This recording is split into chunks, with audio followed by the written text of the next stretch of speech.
Ryan, I've slept with 87 men. The child could be yours. Hand it over, and we'll let you live. Listening to the woman, his heart shattered into pieces. The woman he had fought so desperately to protect was nothing but a liar. His most trusted friend had stabbed him in the back. If I could live this life over again, I would never be kind again. He wanted to kill everyone, not spare a single soul. But life doesn't come with do-overs. Ryan, let's break up. My roommate doesn't like you. He suddenly snapped awake. This was a memory from sophomore year. That day in college, his first love, Leona, had dumped him. But more importantly, today was the day the apocalypse struck. At 7 p.m. that night, the organization would forcibly transport everyone into their vehicles to begin surviving on an endless highway. The death toll would be horrifying. Every person would awaken with a talent. The strength of the talent depended on the most powerful item around them at the moment of awakening. Someone wore a red string bracelet and gained S-level defense. Someone held a dagger and awakened A-level hunting prowess. Someone cherished a signed baseball and unlocked psychic impact. And there was also someone who clutched a pen, yet barely scraped by, with a D-level trash talent. The most powerful thing Ryan owned was the key to a bubble tea shop storage room. Through it, he awakened an A-level skill: petty theft. In his last life, he had given all his resources to the debate club, especially to its president, Zhang Zishuan. Reflecting now, he realized believing her when she claimed she was carrying his child was beyond idiotic. Ryan, are you even listening to me? He opened his eyes. He was sitting in a Western restaurant, and across from him, Leona. It's really you? His pupils contracted. The day they broke up, it was in this very restaurant. Wait a minute. Did I just come back to life? He pulled out his phone. June 21st, 2026, 3:10 p.m. The date and time were spot on. Tonight at 7 p.m., the survival game starts. He had returned to right before the end. There were still a few precious hours left to prepare. Are you okay? Leona's face was laced with worry. Ryan's mind raced with thoughts of revenge. Return to campus and wipe out the debate club? No. If I get sent to the detention center, surviving the apocalypse with hardened criminals would be a nightmare. He took a deep breath. He had to stay calm for now. The priority was using his knowledge of the future to get ahead. Zhang Zishuan and her gang from the debate club could be dealt with later. In the apocalypse, their fate would rest entirely in his hands. What are the most powerful energy items in Haiqing? The second-hand markets? An abandoned hospital? That street filled with funeral supply stores? Luxury cars parked on the roadside? Maybe a copy of the Constitution with its ingrained authority? Ryan's mind roamed through countless possibilities. Wait, why am I limiting myself to Haiqing? If I can get there in time. Suddenly, a realization struck him like a lightning bolt. A whole new world of awakening opportunities opened up. There were so many possibilities. The Simuwa Ding at the museum. The Zodiac statues at the art gallery. The cursed statue in Fengmen village. But then, a singular location leapt into his mind. The Forbidden City. His eyes lit up. Of course, there couldn't possibly be a more suitable place. The central hub of over 6 centuries of imperial power. The throne room for 24 emperors. That dragon throne in the Hall of Supreme Harmony had witnessed dynasties rise and fall. That kind of energy. It wasn't mythology, it was history itself. It wasn't folklore, it was the fate of a nation. He clenched his fist. If he awakened while sitting on that dragon throne, how could he not ascend to greatness? Ryan took another deep breath and turned to his phone. From Haiqing to the Forbidden City, the high-speed train ride was just over 2 hours. It was 3:20 p.m. now. He could make it. A smile crept across his face. Ryan. Leona waved her hand in front of his face, worried by his odd demeanor. Why had he suddenly gotten up? And why was he now grinning at his phone like that? Such a sinister smile. She panicked. Ryan, don't be like this. Ryan grabbed her wrist. How long have we been dating? 3 months, she stammered nervously. In these 3 months, I bought you a phone, a laptop, and a gold bracelet, haven't I? Leona's face turned awkward. Why are you bringing this up? Are you trying to take it back? She knew Ryan was an orphan. The money he spent on her was hard-earned from long hours of part-time jobs. She also knew this meant Ryan loved her deeply. For someone starved of affection, a little sweetness was all it took to lead him around like a dog. But now that he was broke, she had no intention of wasting her youth waiting around for him. I don't want any of your stuff. Leona scoffed indignantly. Take it if you want it. Before she could finish, Ryan snatched the gold bracelet right off her wrist. Hey, what the hell is wrong with you? Leona had never expected him to act so bluntly. Just as she was about to blow up at him, he had already left. Fine. You lunatic. Don't even think about coming back to beg me later. Ryan didn't look back. He pawned the gold bracelet for cash and sold his electronics. There'd be no electricity on the road to survival, so those gadgets would be useless. With a total of 60,000 yuan in hand, he went straight to a military surplus store. He walked out wearing black tactical gear, a windproof jacket, cargo pants, and combat boots. The best gear money could buy, costing him 40,000 yuan. On the survival highway, you could only bring what you wore, so he didn't hold back one bit. The remaining cash bought his train ticket. The Hall of Supreme Harmony would close at 5 p.m., and normal visitors wouldn't get in on time. But Ryan had no intention of entering normally. Time ticked away. The streets buzzed with activity. Cars streamed by. Pedestrians wore casual faces. No one knew the world was teetering on the edge of collapse. Ryan got off the train and slipped into the employee zone near the Forbidden City.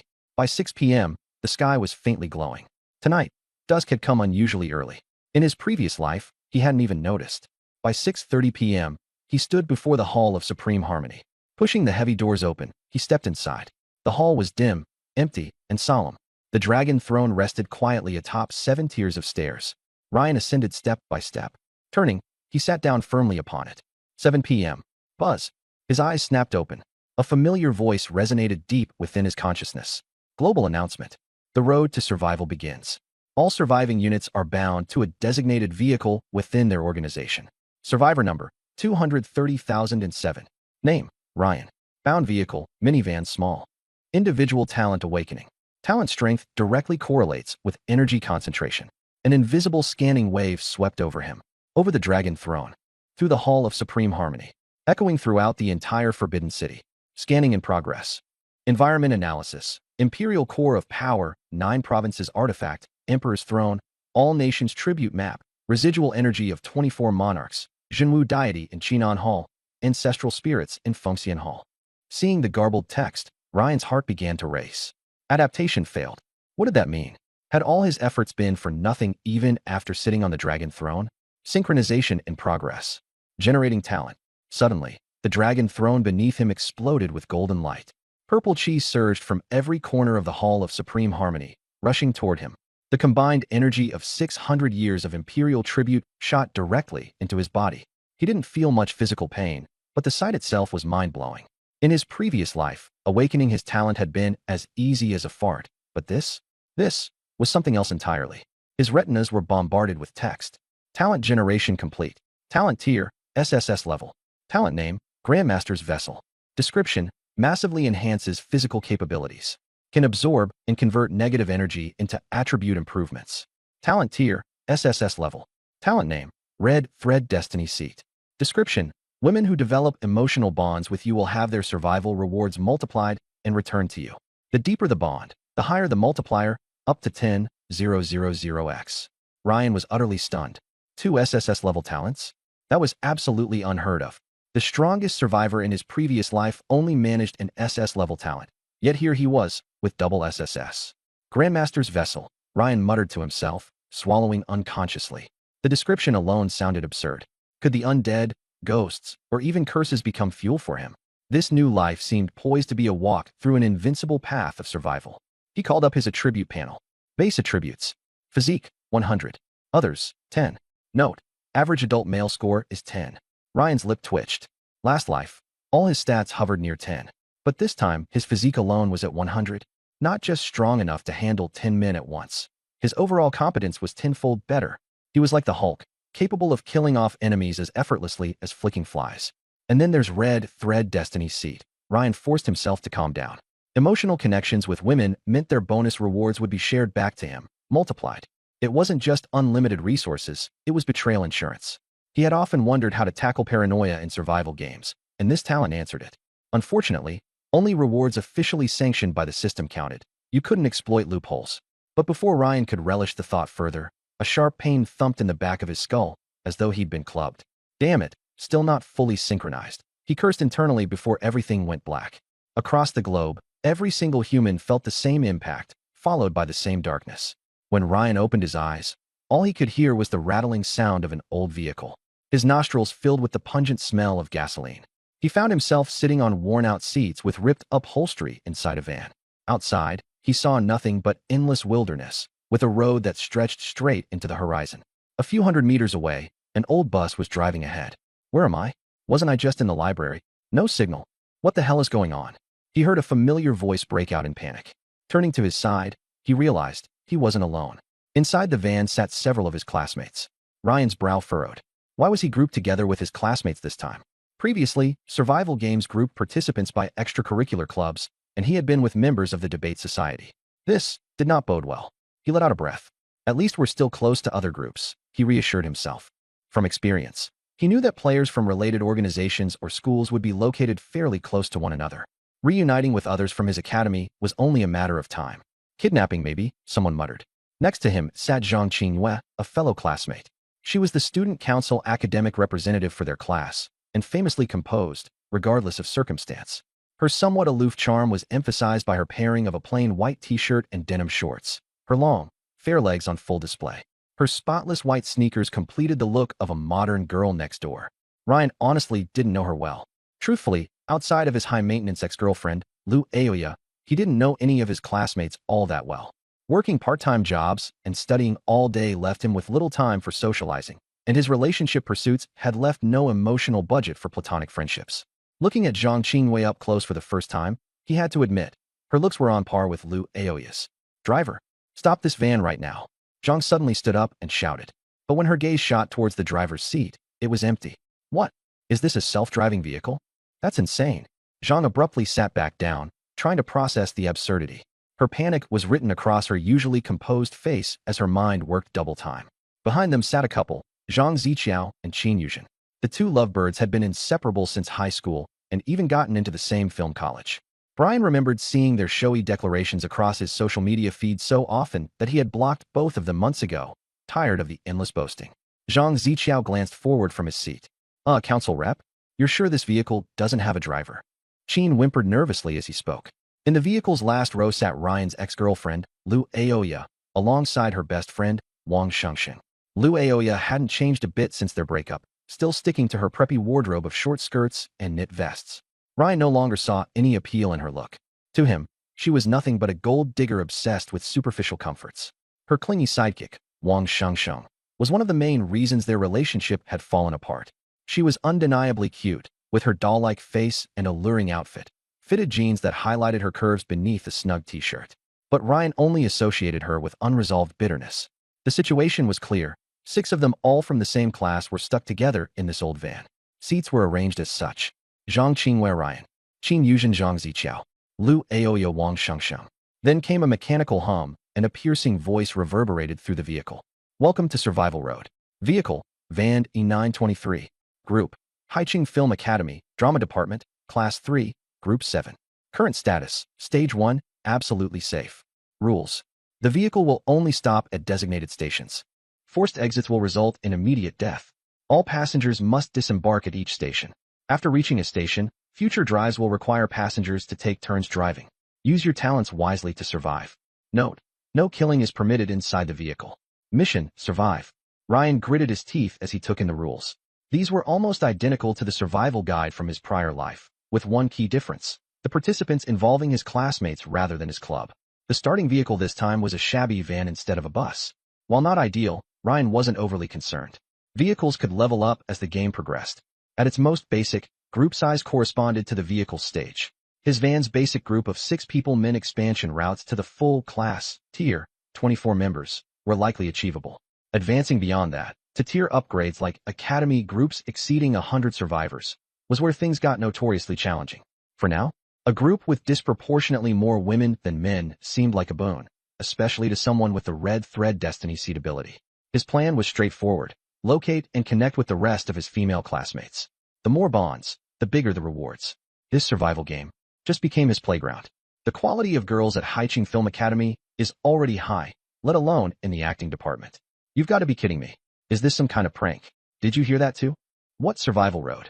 What the hell is going on? Zhang Ziqiao, overwhelmed with panic, tried to smash the car lock. Zhang Qingyue quickly stopped him. "Calm down. We're not in any place we recognize anymore." Qin Yuzhen grabbed her boyfriend's arm. "Ziqiao, don't be rash." "Damn it." Zhang Ziqiao let go. "What is this, some kind of movie set?" Zhang Qingyue scanned the group. "Right now, we're all in the same boat. Let's share what abilities we have, shall we?" She took the lead. "My ability is S-level, pure water. I can purify water." Zhang Qingyue explained her S-level talent, which enabled her to create 60 bottles of pure water each day. Zhang Ziqiao was stunned. "Pure water? How's that even useful?" Ryan, observing quietly, couldn't help but shake his head internally. They didn't realize how valuable this talent was. Resources type abilities were incredibly rare. In his last life, out of the 28 passengers in his vehicle, there had been only one with a resource talent. To be in the same van as her now truly felt like a stroke of luck. And with the class committee leader's S-level water-making ability, having enough to drink wouldn't be an issue for 20 people. Once it became possible to trade passengers, Zhang Qingwei would surely become the centerpiece of competition between factions. Zhang Ziqiao puffed his chest with pride. I'm an S-level too. My ability is called Mighty Grappler. I'm stronger and more powerful. Qin Yuzhen clung to his arm. Wow, you're amazing. His face flushed red. Qin Yuzhen beamed. I've got an S-level ability too. I can summon crawfish, a half-pound at a time. Ryan was stunned. Another S-level resource type? With water to drink and food to eat, this group seemed entirely self-sufficient in the early stages. In his memories, only Zhang Zishuan had an S-level talent in this van, while the rest were B, C, or D level. Why did this van suddenly have 3 S levels? Had being reborn changed something? Ryan, you don't look so good. Are you feeling unwell? Zhang Qingyue asked with concern. Don't worry, we're in this as a group. We'll watch out for each other. Qin Yuzhen chimed in enthusiastically. I'll make you some crawfish. Zhang Ziqiao pulled his girlfriend aside. You don't have that much crawfish to begin with. Ryan suddenly realized they thought he was just frightened. Li Oya spoke softly. I've got a B-level camouflage ability. That time Zhang Tianxian asked me to the movies. Her trailing voice seemed intended to shut down any lingering affections. Qin Yuzhen blinked. Wait, you two weren't. Li Oya quickly cleared things up. We broke up ages ago. Wang Shengxing added fuel to the fire. You guys don't know the half of it. He took back all the gifts he gave Oya. The group fell silent, stunned. Zhang Qingwei interrupted.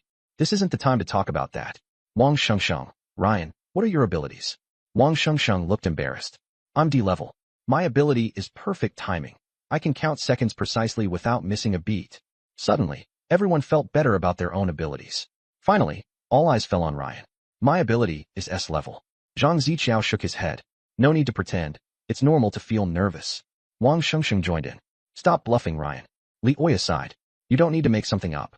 Ryan said calmly. I wasn't afraid earlier. I was quiet because my ability lets me see the future. The van went dead silent. Li Oya raised an eyebrow. Ryan, I understand that you're upset about the breakup, but there's no need to make stuff up. Zhang Ziqiao rolled his eyes. See the future? Have you been reading too many novels? Qin Yuzhen tugged on her boyfriend's sleeve. All right, let's drop it. Zhang Ziqiao wasn't pleased. What? You're worried he'll crack under the pressure. He's the one making stuff up in the first place. Qin Yuzhen replied gently. We're all classmates. No need to go overboard. Her concern sparked a nerve in Zhang Ziqiao. He was the one with the S-level ability, capable of protecting everyone. Yet here Yuzhen was, standing up for Ryan. Zhang Ziqiao narrowed his eyes and grabbed her by the wrist. Yuzhen, I'm your boyfriend. Think carefully about who you should be relying on. Her face paled at his unfamiliar tone. Zhang Qingwei looked directly at Ryan. What is it you've seen? Ryan had expected this reaction. The idea of predicting the future sounded ludicrous, but this little lie was necessary. In his last life, his abilities were revealed too soon, leading to him being morally exploited. This time around, he was ready to throw those moral constraints away. He spoke up. Our first stop is an abandoned residential neighborhood. Zhang Ziqiao scoffed. Abandoned neighborhood?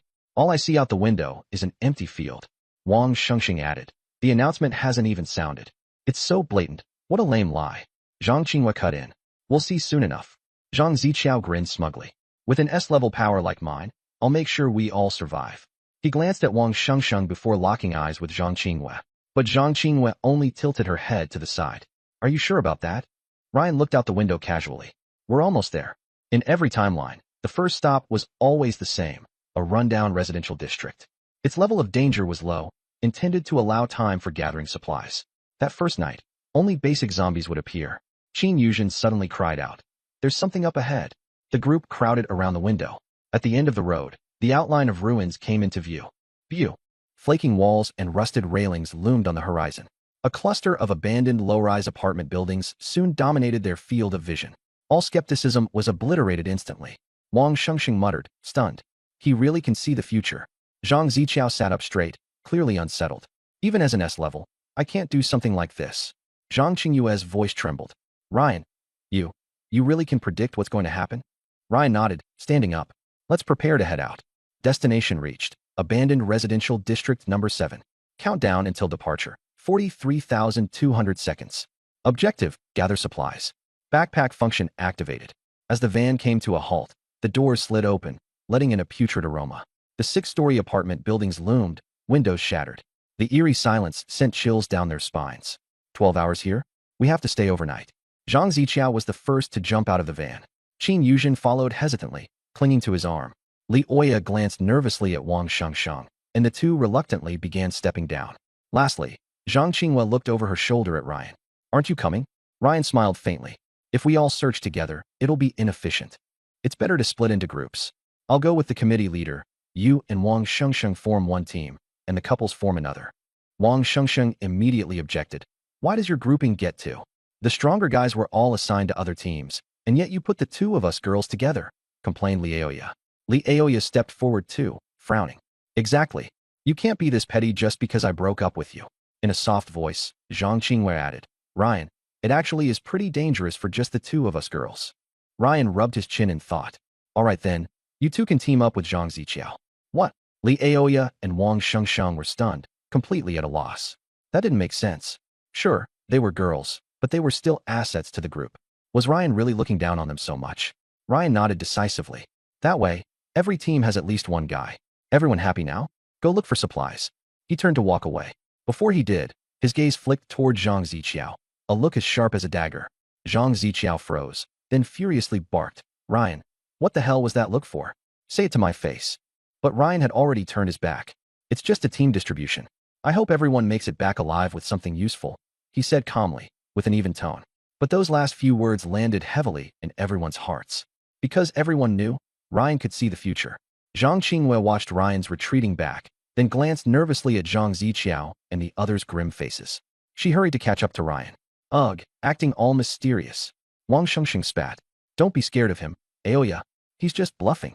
Li Aoya nodded reluctantly, but unease flickered in her eyes. Zhang Ziqiao took a deep breath. Let's go.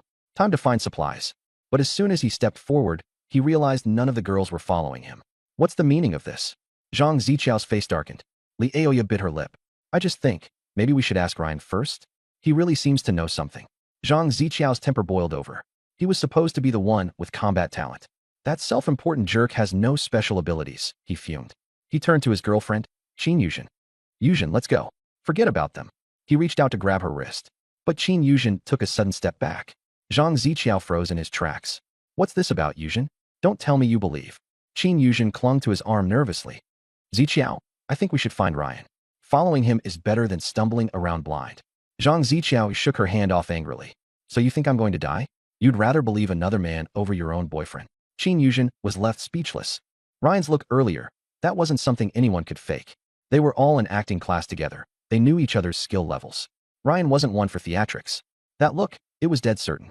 Meanwhile, Ryan came to a stop near the neighborhood's main boulevard. The road was cracked and deserted, lined with skeletal trees and crumbling sidewalks. A few residential buildings loomed silently under the gray sky. Even now, reborn into this world for a second time, Ryan still couldn't understand how these survival checkpoints worked. Were they high-dimensional projections? Fragments of time and space? Or just creations of incomprehensible rules? For a supposedly empty area, it was overwhelmingly real. Clotheslines swayed faintly. A withered potted plant crouched on a balcony. Slippers lay abandoned outside a doorway. Children's scrawled drawings marked the walls. Every detail was unnervingly authentic. Ryan, what are you looking at? Zhang Qinghua waved her hand in front of his face. You zoned out there. Ryan snapped back to reality. Nothing. Let's focus. We'll clear out the convenience store first, then check the residential buildings. Zhang Qinghua nodded. There's a small store over there. Let's check it out. When they arrived, the store's glass door was secured with a heavy chain and a black padlock.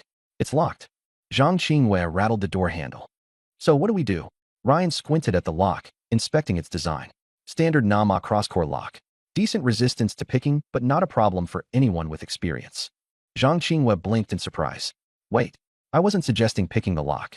I was asking if we should just break the glass. Ryan shook his head. No, too risky. Even though the checkpoint was marked as temporarily safe, he didn't want to take chances. If the noise attracts something, we're screwed. Zhang Qinghua scratched her head. All right, if we're not breaking the glass and we aren't locksmiths. I am, Ryan interrupted, holding out a hand. Your hairpin, please. Zhang Qinghua stared at him in disbelief. You know how to pick locks. Ryan didn't answer and simply waited. Hesitantly, she handed him a hairpin. Crack. With two quick motions, Ryan snapped it into two pieces. He tucked one piece away and bent the other into a tiny hook. His movements were swift, practiced, and precise. In his former life, he had encountered enough checkpoints to know that lockpicking was a necessary survival skill. Ryan knelt down. 10 seconds later, with a soft click, the padlock popped open. Zhang Qinghua stood speechless as he removed the lock with ease. This guy, he could actually pick locks, and with just a basic hairpin. Where did you even learn that? She stammered. Ryan pocketed the hairpin piece. Picked it up somewhere. You mean to tell me you picked me as your teammate just because of my hairpin? Ryan pushed the door open. That's only part of the reason.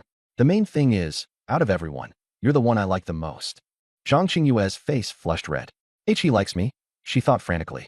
But wasn't he into Leoya? Could the breakup have hit him that hard? Before she could delve any further into the thought, Ryan was already inside the store, seemingly unaffected by what he just said. The blush faded from her cheeks. I'm overthinking it again, aren't I?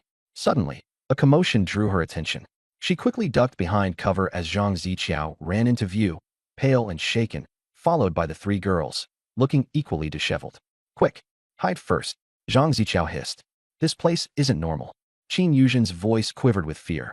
But what about Ryan? Shouldn't we find him? That's enough. Zhang Ziqiao snapped, cutting her off. Ryan's all talk. One look at that thing and he'd wet his pants. Class President, Qinghua, Li Aoya and Wang Shengxing spotted Zhang Qinghua and cried out in relief. Where's Ryan? We need to talk to him. Zhang Qinghua gestured for them to get closer. He's inside the convenience store.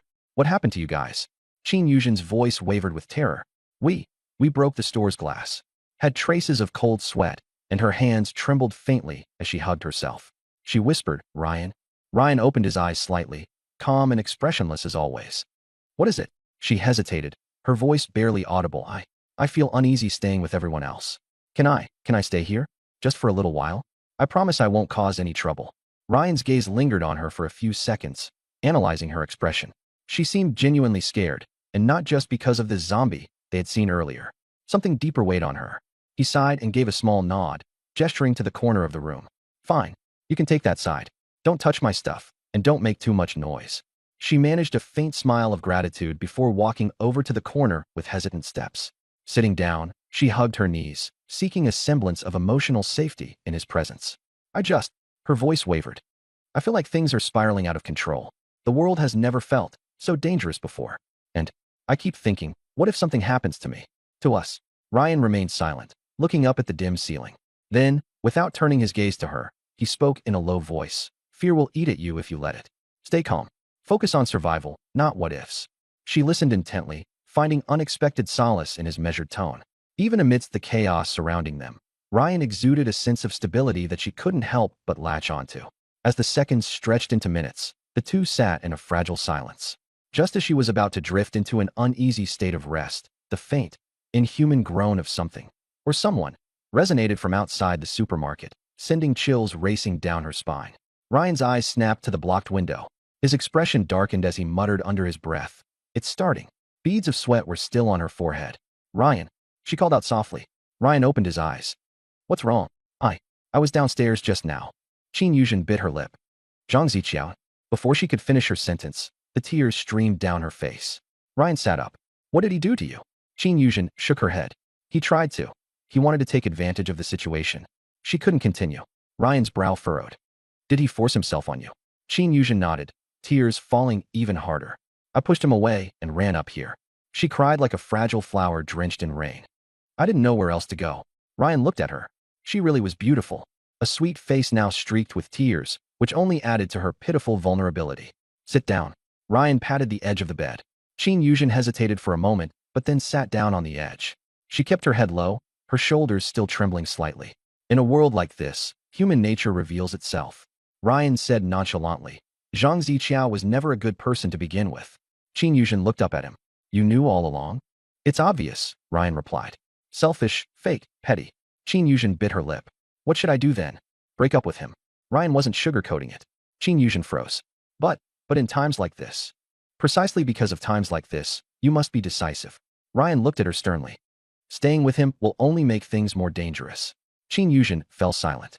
After a moment, she whispered, I'm afraid he'll retaliate. I'm here. Ryan said those 3 simple words. But to Qin Yuzhen, it was as though she found a pillar of reassurance. She looked at Ryan, a faint glow of something unexplainable flickering in her eyes. Ryan, thank you. She scooted slightly closer to him. The distance between them shortened. Ryan could catch the faint scent of her perfume. Can you really foresee the future?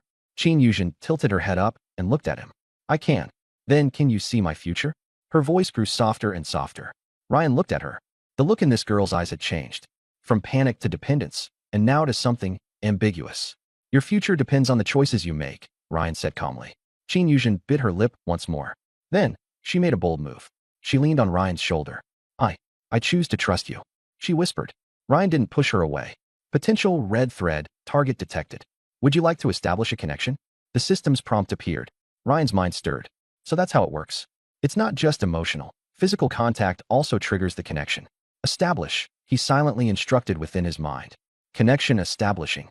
Red thread, number 1. Qin Yuzhen. Current affection level, 75. Special status, dependency phase. Ryan processed the information displayed.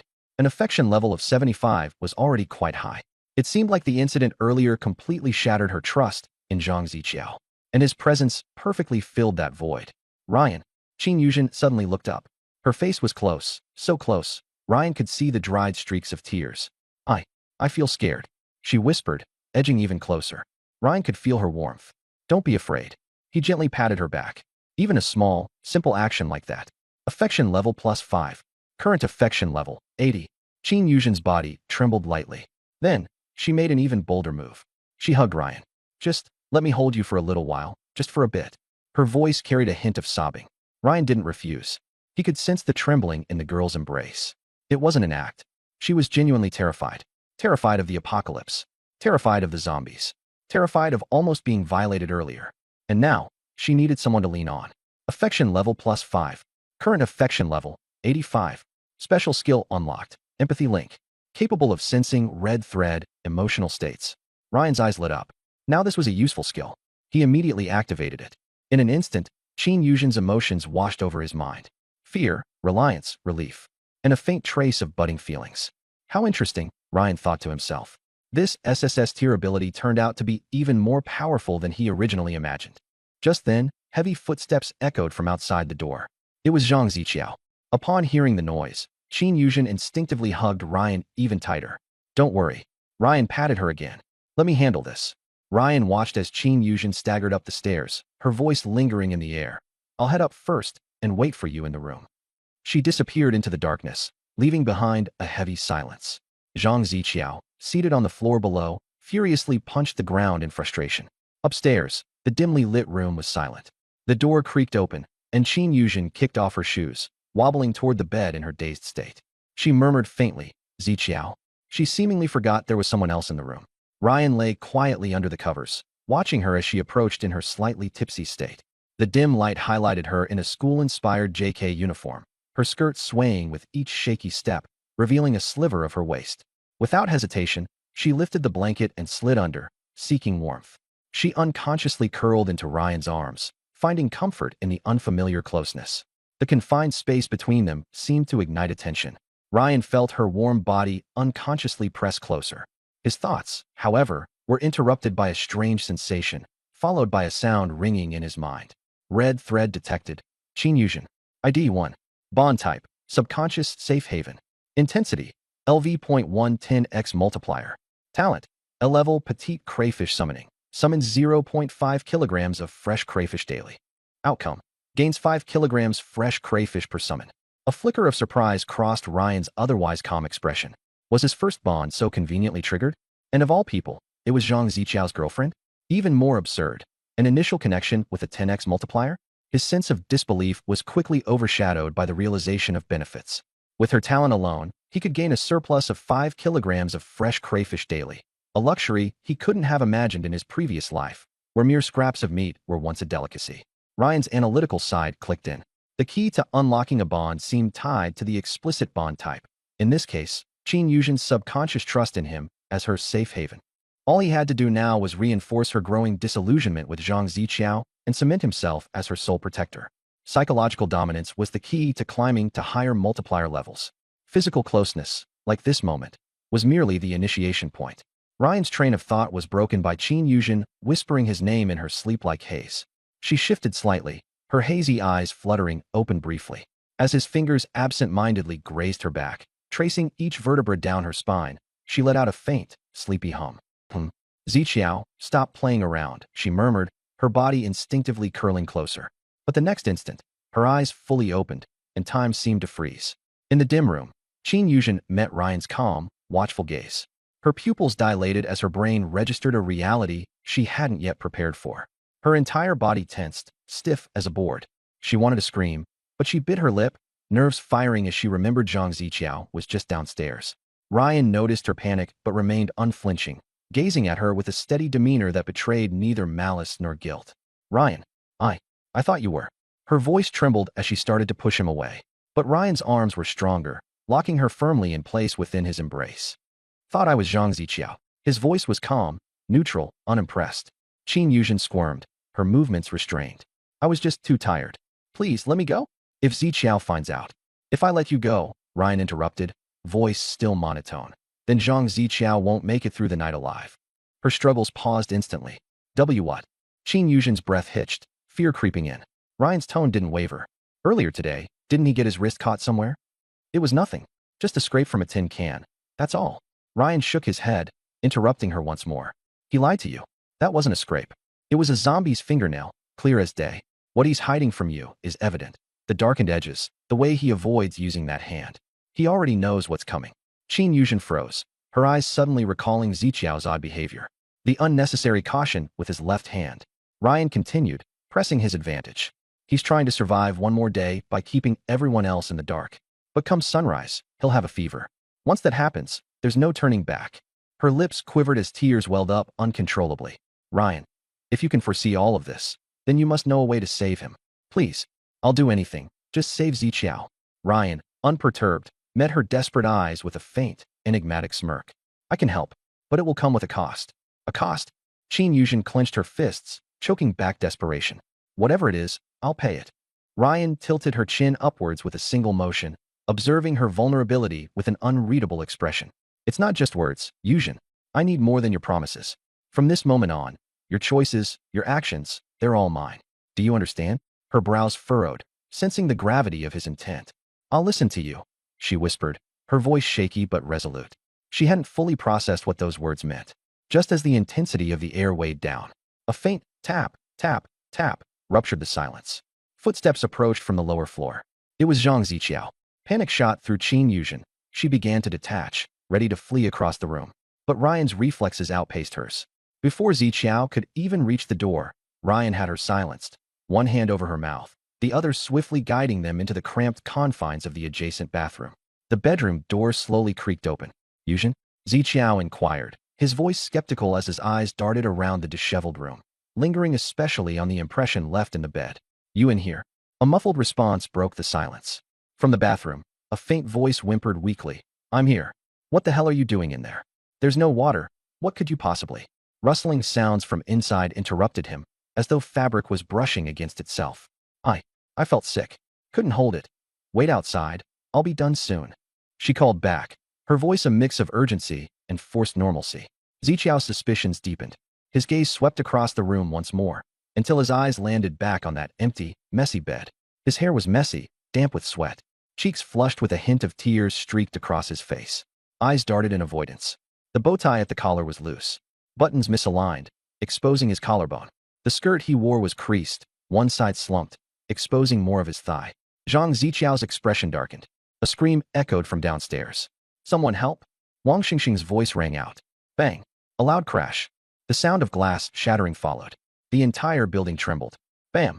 The door was violently forced open. Zhang Qingyue burst out of the room, sprinting for the stairs. Li Aoya followed quickly. What's happening? Why are there so many people? Qin Yuzhen grabbed Zhang Ziqiao's arm. Let's go check it out. This doesn't seem good. Before running down the stairs, Zhang Ziqiao glanced briefly at the dark depths of the bathroom. Pitch black. Leaning against the wall, Ryan shook his head and muttered, Tisk, what a bad time. Had it not been for this group barging in, the plan would have been completed already. Still, it didn't matter at this point. Using Zhang Ziqiao as a bargaining chip, he had already gained the upper hand over Qin Yuzhen. Her growing dependency on him was evident, her reliance increasing by the day. Zhang Ziqiao shakily picked up the rope, his hands trembling. Ziqiao, what are you doing? Qin Yuzhen gasped in disbelief. Unable to meet her eyes, his voice quivered. I'm sorry. I just want to stay alive. He crawled toward Zhang Qingyue. Get lost. Zhang Qingwei kicked him aside without hesitation. Gao Jinsong sneered coldly. You won't cooperate? Fine, I'll handle this myself. He took a step forward. Wait. Wang Shengxing interrupted him. We'll cooperate. But you have to promise not to hurt us. Of course, Gao Jinsong replied, his grin widening. Zhang Ziqiao continued crawling, leaving streaks of blood on the floor. He stopped in front of Qin Yuzhen. I'm sorry, Yuzhen. She burst into tears, crying out, I misjudged you. But just at that moment, click, the sound of a door opening came from the second floor. Everyone's gaze shot upward. A figure appeared at the top of the staircase. It was Luo Chun. He held a half-filled bottle of water, casually making his way downstairs. Gao Jinsong narrowed his eyes. Another one? Luo Chun glanced around. Zhang Ziqiao was lying in a pool of blood, rope in hand.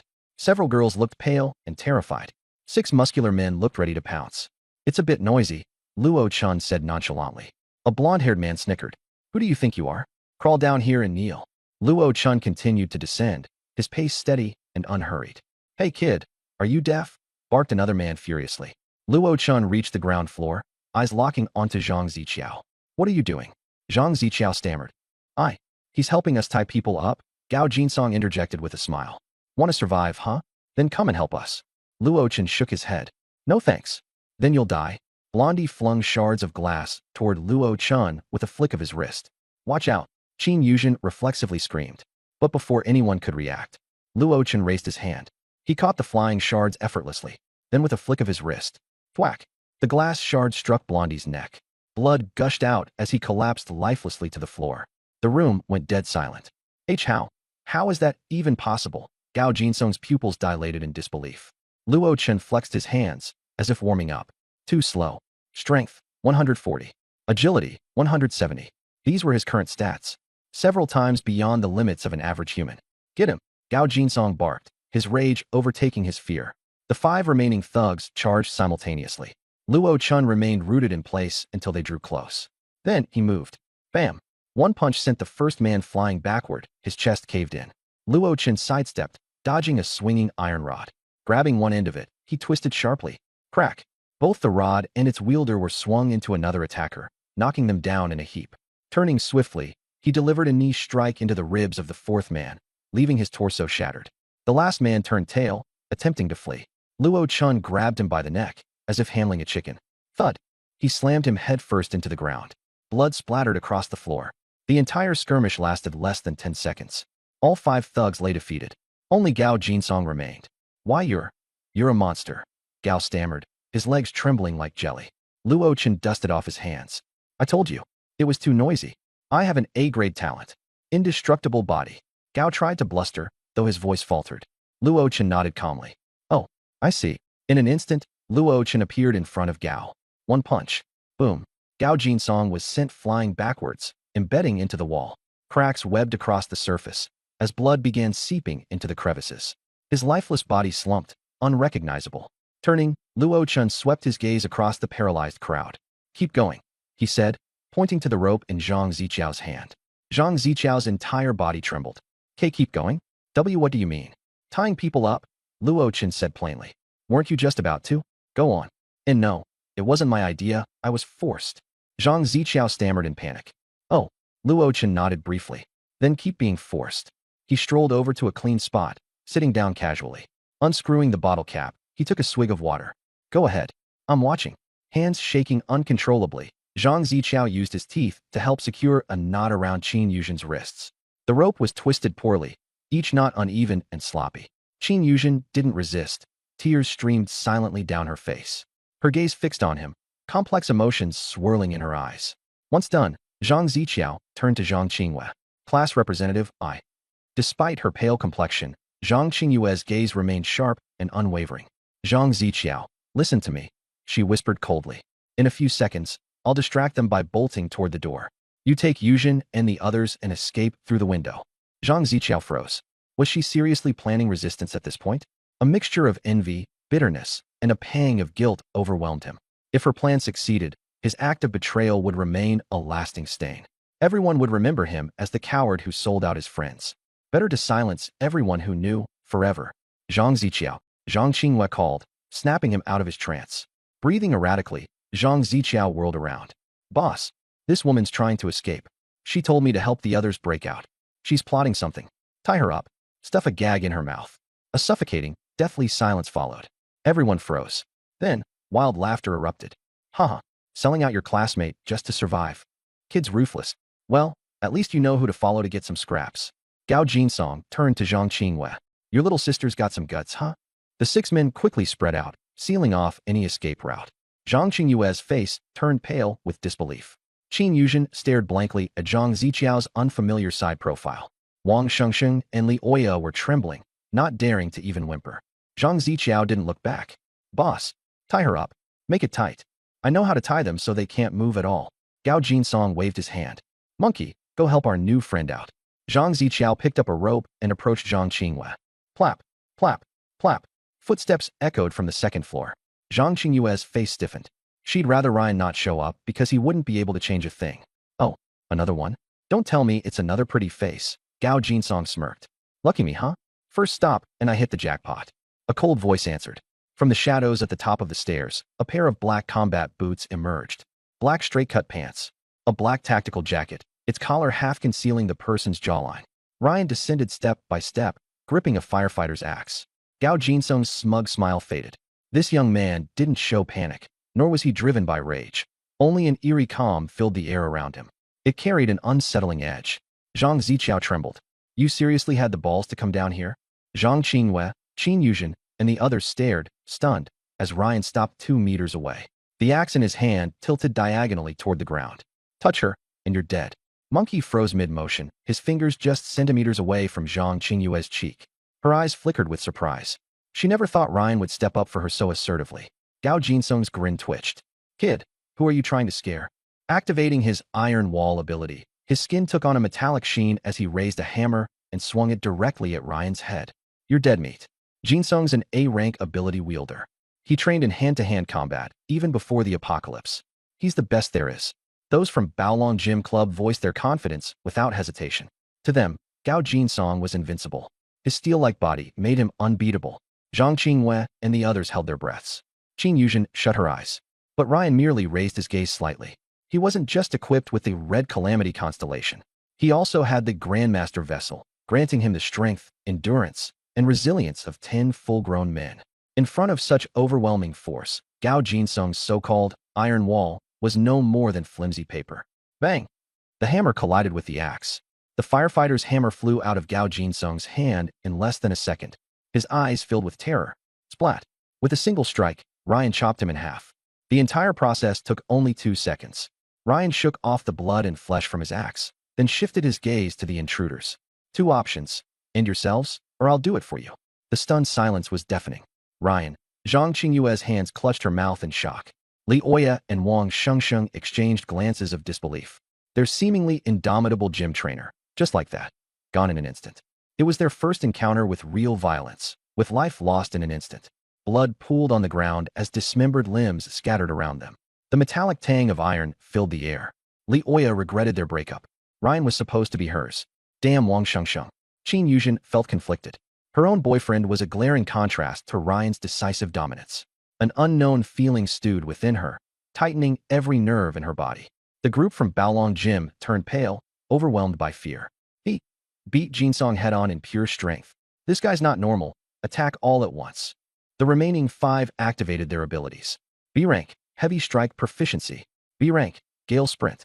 The other 3 didn't have extraordinary abilities, but their gym training made them significantly stronger than average people. Ryan, I'll fight with you. Zhang Qingwei was the first to charge out. I'm in 2. Qin Yuzhen and the others grabbed iron pipes and stood at Ryan's side. Zhang Ziqiao's face turned livid with rage. Damn it, you ungrateful. Crack. A shadow of the axe flashed. Bone shattered. Crack. Crack. One after another, members of Baolong Gym fell. Blood spread across the floor, dismembered pieces scattered about, painting a gruesome scene of carnage. Ryan stood in the center, nostrils faintly flaring. The Grandmaster vessel silently absorbed the aura of death. Not only did this ability strengthen his physique, but it also transformed negative energy into enhancements. Base attributes. Physique, 100. Agility, 10. Perception, 10. Charm, 10. Spirit, 10. Luck, 10. Available attribute points, 1. A new line appeared at the bottom of his panel. Available attribute points. Killing could boost his stats. What most people could only achieve through completing tasks and loot boxes, Ryan attained effortlessly by taking lives. Each attribute point equaled a 1/10 improvement of an adult human's respective ability. Ryan placed the available point into charm. His abilities needed charm as a foundation. He couldn't afford to let it stagnate at 10. This isn't real. I must be dreaming.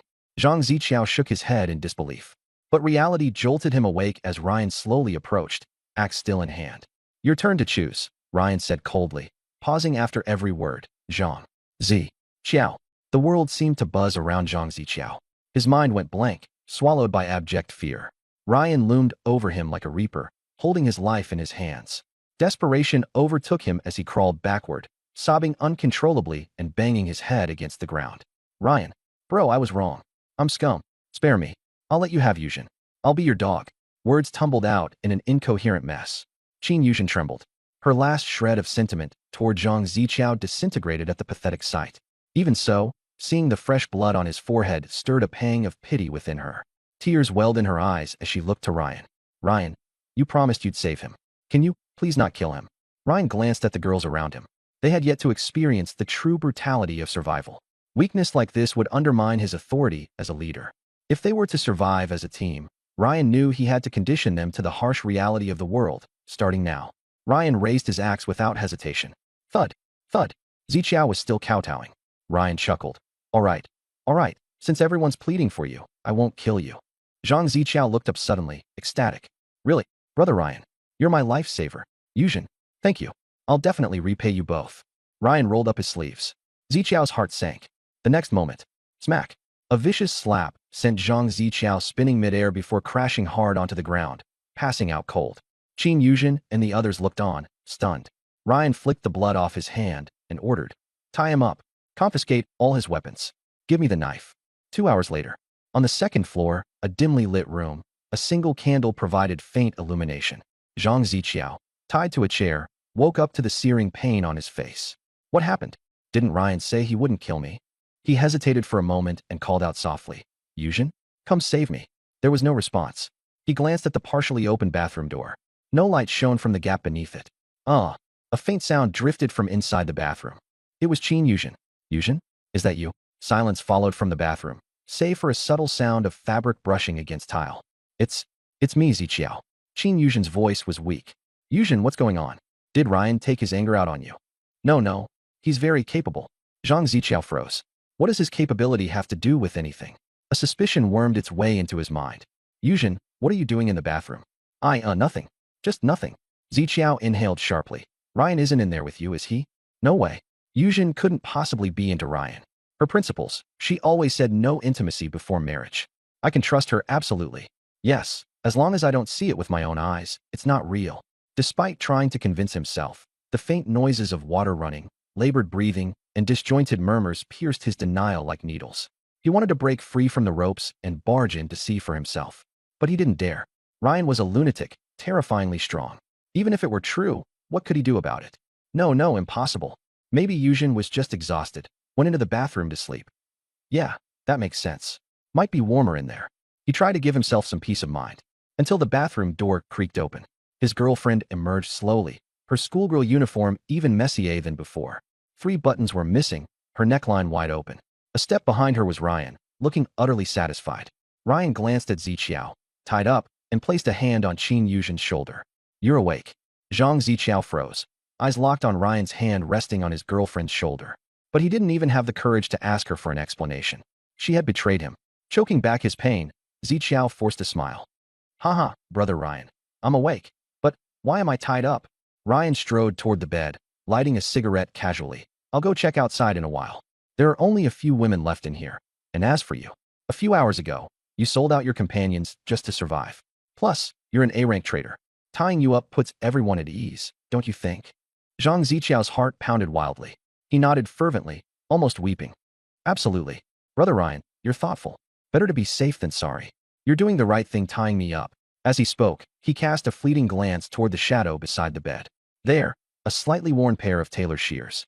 The tools of this supermarket's former owner, now his last hope. Brother Ryan. Tears streamed down Zhang Ziqiao's face. I swear, I won't screw up again. Qin Yuzhen looked at her boyfriend and felt a stab of guilt. After all these years together, It wasn't easy to let go, even if she already belonged to Ryan now. Ryan nodded, sparing Ziqiao no further attention, and left the room. A flustered Qin Yuzhen hurried after him. Left alone, Zhang Ziqiao stared at the closing door, his expression turning ominous. Outside, Zhang Qinghua had just finished organizing supplies when she bumped into Ryan on his way out. You're heading outside? It might still be dangerous. Someone needs to check, Ryan responded calmly, not breaking his pace.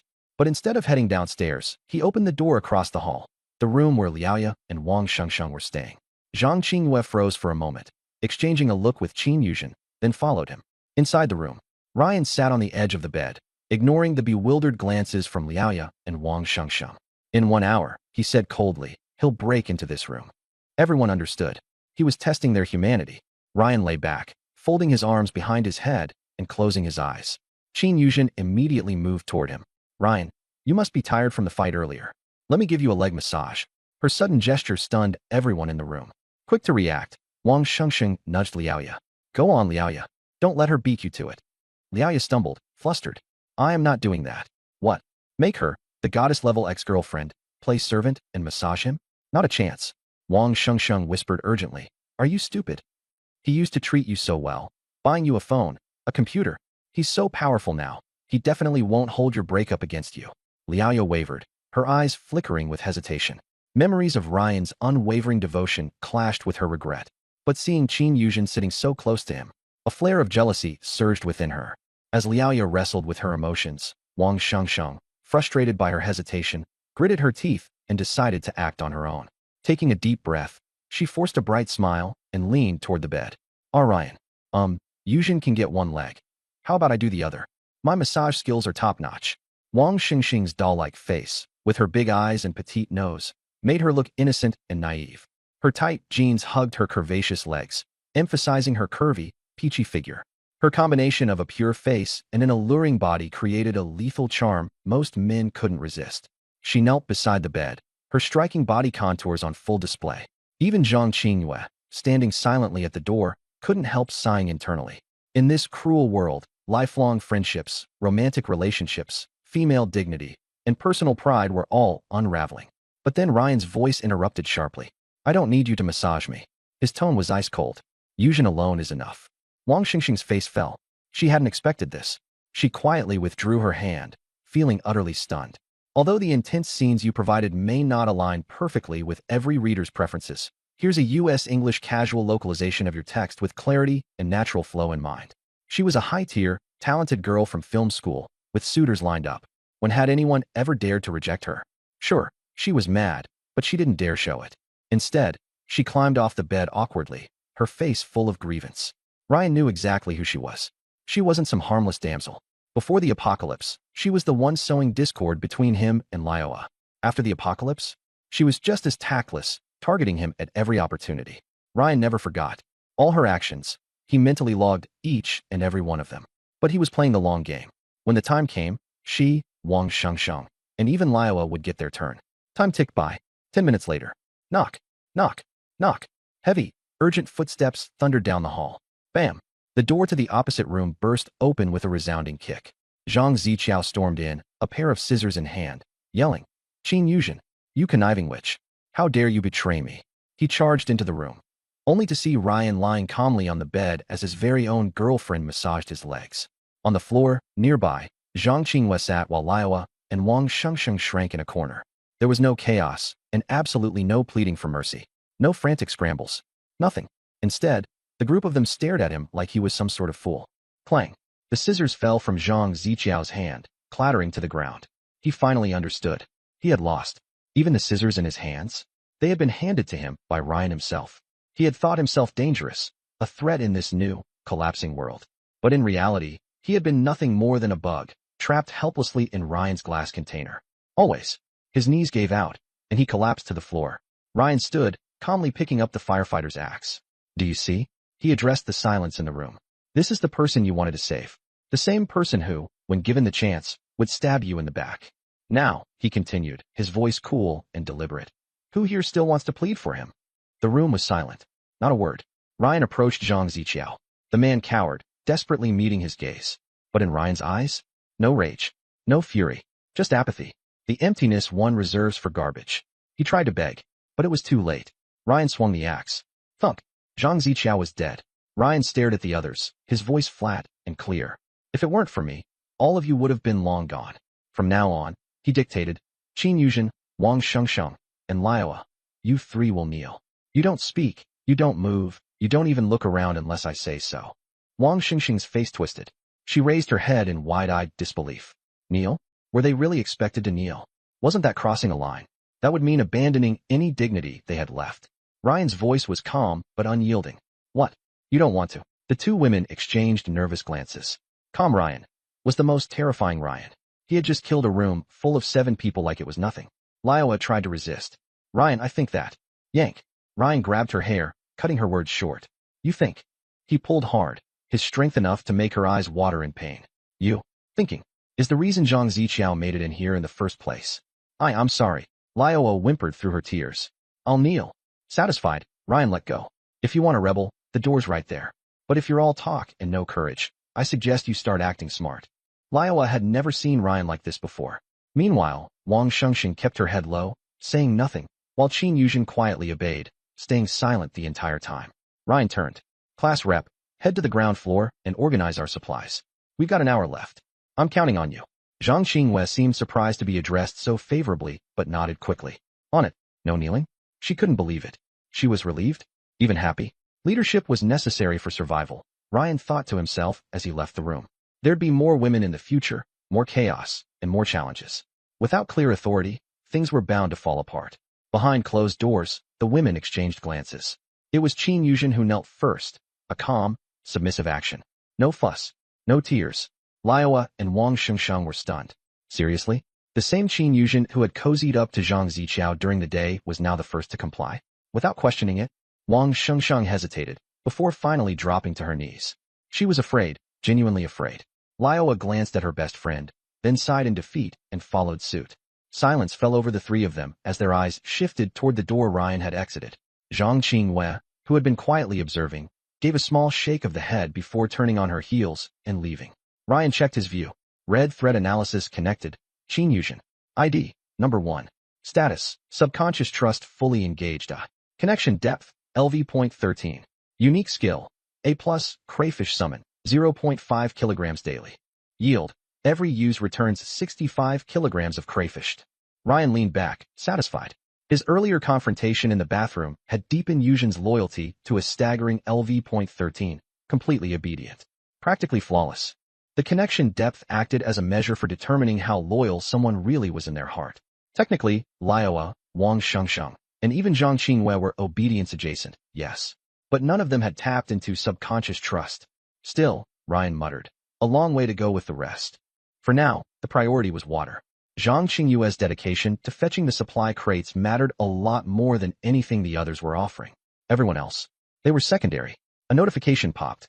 Anomaly countdown 5, 4, 3, 2, 1, 0. Temporary status. Residential zone number 7, safe. Reward, materials crate, bronze tier. Note, the crate is scattered throughout this region. Collect them to unlock vehicle upgrades to. Safe period remaining. 14,885 seconds to. Ryan wasn't worried about zombies. He was physically stronger than 10 grown men combined. Ryan, I've packed up everything, Zhang Qingwei reported, interrupting his thoughts. The shared backpack is full. Ryan nodded approvingly. Good work. The shared inventory was large, 30 slots. Perfect for their immediate needs. It was time to act. He left to regroup with the others, finding the 3 women kneeling exactly where he'd left them. Stand up, he instructed. We're searching for the crates. Hesitant but compliant, the women rose, wincing from having been on their knees for so long. Do you even know where the crates are? Zhang Qingwei asked, raising a brow of doubt. Ryan shrugged lightly. Sort of. It's more of a rough idea than a precise location. We'll need to sweep the area. She exhaled thoughtfully. Makes sense. Knowing their exact location from the start would feel kinda overpowered. This neighborhood's massive, so we'll split into groups, Ryan continued. I'll take Qin Yuzhen. The rest of you, group together and head the other way. Wang Shengsheng frowned. Again? We're splitting up again. Her separation anxiety was starting to form. Ryan shot her a harder look. What? You want me to babysit you for the rest of your life now? The women fell quiet and reluctantly accepted the divide. With rational instructions handed out clearly, Ryan took the lead, heading down the hallway with Qin Yuzhen obediently following close behind. Whatever personal feelings were left could wait. Survival made the rules. Liu Ya and Wang Shengsheng locked eyes and gave each other a firm nod. Qin Yuzhen could provide food, and the class committee could provide water. But the two of them? One had a B-level ability, basic disguise, and the other had a D-level ability, precise timing. Basically useless. Even if they were useless, Ryan definitely wouldn't hesitate to do what needed to be done. Let's go? No time to waste. 1 hour later, Ryan led Qin Yuzhen to a boiler room, the heating facility for an old residential building. From his past life experience, functional, spacious, and overlooked locations like this had a higher probability for system rewards. Nothing at the power station, trash site, or the abandoned vehicle plant. Qin Yuzhen sighed. If it were that easy to find, it wouldn't be called a treasure chest, Ryan said, stepping into the boiler room. Qin Yuzhen eyed the pitch-black depths of the room, her voice trembling. It's too dark. If you want to survive, you have to go where others wouldn't dare. Didn't I tell you all to carry flashlights? Qin Yuzhen gritted her teeth, took a deep breath, and ran to catch up with him. She handed him a flashlight. The boiler room reeked of rust and motor oil. Corroded boilers, piles of discarded parts, and collapsed iron tools filled the space. Suddenly, Ryan's attention was drawn to a shadow behind one of the boilers. A box with a bronze sheen stood silently. Found it, Qin Yuzhen exclaimed. But her expression quickly darkened. In the shadow near the treasure chest, a gray-white figure slowly turned its head. Its movements were stiff, its murky eyes glowing faintly in the darkness. A zombie, Qin Yuzhen gasped, tugging on Ryan's sleeve. Yeah, I see it. Pretty creepy, Ryan nodded nonchalantly. It was a hardened zombie, immune to being cut by regular blades. Qin Yuzhen was dumbfounded. Ryan didn't take the zombie seriously at all. Hold the light steady. Keep it on him, Ryan said, grabbing a fire axe as he approached. Qin Yuzhen clumsily aimed the beam of the flashlight, the light shaking. Don't shake. He hadn't even finished speaking when the zombie growled and lunged toward the brightest spot of light, right where Qin Yuzhen was standing. Ah, she screamed, nearly dropping the flashlight as she tried to run. Hold it. Don't move, Ryan commanded. Ryan circled to the side, raising the axe. Thud. The zombie's head was severed cleanly with one strike. No matter how tough its skin was, it couldn't withstand brutal force. A physique of 100 points could rival the Hulk. The zombie fell with a crash, kicking up dust, twitched a few times, and then went still. The entire sequence of events lasted only 3 or 4 seconds. Qin Yuzhen was left speechless. When the zombie lunged for her, her mind had gone completely blank. Don't panic next time, or I'll have to punish you, Ryan said with a shake of his head. Qin Yuzhen's face turned red. Punish? Like, make her kneel? Or something else? Ryan stretched out his hand. Grand Teacher's vessel activated. A soothing current of energy coursed through him. The hardened zombie's body quickly shriveled. Previously, when he'd killed 6 people, the death energy gained had earned him a single free attribute point. But this time, there was nothing. Does killing awakened individuals yield more progress? Ryan mused. From what he recalled, several of those 6 victims earlier had decent rank talents. Compared to them, this zombie wasn't up to par. Ryan walked toward the treasure chest and touched it lightly. Construction material chest, bronze. Description: a metal container deployed according to preset rules. Effect: contains random basic building materials that can upgrade vehicles. Ryan didn't open it. If he opened it himself, his bad luck would likely doom the loot. And with Hong Luan, Red Luan Star, right here, she was obviously the better choice to open it. Yuzhen, you open it. Me? Qin Yuzhen blinked, confused. Who else? Go on, you might even get a reward. I don't want a reward. Qin Yuzhen waved her hands nervously. When I say open, you open. Ryan was getting exasperated. Reluctantly, Qin Yuzhen placed her hand on the chest. The lid slid open silently. Obtained, wood X30. Obtained, iron X15. Obtained, components X20. Obtained, low-level energy core X1. Qin Yuzhen quickly transferred the materials to the shared storage, blinking up at Ryan with her big, curious eyes. But Ryan froze in place. Red Luan has acknowledged. Qin Yuzhen. ID number, 1. Connection depth, LV, 13. Current multiplier, 130x. Talent bonus return, wood X3900, iron X1950, components X2600, low-level energy core X130. Ryan was completely stunned by the numbers. He'd struck gold. On just the second day of survival, they'd already acquired thousands of materials. And over 100 energy cores. Ryan. Qin Yuzhen waved a hand in his face. She glanced at the shared pack. Did the class committee mess with the storage? Ryan instantly checked the storage. First slot, bottled water X1. Second slot, bottled water X1. Third slot, empty. Fourth slot, bottled water X36. Fifth slot, compressed biscuits X58. Sixth slot, Canned pork X28. 1, 1, 0, 36, 58, 28. Why weren't the water bottles stacked? Why was the third slot empty? This is... Qin Yuzhen's eyes widened in realization. Ryan immediately turned and headed out. 110 is an emergency signal. They're in danger. Where are we going? The fourth slot, building 36. Ryan replied. Wow, the class committee is so clever. Qin Yuzhen gasped. The first 3 slots had transmitted the distress signal, and the fourth slot indicated the location. Using bottled water to represent the committee's resource-related talent was a genius move. Scanning their surroundings, Ryan said, "We're in building 6. Throw a short blade into the shared storage." Qin Yuzhen obeyed, and Ryan lifted her into his arms, sprinting toward building 13. With physique at 10x normal capacity, his speed exploded. The wind howled past their ears, and Qin Yuzhen could hardly breathe. She was astonished. This speed had to be Olympic gold medal worthy. Ryan's secrets just seemed endless. Meanwhile, Ryan was frustrated to realize that 100 points in physique paired with just 10 in agility made it hard to balance his movements properly. Currently, he could only brute force sprint. Every step he took sent tremors up his legs. He figured that if he increased his agility, his speed could double. A few minutes later, they reached the vicinity of building 13. 2 figures suddenly emerged from behind a pile of trash. It was Liu Ye and Wang Shengsheng. "Ryan, help!" We ran into another squad. They caught the class monitor. Liu Ye cried out. The class monitor pulled them away to let us escape. Wang Shengsheng nodded.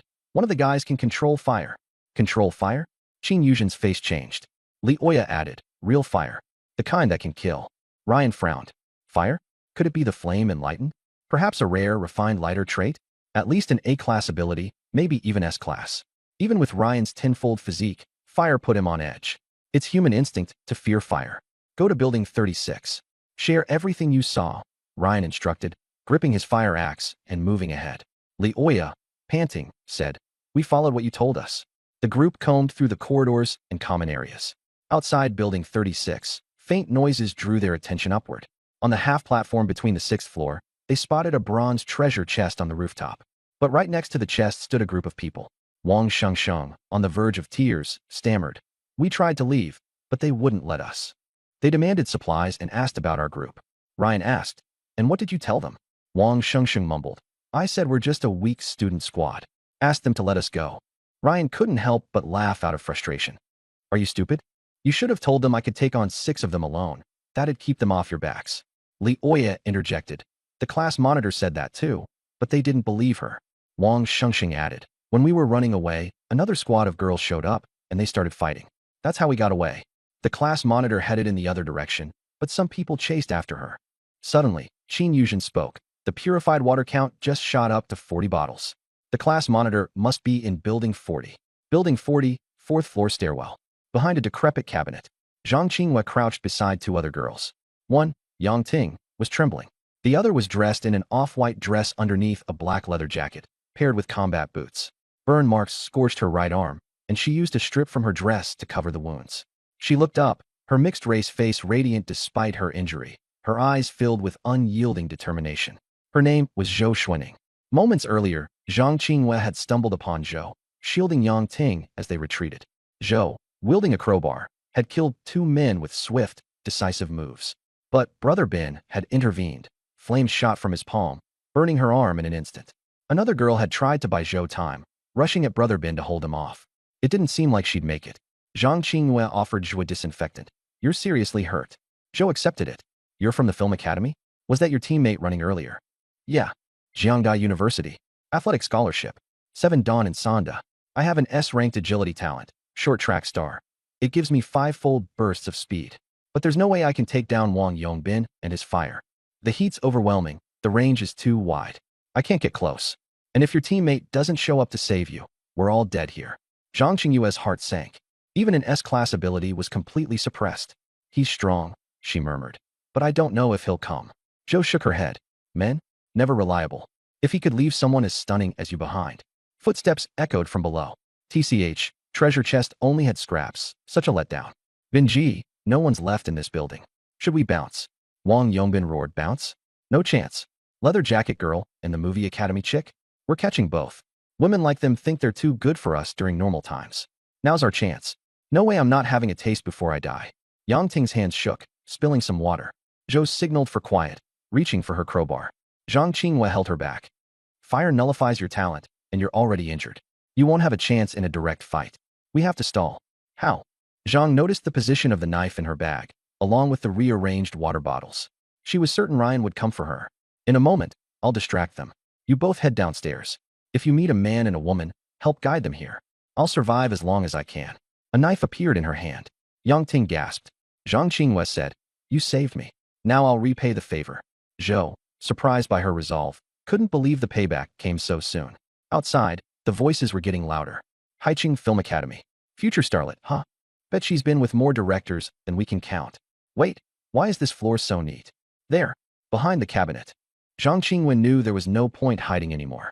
She stepped out, her knife raised in front. Back against the wall, 5 men appeared, most over 40, their clothes stained and filthy, gripping wooden planks and metal poles. Their leader, a buzz-cut man in a black tank top, had muscles rippling. Wang Yongbin scanned Zhang up and down. Figures you're from the Film Academy. That face, that body. They don't make M like you in construction zones. Zhang met his eyes and said evenly, I don't want trouble. Let's go our separate ways. Our separate ways? Wang chuckled darkly. Give us all your supplies, and you're coming with us. Zhang gritted her teeth. Take everything. Just let me go. Wang shook his head, amused. You really don't get it, do you? He extended his hand. A burst of orange-red flames ignited in his palm. If you don't play along, I'll torch that pretty face of yours to ash. Sweat dripped down Zhang Qingyue's back. I have insider information. What info? He asked suspiciously. This morning, I heard a gentle voice. It said this survival scenario only lasts 3 days. After 3 days, all instances return to reality. Killing too many people will bring punishment. Liar, a middle-aged man barked. Wang smirked. Nice story. Even if it's true, I'm still gonna have my fun. Zhang lunged, slashing her knife and dashing toward the deeper corridor. Get her, ungrateful bitch. Flames crackled in the air, barely missing her. Boom. The force of the shockwave sent Zhang staggering forward. Wang lit his hand again, roaring, Run again, and I'll roast you like a chicken. The men fanned out, tightening their encirclement. Her escape routes were blocked. But then, a cold, clear voice called out from behind the group. Let her go. If you're so tough, come at me instead. Xuanning, Zhou charged forward. Her left hand gripping an iron crowbar, her right arm hanging limply at her side, her face deathly pale. Even Ting Yang followed close behind. Yongbin Wang spun around. Oh, so you're a tough one, huh? Xuanning Zhou sneered. The kind that could kill you. You guys don't even know each other, huh? Thinking about teaming up the 3 of you. Qinghua Zhang cried out anxiously. Xuanning. Ting Yang. Stay back. Too late. Xuanning was already on the move. Her staggered steps remained unbelievably fast. At her peak, she ran 100 meters in 12.5 seconds before the apocalypse. Now, with her post-apocalyptic speed multiplied by 5, she closed the gap in mere seconds. Clang! The bald man beside Wang Yongbin stepped in. This hefty man, sporting a beer belly, possessed incredible strength. He wielded a 1.5-meter-long rebar, the accompanying weapon of his grade A ability, hardened steel rebar. Xuanning was at a disadvantage. Her left hand wasn't as strong as her now-injured right, and the recoil caused her palm to split and bleed. But using the momentum from the recoil, she rotated, swinging her heavy combat boot viciously into the bald man's kneecap. Crack! Arg! The man collapsed to his knees. Qinghua Zhang tossed a dagger. Xuanning caught it midair and leaped forward, a streak of blood trailing with her precise cut. The attacker was dead. This was the power of extreme agility. With a blade in hand, she could kill before her opponents could even react. Ordinary awakened ones stood no chance. In the blink of an eye, the 4 men upstairs were reduced to 3. Xuanning swiftly evaded the rebar-wielding man, sidestepped the hammer holder, and darted straight for Yongbin Wang. Useless. Yongbin cursed and lifted his right hand. Brilliant orange flames ignited, threatening to engulf. But his target wasn't Xuanning, it was Ting Yang. Watch out! Qinghua Zhang shouted in alarm. Xuanning's pupils contracted as she skidded to a stop, dodging into a roll. Ting!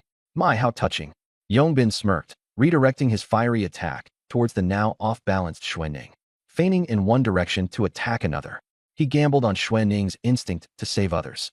If she risked herself to rescue some nameless acting student, she would surely do the same for someone she knew, wouldn't she? Yongbin may not have had much education beyond middle school, but he understood human nature well enough. Caught mid-motion, Xuanning couldn't halt her retreat fast enough. Flames spiraled toward her. Her energy depleted, no movement left to evade. Her line of sight filled with a blazing inferno. Xuanning! Ting Yang cried out, courage erupting from some unknown place. Without hesitation, she dove, shielding Xuanning. Xuanning froze. Bam! Whoosh! Ting Yang was engulfed in flames. Her clothes and hair instantly turned to ash. Her skin sizzled with a sickening sound. Flames consumed her entirely as she collapsed in front of Xuanning. The fire raged for a few seconds longer. Yongbin Wang snapped his fingers, and the flames vanished. Heh! Huh! Yongbin panted, his voice heavy with satisfaction. They actually jumped in to save her. Boss Wang, that fire of yours sure turned her to dust. So powerful, Boss Wang. The flattery brought a twisted grin to Yongbin's face. Although Xuanning had narrowly escaped, it wasn't without cost.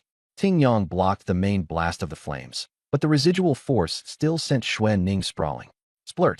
Blood spurted from her mouth. Her arm, her side, her thigh, any exposed area of her skin, was charred to an ugly mix of seared flesh and flowing blood. Yet she seemed immune to the pain, struggling to her knees, glaring down at the remains on the ground. In mere seconds, one dead, one injured. Yongbin Wang, depleted by the effort, looked pale but triumphant. Facing these two now crippled women filled him with satisfaction. Two women, a beauty and a firebrand, both stunning in their own distinct ways. Before the apocalypse, he was just another construction worker. Neither of these girls would have glanced at him. But now he could have them at his mercy. All right, now that it's quiet. Yongbin grinned as his gaze roamed. He licked his lips. Which one should we start with? Boss Wang, let's go with the star here. These actresses used to only exist on TV. Yeah, look at her, soft and delicate. Boss, let me have a shot after you're done, will ya? As Wang Yongbin crept closer, clearly entertaining the vile suggestions, Qing Weizhang's face darkened. She knew she had no way of resisting. Had Ryan really given up on her? Or was he still on his way? If they had their way with her, wouldn't it be better to just end it herself now? Despite trying to avoid despair, Qing Wei silently shut her eyes. Bang! A dull thud echoed from the staircase, the sound of something heavy hitting the ground. Bang! Another one. Who are you? Stop, Ard! A scream followed. Yongbin froze, startled. Old Su. Xuanning looked towards the sound. From the shadows at the staircase, approaching footsteps grew louder. A figure emerged, slowly walking up, carrying a blood-stained firefighter's axe. Droplets of crimson blood dripped ominously from the blade. Qing Yue's head snapped up. It was Ryan. Whether it was reality or the adrenaline filter of the moment, Ryan somehow seemed taller and sharper in her eyes. If you're so torn about who to start with. Ryan stopped a short distance away, his voice steady and chilling. Why don't I suggest starting with you? Xuanning, still half kneeling, glanced at him, thinking, if he's showing up at just this moment, this must be the savior Qing Wei talked about, right? But does it even matter? Even with her S-class ability, she was in such a miserable state now. Qing Wei, holding on to desperation, shouted, Ryan, that guy controls fire, don't underestimate him. Yongbin and his men, still perplexed, demanded, where's our backup? Where are the guys downstairs? Ryan's steps didn't falter. They're all dead. Yongbin's surprise quickly twisted into laughter. Impressive. Really impressive. You've got guts messing with my men. Guess we'll see if you know how to spell the word death. Their banter was interrupted by hurried steps from behind. Liao, Sheng, and Qinjin rushed up the stairs, panting from exhaustion.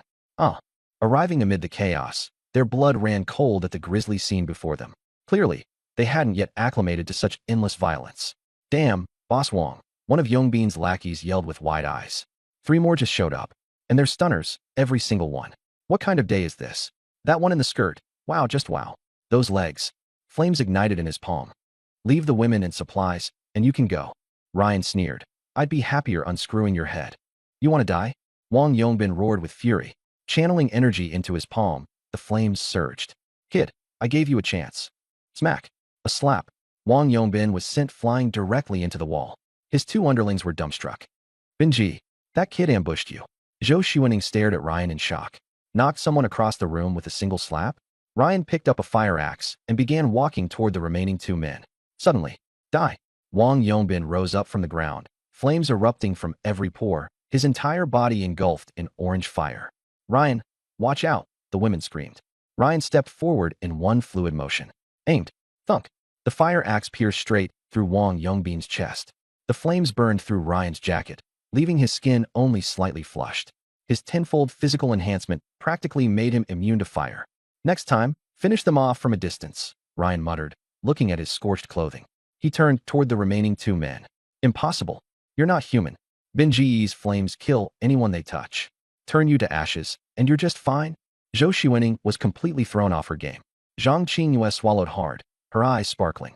Ryan defeated a fire-based mutant? Wang Shengsheng and Qin Yuzhen couldn't help but glance at Ryan's physique. Who would have thought he was hiding so much power all along? Why hadn't they noticed before the apocalypse? Liao furrowed her brow. Was he always eating this well in the past? They didn't know Ryan never worked out. It was the apocalypse that gifted him his enhanced genetics. Zhou Xuening was the most shocked. Her old teammates had died due to fire-based abilities. She herself had been burned before. She knew exactly how terrifying Wang Yongbin's flames were. But Ryan? He shrugged them off like nothing before killing him. Your name is Ryan? Zhou Xuening suddenly asked. Without turning his head, Ryan replied, talk later. Let me deal with these two scumbags first. He strode forward. The two men exchanged a look, desperation written on their faces. Trapped, they knew they had no choice but to fight for their lives. Get him! Splurt! Splurt! Splurt! In mere seconds, Ryan severed their legs and left them crawling helplessly on the ground. The one wielding a steel rod didn't even get the chance to swing. Arg! I'll curse you for eternity. Ryan spoke indifferently. Public bags, private bags, empty them. Hand everything over. In your dreams. I won't. Thunk. Ryan's axe chopped into his ankle. Arg! I'll say it again. The supplies. Hand them over. I. Thunk. Each syllable of I met with another chop, cutting off a bit more of his leg.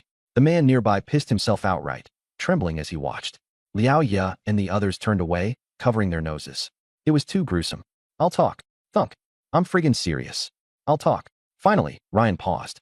The steel rod-wielding man now had his entire leg reduced to chunks, just flesh and blood scattered everywhere. I wanted to talk from the start, you never gave me a damn chance. At this point, he couldn't be more frustrated. The regret hit him with the very first swing. But he wasn't even allowed to explain before the relentless blows rained down.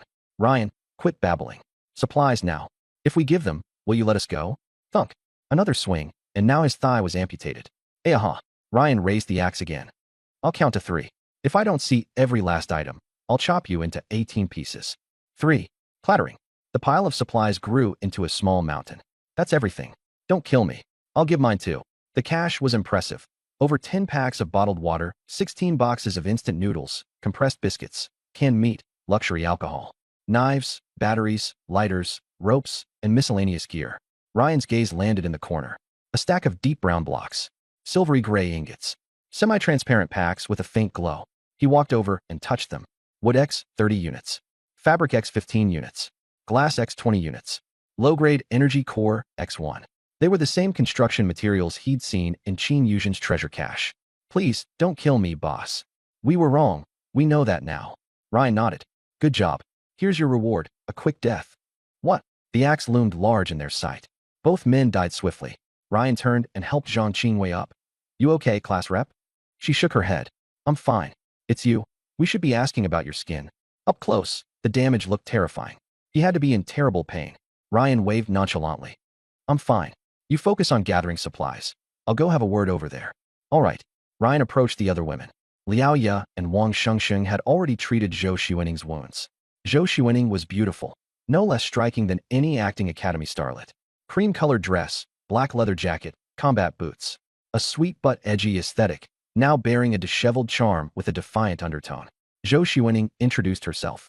Jiang University, black belt in kickboxing, rank 7. She flashed a newly won trophy. The apocalypse hit while I was at my desk, so I awakened an S-tier talent. Sprinter's Star, which gives me 5-fold burst speed. What's your talent? Her question was direct. Ryan didn't expect her to get straight to the point. An S-tier ability? Her future was limitless. Ask them. Ryan smiled faintly. Zhou Xuening glanced at the others. Neither Qin Yuzhen, Liao Ye, nor Wang Shengsheng said a word. They won't say. Is your talent some big secret? Ryan's brow twitched. Clearly, those three were tight-lipped when they wanted to be. Guess I'll have to spill it myself. I can see the future. What? Zhou Xuening was dumbfounded. Are you joking? There's no way an ability like that exists. Don't get too curious. Curiosity can be fatal. Zhou Xuening shrugged. Doesn't matter. My team's dead, it's just me now. You're S-tier. You won't die so easily. What's the first stop, and they ran into Wang Yongbin, nearly losing their lives. Ryan thought to himself, just pure bad luck. Once they truly hit the road, they'd realize that even an A-rank fighter was considered elite. Out of the blue, Qin Yuzhen asked, Ryan, there's an empty seat in the car. Could Xuening join us? The rules for the vehicle don't specify if additional passengers can be picked up later. Let's stick to the regulations. Zhang Qingwei approached, saying, Ryan, everything's packed up. Good. Time isn't on our side. Let's prepare to head back to the car. Li Aoya and Wang Shengsheng were the first to agree. After experiencing last night, they both realized nowhere was safer than staying on the vehicle. Zhang Qingyue grabbed Zhou Xuanning's hand and said, "Thank you." "No, I should be the one thanking you. Hopefully, we'll meet again on this path to survival." "Same here." Zhou Xuanning looked at Ryan. "Next time we meet, I'll return the favor. Just don't owe me another favor, and I'll already consider myself lucky," Ryan said as he led the others downstairs. Zhou Xuanning was undeniably attractive and had immense potential. She was talented. But for now, bringing her aboard wasn't an option. Ryan guessed that with her skills, their paths would cross again sooner or later. Zhang Qingyue and Zhou Xuanning hugged tightly before parting ways. As Zhou Xuanning watched the group's backs disappear, she whispered, "Haiching Film Academy." Ryan. Inside the van, Ryan changed into a second-hand windbreaker. It wasn't as comfortable as his previous outfit, but it would do. Seat plan. Zhang Qingyue Ryan. Qin Yuzhen. Li Aoya Wang Shengsheng. With Zhang Ziqiao's spot now vacant, Ryan found he could finally stretch out a bit. Qin Yuzhen sat nearby, ready to give him a shoulder massage. Unfortunately, the class prefect refused to massage his legs. Logically speaking, after he saved her life, she should be quite grateful. But oddly, the connection alert didn't ring. Exploration of abandoned residential area number 7 completed. All survivors must return to their vehicle immediately. Countdown, 300, 299, 298. Route 1, extremely safe, complete. Vehicle E923, surviving passengers, 2. Continuity conditions met. Car owner voting activated. Rules displayed. All passengers may vote. Majority vote determines the car owner. Time limit, 180 seconds. Car owner privileges, driving assignments, critical decision-making, and vehicle ownership rights. Candidates: Zhang Qingyue, Ryan, Qin Yuzhen, Li Aoya, Wang Shengsheng. "There's really no need to vote," Zhang Qingyue stated directly. "Ryan should be the car owner. I can drive." "You know how to drive?" Ryan asked, surprised. "Learned it right after the college entrance exams," she replied confidently. Li Aoya and Wang Shengsheng exchanged glances, growing increasingly aware of how little value they seemed to bring to the group. Zhang Qingyue noticed their unease, turning to the back seats with a smile. "Aoya? Shengsheng?" "Yes." The two were caught off guard. "Want me to teach you how to drive?" Zhang Qingyue kindly offered. This survival road could last forever. Driving alone would be exhausting. Their eyes lit up. "Yes. Thanks, class prefect." Even Qin Yuzhen quietly mumbled, "I want to learn too." Zhang Qingyue chuckled. "Of course." 180 seconds passed. Ryan was elected as the car owner. Things were far smoother than in his previous life. Vehicle owner of E923 confirmed. Ryan. Privileges activated. Important announcement. Passengers can get in and out of the vehicle freely, but must reach the next station on time. Vehicle upgrade system unlocked. Disasters will be unleashed periodically. Their impact will decrease the closer you are to a station. "We can leave the vehicle? We're free." "But then, there are disasters." Zhang Qingyue frowned. Before she could finish her thought, cold disaster activated. Temperature will drop to -40 degrees Celsius within 180 seconds. Act immediately to protect against the cold. Vehicle insulation insufficient. Upgrade or evacuate immediately. -40 degrees. The group turned pale. Frost instantly covered the windows. Ryan's face twitched, though he secretly felt relieved. In his past life, there was a silent toxic gas disaster, colorless, odorless. Breathing too much of it led to instant death, and by the third station, half the passengers had died. At least this time, the danger was visible. "Class prefect, take the wheel. Step on it as hard as you can." Zhang Qingyue gripped the steering wheel tightly. She had a driver's license and would be useful now, but she hadn't anticipated needing it to drive for her life. Qin Yuzhen shivered. "Hurry up. It's getting colder." Zhang Qingyue closed her eyes for 3 seconds, then opened them. Virum. The van roared to life, speeding off. The barren wasteland outside became shrouded with blue, icy mist. The chill seeped through the metal panels. "So cold." Wang Xingxing's teeth chattered. "We're all still in summer clothes." Li Aoya curled into a ball. "Put on whatever warm clothes we've got." Ryan assessed the data. Current vehicle, minivan, small.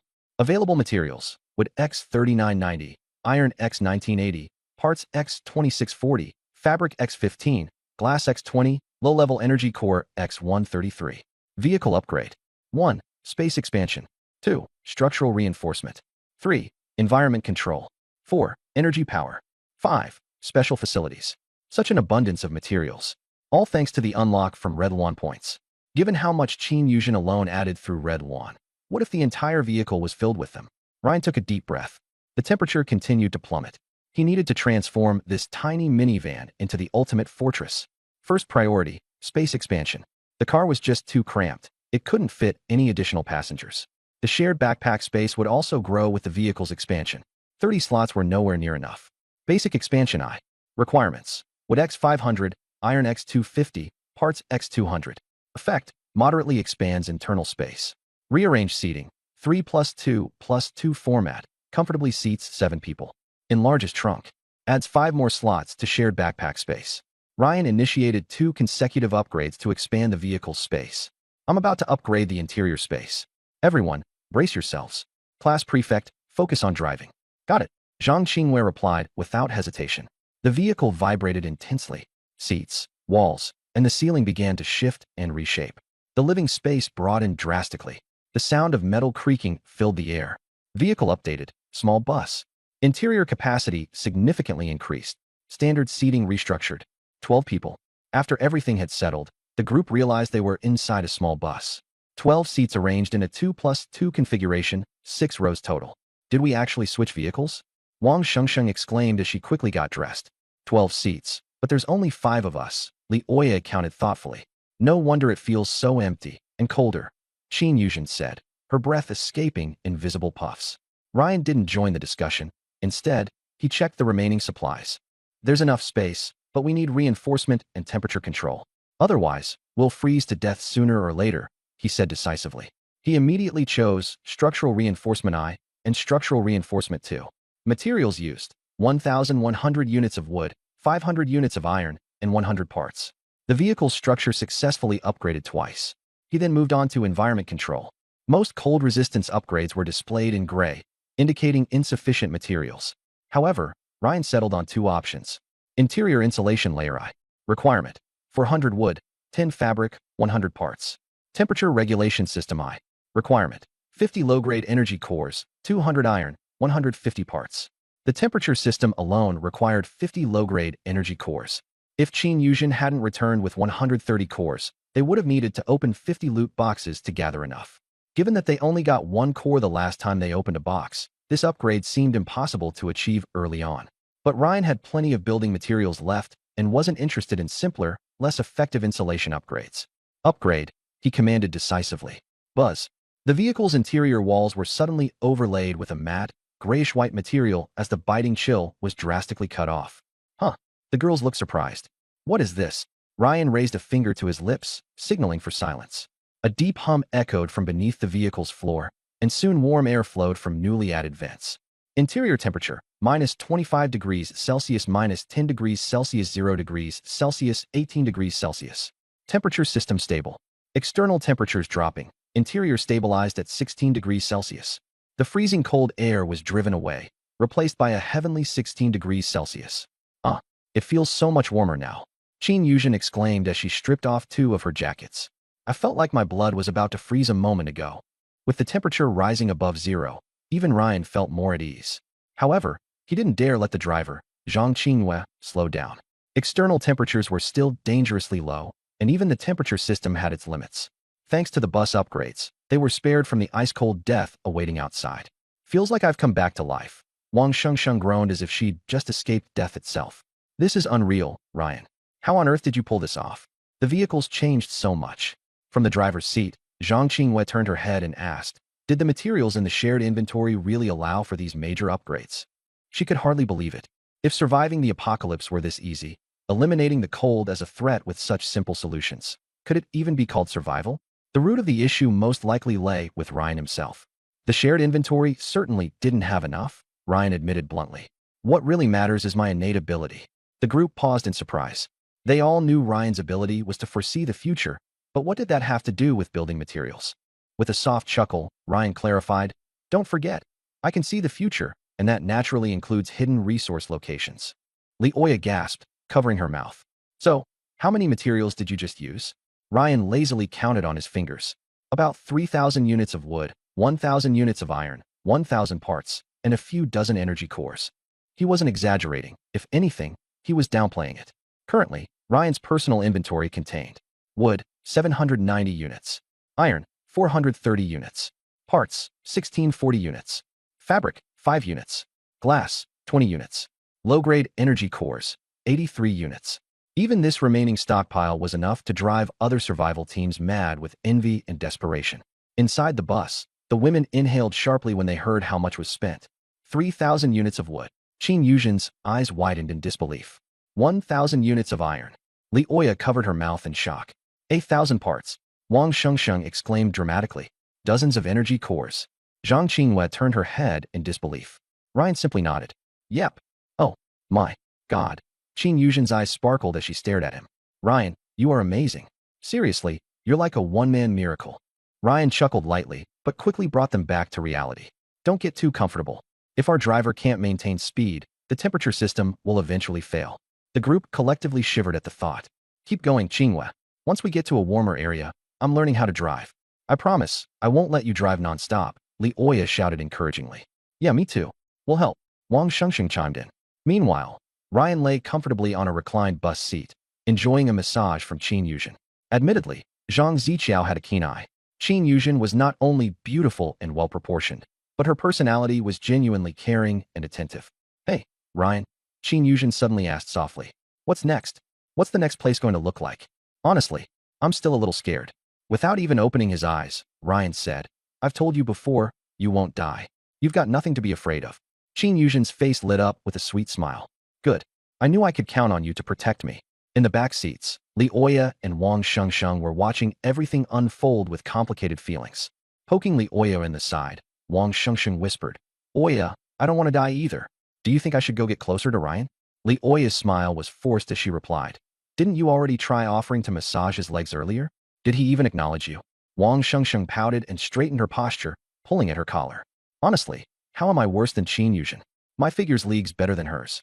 Just give me a chance. Li Oya shook her head. You don't get it. That guy's stubborn. When he was chasing me, he was just like this, she said, her tone a mix of nostalgia and regret. Wang Xingxing's eyes spun mischievously as she leaned closer. Oya, you're just too proud for your own good. This is the apocalypse.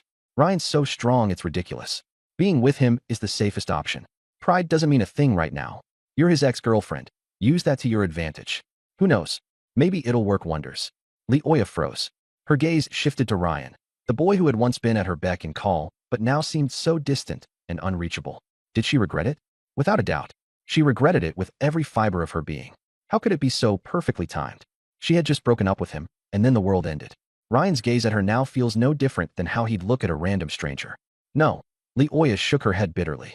If I approach him, it might just make him dislike me even more. Wang Shengsheng, however, wasn't one to give up so easily. She glanced at Qin Yuzhen leaning almost completely onto Ryan in the front seat, then turned to Li Oya, who still remained as stunning as ever, and a vague plan began to form in her mind. Ryan's a guy, and every guy has their weaknesses, Wang Shengsheng mused while stroking her chin thoughtfully. Just then, Global Information Synchronization Channel activated. Locating. Location found. Connected to Sequence 691, Fractal Branch K7, Theta Observation Point. Channel activated. Haiqing Film Academy Zone Channel. A cold system voice echoed, and a translucent chat interface abruptly popped up before everyone's eyes. What? What the hell is this? Qin Yuzhen instinctively leaned back. A chat box. Does it even do that? Wang Xingxing's eyes were wide in disbelief. Li Oya squinted at the displayed IDs. It even comes with our names? Ryan scanned the quickly populating channel. Lu Wei, crap. Anyone here? Zhao Lin, there's freezing mist everywhere outside. No coats, and we're in for hypothermia. Zhou Qianqian, help. Mr. Wang drove off with the car. Wang Changjun, Qianqian, you're reckless. Do you want to doom us all? The chat was immediately flooded with messages as soon as it became accessible. Ryan noticed a separate small tab labeled Trade. Sun Chong, people can trade here. Wu Haoshuan, I've got cigarettes, willing to trade for food. You can trade with others. Li Oya leaned closer. Ryan, should we trade for something? And for what purpose exactly? Ryan asked. I scored 120 in math for the college entrance exam. Li Oya said, half excited, half serious. I can be the accountant. Ryan raised an eyebrow. Oh, trying to secure yourself a role here, huh? Li Oya. Ryan rubbed his chin thoughtfully. All right, you'll manage the group inventory.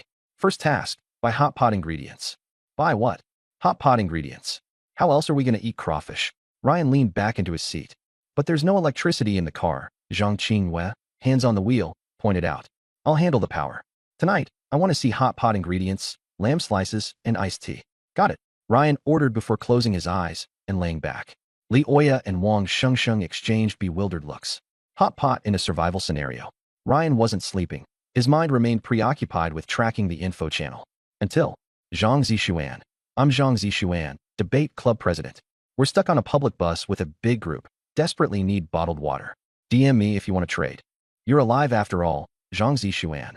Ryan muttered under his breath. You, of all people, wouldn't just roll over and die, huh? Last time, you milked me dry. This time, you'll pay that debt 100-fold. Serious intent simmered beneath Ryan's expression, a cold glint flashing through his eyes. They were bound to meet eventually. Would it be at the next stop? The first checkpoint functioned as a beginner tutorial, ensuring low casualties. The second? That was where things ramped up, an epic difficulty spike. Ryan's priorities. 1. Keep himself alive. 2. Keep Hongwan alive. 3. Keep the class representative alive. As for Li Oya or Wang Shengsheng, they didn't matter much, barely acquaintances. Qin Yuzhen seemed to sense the shift in his energy. Her movements grew gentler. Ryan turned to Wang Shengsheng. You, start pressing, and don't stop until dinner time. If you slack off, there'll be consequences. Can I help too? Qin Yuzhen chimed in softly. You need rest, Ryan said curtly. Wang Shengsheng eagerly unbuckled. No problem at all. I've got great technique. Thrilled to have an excuse to sit closer to Ryan, she jumped into action, not realizing the danger that awaited. Oblivious, she knelt in Qin Yuzhen's seat, her fitted jeans outlining her curves to perfection. She adjusted her posture, round and firm under taut denim, before leaning in to massage Ryan's shoulders. The faint fragrance of her perfume wafted over as Ryan closed his eyes. She began tentatively massaging. Too soft, Ryan remarked flatly. Huh. Wang Shengsheng paused in confusion, but then added more force. How about now? Still weak. Wang Shengsheng bit her lip, focusing harder as her hands worked more rigorously. What she thought would be an easy task turned into a real endurance test. Ryan was unusually demanding. Sweat soon beaded on her forehead, her breath quickening with exertion. Ryan, this part of your shoulder's so stiff. You must be so stressed normally, she ventured gently. Ryan didn't answer. Your strength's still lacking. After about 10 exhausting minutes, Wang Shengsheng's arms began to tremble. Ryan, can I take a short break? Just for a minute, promise. Ryan opened his eyes, staring down at her, knelt at his feet, weary, sweat trickling down the side of her face. What did I say about stopping? He said coldly. Smack. A sharp slap landed across her behind. Ah, she squealed, startled. Ryan, what are you? What? You think one little punishment's too much? He asked, voice calm yet menacing. Wang Shengsheng's cheeks flushed beet red as she quickly glanced at Qin Yuzhen and Li Oya for their reactions. Both pretended to stare out the window, but it was obvious they'd seen it all. No, it's fine, Wang Shengsheng said embarrassedly, taking a deep breath. Red thread connection confirmed. Wang Shengsheng. Identity code, 2. Connection type, domestication link. Depth level, LV.1. Multiplier bonus, X10. Ryan almost froze in shock. When did this activate? He hadn't done anything noteworthy yet. Domestication link? Glancing down at Wang Shengsheng's obedient stance beside him, the system's words resonated strangely. She indeed resembled a pet of sorts. Her innate skill wasn't particularly impressive, a far cry from Qin Yuzhen's high return potential. Within limitations, she could offer minor bonuses when looting or receiving rewards. Still, better than nothing. All right, enough, Ryan said finally. Go assist Li Oya with supply trades. And remember, find reliable sellers. Decent hot pot bases are hard to come by. I'd hate for Li Accountant to face any discipline tonight. His cryptic warning hit its mark. Li Oya flushed at the implication of discipline. Was he actually considering coercing me? Back in our relationship days, he'd never allow something like that. Ryan finished delegating tasks and leaned back fully to focus on one specific vendor, Yang Kuzhin. Yang Kuzhin. Attention classmates, I've got an axe, a heavy octagonal hammer, 1 meter long, with a 10-pound head. Very practical. If you're interested, bring food and drinks for the trade, DM me. The picture shows a black octagonal hammer with a large, sharp, and defined head. Ryan sends a message. Ryan, is the hammer still available? Instant reply. Yang Kuzhin. Yes, it is. You're the first person to DM me. Yang Kuzhin. But a lot of people are asking, so you'll need to make a quick offer. Priority goes to high-calorie food, compressed biscuits, chocolate, that kind of thing. We also need water. Our team is almost out of supplies. Ryan, I have food, but it's not the usual stuff. Can you accept crawfish? Yang Kuzhin. Crawfish? Are you serious? Ryan, my teammate's specialty. We just ate some today. Yang Kuzhin. Impressive. How much are you offering? Ryan, 5 pounds in exchange for the hammer. There's a pause. Yang Kuzhin. Sorry, my team thinks crawfish isn't filling enough. Ryan, 10 pounds. Yang Kuzhin. Crawfish is hard to prep and can only be grilled. Not as reliable as biscuits. Ryan, 15 pounds. The pause this time is longer, as if they're having a team discussion. Yang sorry, but after discussing it with the group. Ryan, 20 pounds. Yang you're really going all out. Ryan, so is it a deal? Yang deal? Are you really giving us 20 pounds? Ryan, I need this hammer to break through obstacles. Stop asking, are we trading or not? Yang of course. Only a fool wouldn't trade. Yang thank you. You're such a generous person. Our team was about to start eating bark. Yang oh, by the way, I'm Yang from dance department, year 2, class B. What about you? Ryan, check the first 2 characters of this message. Yang Ryan? A trade request pops up from Yang 1 heavy octagonal hammer for 10 kilograms of crawfish. Ryan accepts immediately. A black octagonal hammer appears in his inventory. 20 pounds of crawfish disappear. Yang sends a sticker and bolts. Ryan resumes scanning trade deals. He trades another 90 pounds of crawfish for 2 down jackets and 3 pairs of insulated pants. In the freezing, snowy landscape, warm clothing is more valuable than weapons or food. Those without essentials wouldn't even consider a trade. Ryan doesn't strictly need the clothing himself, but anticipates a mission requiring him to disembark. The girls on the bus don't have his tenfold constitution advantage. Qin Yuzhen provides water, and the class rep cooks crawfish with an impressive 130x yield. Ryan cannot let anything happen to them. The night is as dark as ink. The heating system maintains the bus interior at barely 59 degrees Fahrenheit 15 degrees Celsius. Liaoya pulls her coat tightly around her and suddenly shouts, I found hot pot seasoning. They're asking for 2 cases of water in return. Ryan rubs his temples. What about mutton? Wang Shengsheng replies. 1 pound of meat costs 3 cases of water. How much water do we have left? 6 cases. And how long will that last? 6 or 7 days, maybe. When's the next station? No idea. Ryan smirks. Not knowing when we'll arrive. And you're willing to trade 5 cases of water? Planning to let the whole bus die of thirst. The girls freeze. Relax. I'm not going to hurt you. You don't realize how important water is. Offer 1 bottle of water for the hot pot seasoning and 1 case for the mutton. Stick to that price. The girls hurriedly renegotiate. In the rearview mirror, Zhang Qingwei observes the entire exchange. Ryan upgrades the bus's onboard power module using 80 spare parts and 2 low-grade energy cores. An additional power outlet is set up at the front of the vehicle. The girls secure the deals. The sellers aren't thrilled but agree grudgingly. The group begins preparing hot pot and stir-frying crawfish. Suddenly, a sorrowful male voice rings out. So cold. The glacier outpost feels like an iron coffin. The geothermal core prototype. If I could find one, we'd survive. But I can't move anymore. The ice behind me is cracking. They caught up. The heat source is right there. I collapse beside it. I can't move. Let the light shine on my face. Like a dying man clinging to the last flicker of a candle. The voice cuts off abruptly. The bus falls into a deathly silence. The only sound is the bubbling of the hot pot. Wang Shengsheng stammers. Did anyone else hear that? Zhang Qingyue's face darkens. We all did. Check the chat box. On the regional channel, the fear of the apocalypse sinks its claws into everyone once more. From outside the bus comes the crunch of car tires on ice. Other teams begin arriving. A modified off-road vehicle parks on the left. 7 burly men armed to the teeth jump out. On the right is a military Humvee.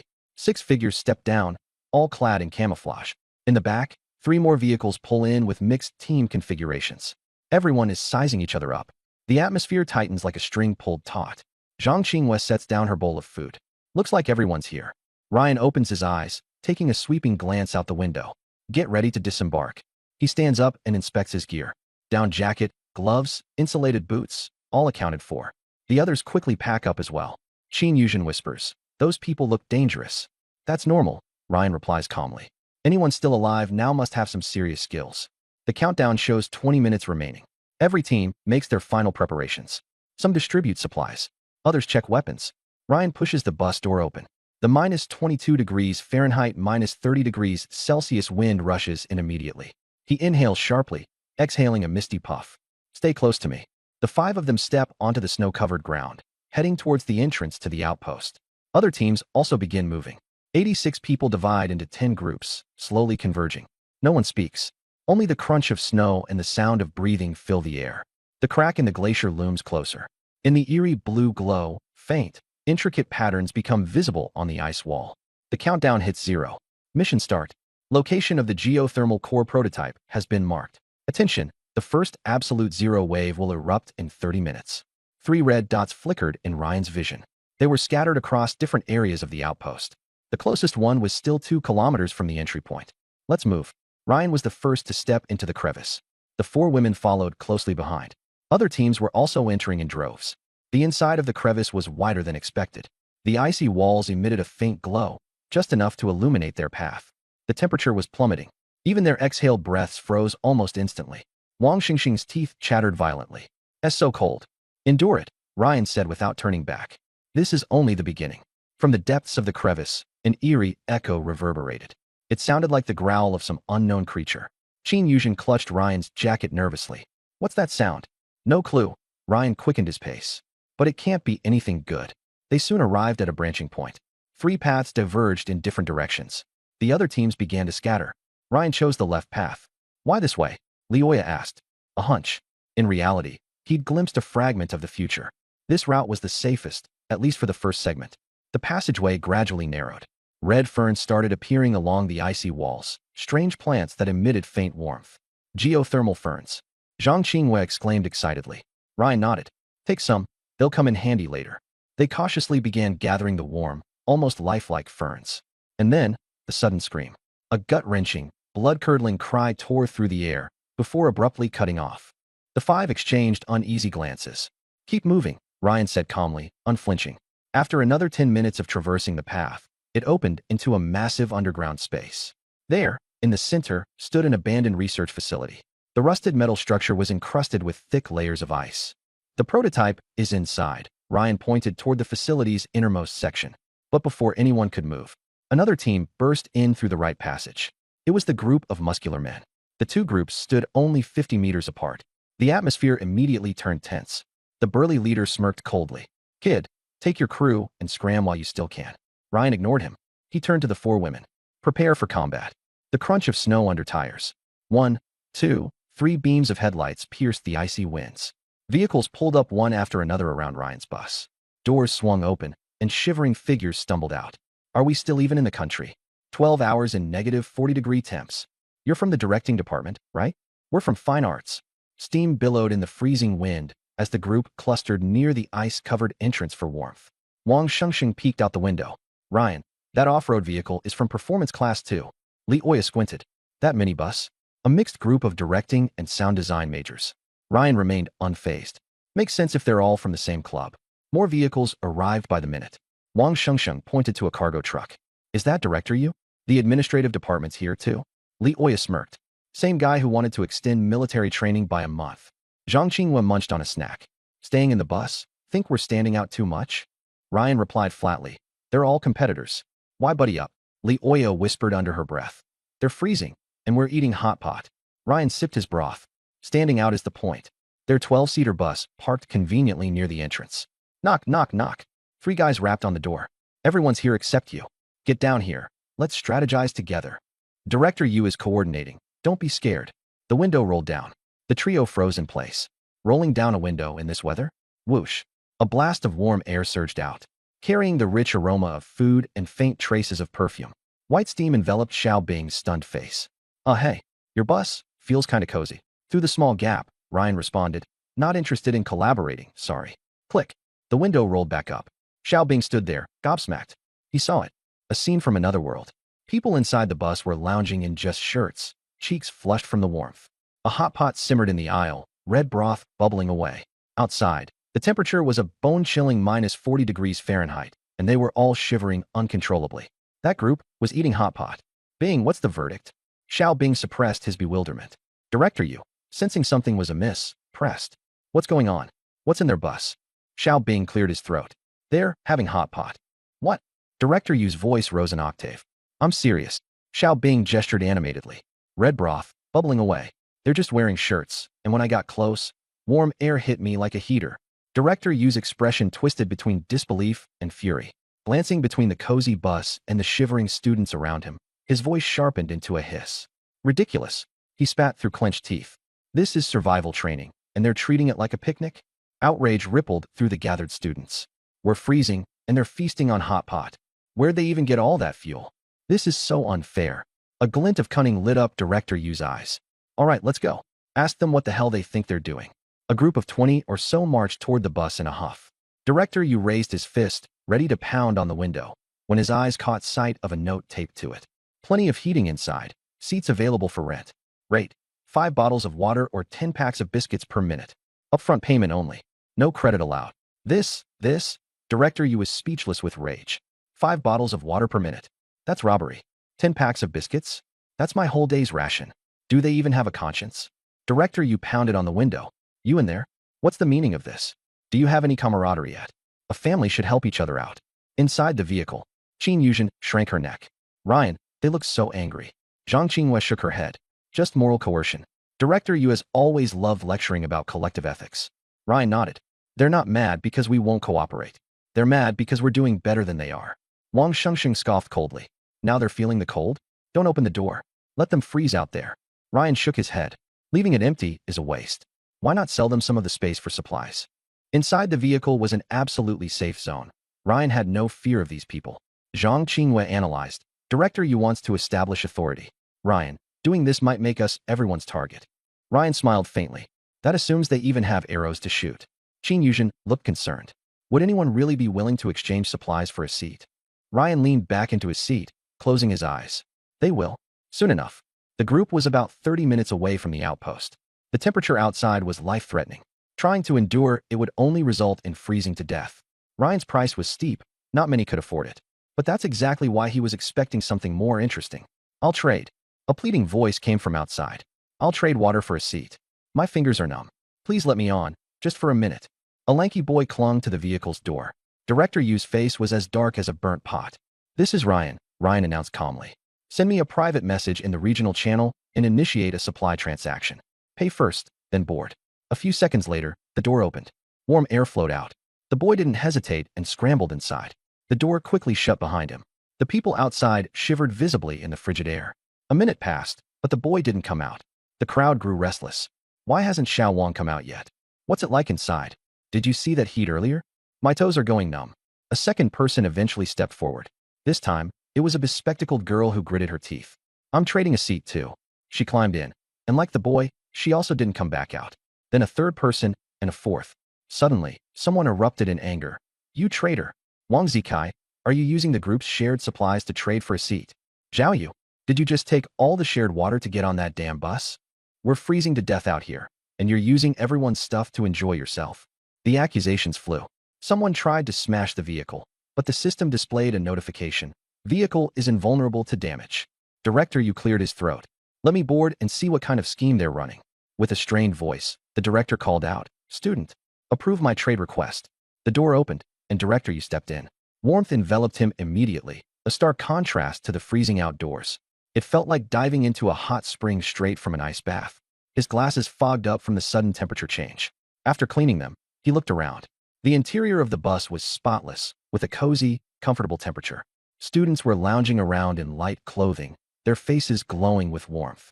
On a small table by the aisle, remnants of a hot pot meal still steamed faintly. Unbelievable. Director Yu's jaw dropped as he looked at the reclining Ryan. This wasn't post-apocalyptic survival. This was an RV winter vacation. Taking a few deep breaths to steady himself, Director Yu pointed accusingly. How can you live like this? We're all classmates. We should be sharing resources. Then he turned to the newly boarded passengers. You too, using group supplies for personal gain? Get off the bus immediately. Ryan opened his eyes, fixing Director Yu with a calm, yet icy gaze. Are you threatening my customers? Director Yu faltered, his righteous demeanor crumbling by 3 notches. I'm the administrative director. In extraordinary times, unity and discipline are critical. You charging fees like this is disrupting cohesion. I order you to. And I order you to get your ass off my vehicle. Ryan interrupted sharply. Director Yu froze, momentarily stunned. Ryan stood up, a firefighter's axe appearing in his hand. The school is gone. Can your so-called authority be traded for even a single piece of wood? This is my vehicle. What I say goes. Your time is almost up. Either get off or submit another trade request. Director Yu's face turned alternating shades of red and white.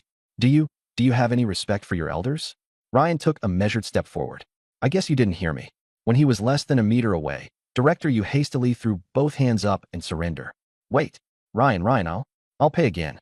Inside the vehicle, some of the students struggled to keep a straight face. Zhang Qinghua and Li Oya exchanged knowing smiles. while those who had just boarded wore looks of contempt. Just moments ago, Director Yu had been preaching righteousness and morality, yet even he couldn't endure the cold. Director Yu's face flushed bright red as he fumbled to bring up the trade page. Suddenly, his expression twisted in confusion and panic. What? Director Yu yelled. Where are the shared supplies? Who messed with our group stash? He scrambled to the window, looking out. The scene outside was pure chaos. Who stole more of our shared supplies? All this talk about working together, what a load of crap. Everyone's just out for themselves. If anyone else tries to take more, I'll gut them. Hell, I'll take some for myself too. I should have known. There's no such thing as cooperation. Everyone's just selfish. In the apocalypse, seeds of doubt and mistrust required no nurturing. They grew into thorny brambles instantly. Trust was always a costly luxury, and in a temporary group like this, it simply didn't exist. The people huddled around the bus quickly scattered, keeping distance from one another with wary eyes. Inside the bus, the warmth was as comforting as spring. Qin Yuzhen murmured quietly. They're in complete disarray now. Wang Shengsheng smirked. Serves them right. That's what they get for using moral blackmail. Li Oya's expression turned thoughtful as she glanced at Ryan, who remained sitting with his eyes closed. A realization suddenly hit her. Zhang Qinghua leaned in closer to Ryan, whispering in astonishment, Ryan, you never even wanted their supplies from the start, did you? She took in a sharp breath. You're dismantling potential threats. If they had stayed united, we'd become their target as soon as we reached the outpost. But now, they're too caught up in their own chaos, watching each other instead of ganging up on us. Qin Yuzhen clapped a hand over her mouth, the situation dawning on her. Wang Shengsheng looked both enlightened and slightly terrified. Ryan shifted his gaze toward Director Yu, now awkwardly standing by the door. Time's almost up. Why haven't I received your trade request yet? Director Yu's body stiffened, visibly struggling to maintain composure as his face alternated shades of embarrassment and frustration. There were extra supplies, but everyone's personal backpacks were filled with life-saving essentials. The communal bag? Completely looted. Ryan. The teacher stuttered with a forced, awkward smile. I'm the teacher here, looking out for everyone. It's freezing out there, and I'm too old to handle the cold. The mission's starting, we should stick together. I've got experience. Creak. Bam. Ryan slammed his foot into the man's chest, sending him flying out of the bus and into the snow, crashing heavily into the ground and causing a flurry of powder to burst into the air. The teacher, writhing and groaning, struggled to get up from the snow for what felt like an eternity, his glasses having fallen off in the process. Ryan stood at the bus door, ice cold. You agreed to pay with the communal supplies, but you backed out? You must be confused if you think this is some mom and pop store where you can run a tab. Outside the bus, there was an eerie silence. Then, a stifled snicker broke the quiet, quickly followed by waves of laughter and ridicule. No one moved to help him. The former members of the teacher's caravan merely watched on with cold indifference. The new passengers who had boarded the bus hesitated, and then eventually decided to step off one by one. None of them could offer anything in return from their own communal stockpile. Once all the others had filed off, the bus doors shut with an air of finality. Only Ryan's team remained. Ryan settled back into his seat and gazed out the frosted window. Gear up properly for the cold, he said flatly. Zhang Qinghua gave a sharp nod, and then suddenly made a slicing gesture across her throat with her hand. Ryan hadn't expected the class monitor's apocalypse instincts to develop this quickly. Not so fast, he said calmly. The mission hasn't even started yet. Don't make any rash moves. Stirring up trouble now would ruin the groundwork we've just laid. A brief look of understanding flashed across Qingyue's face. Following that unhinged spectacle, the female students sitting aboard gazed at Ryan with a mixture of growing admiration and a hint of fear. That was precisely the reaction Ryan wanted. This was the only way to ensure the safety of the communal bag, preventing the sort of chaos they had just witnessed outside. Countdown, 59, 58, 57. The cold, mechanical sound of the timer shattered whatever fleeting peace lingered in the cabin. Ryan stood up and stretched his neck. Let's go. His eyes swept across the team of girls. Zhang Qinghua was bundled up in a long black down coat, paired with fleece-lined hiking pants shielding her elegant legs. Her hood revealed only part of her sharp, icy expression, her gaze quietly resolute. Qin Yuzhen, on the other hand, was wrapped in a short, plush white puffer coat, looking warm and soft. The fur-lined hood framed her delicate features, and she wore heavy fleece-lined trousers underneath. Both girls wore gear Ryan had traded for, using crawfish as barter, to make sure they wouldn't succumb to frostbite. Meanwhile, Li Aoya and Wang Shengsheng were dressed in what could only be described as a chaotic hodgepodge. Li Aoya had multiple layers on, a sweater dress underneath two knitted cardigans, topped with a shearling coat. Wang Shengsheng sported a thermal base layer under an oversized hoodie, a jacket over that, and finally a cape draped across her shoulders. When they looked at Zhang Qingwei and Qin Yuzhen, their envious looks were written all over their faces. Thanks so much, Ryan, Qin Yuzhen said with a playful smile, her eyes crescenting. Zhang Qingwei subconsciously shifted her body, slightly avoiding Ryan's line of sight. She wasn't like Qin Yuzhen. Ryan's unwavering kindness toward her weighed on her heart heavily, too heavily. Ryan waved dismissively at the duo. Don't get carried away now. I don't even have anything to keep myself warm. You two are core members of the team, so your safety comes first. As for the rest of you, follow orders, and there'll be food and warm clothes. I promise. Countdown 9, 8, 7. After reassuring the others with some hurried words, Ryan stepped off the bus. The rest of the girls quickly followed suit. The second they stepped onto the ground, the bitter cold assaulted any exposed skin like icy needles piercing through. The steamy breath of Ryan's group caught everyone's attention as it emerged into the frosty air. Geez, it's freezing. And this wind, it's like it's howling. Wang Shengsheng shivered uncontrollably. Li Aoya's teeth were chattering as she clung tightly to Wang Shengsheng's arm. Ryan, we've got to find that prototype quick. There's no way I can survive out here for 12 hours. I'll turn into a popsicle. Look ahead. Ryan pointed toward a tear in the ground.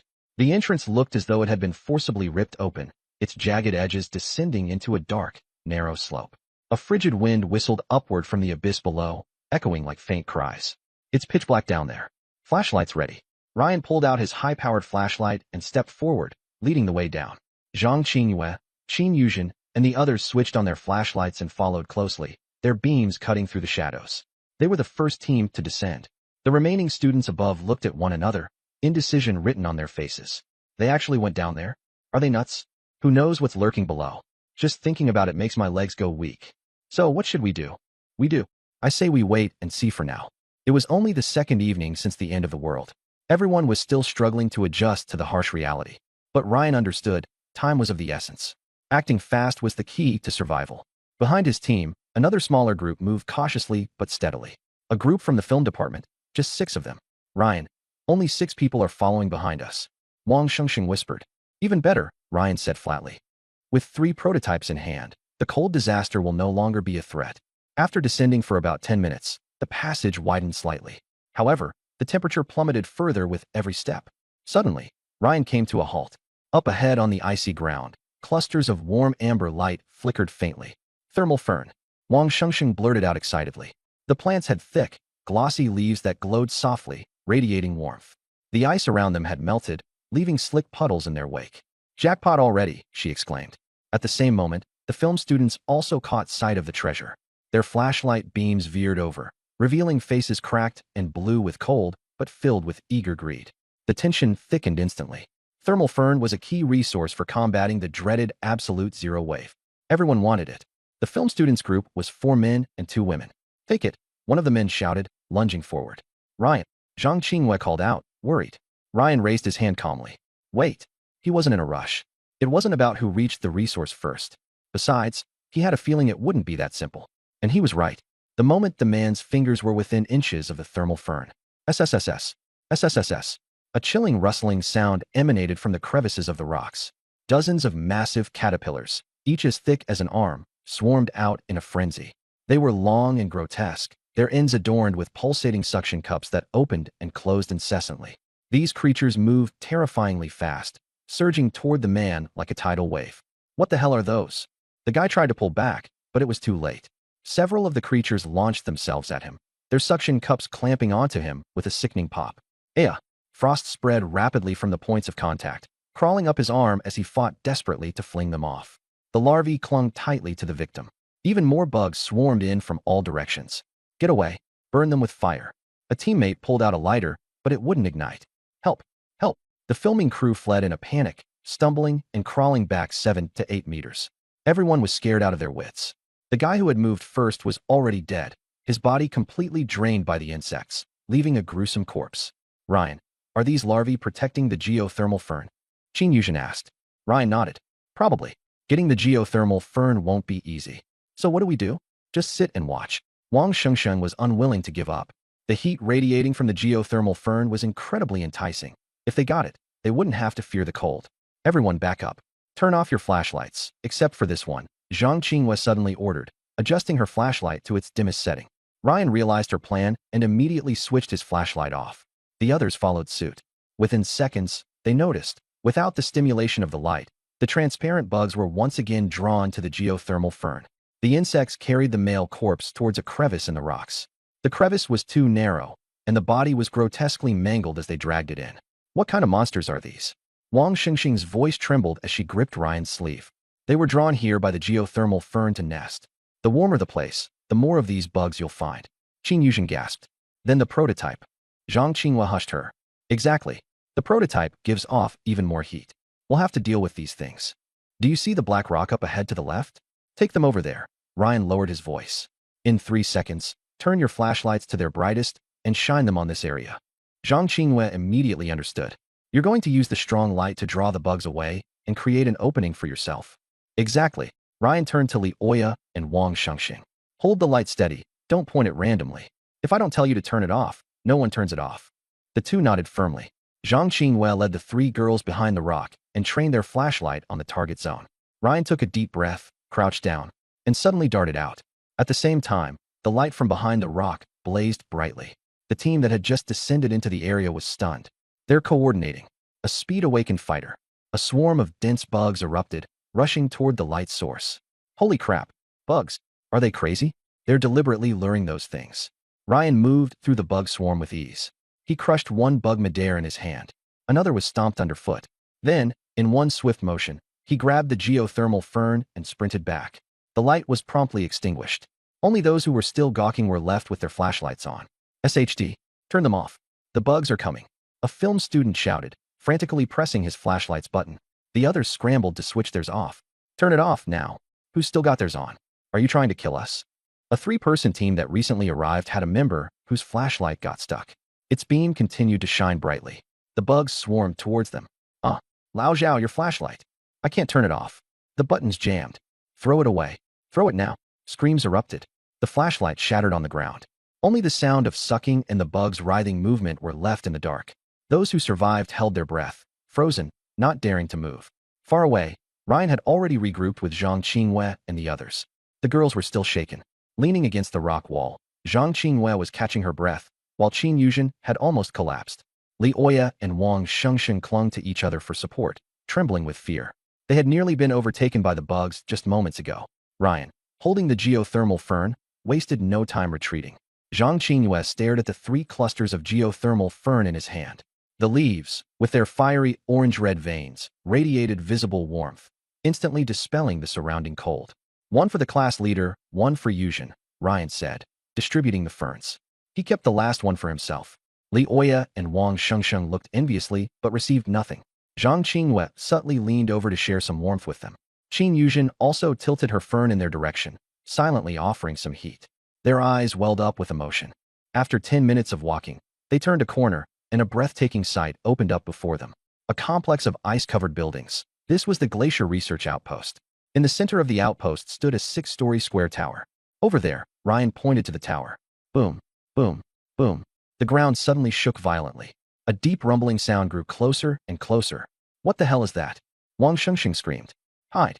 Ryan dashed toward the nearest stone building. The door was sealed shut with ice. Ryan pulled out a heavy hammer, activating his full strength with his tenfold physique, and smashed a hole in the door. Get in now. Just as everyone squeezed inside, a massive, 3-meter-tall white beast passed by the doorway. It looked like a blown-up version of a polar bear.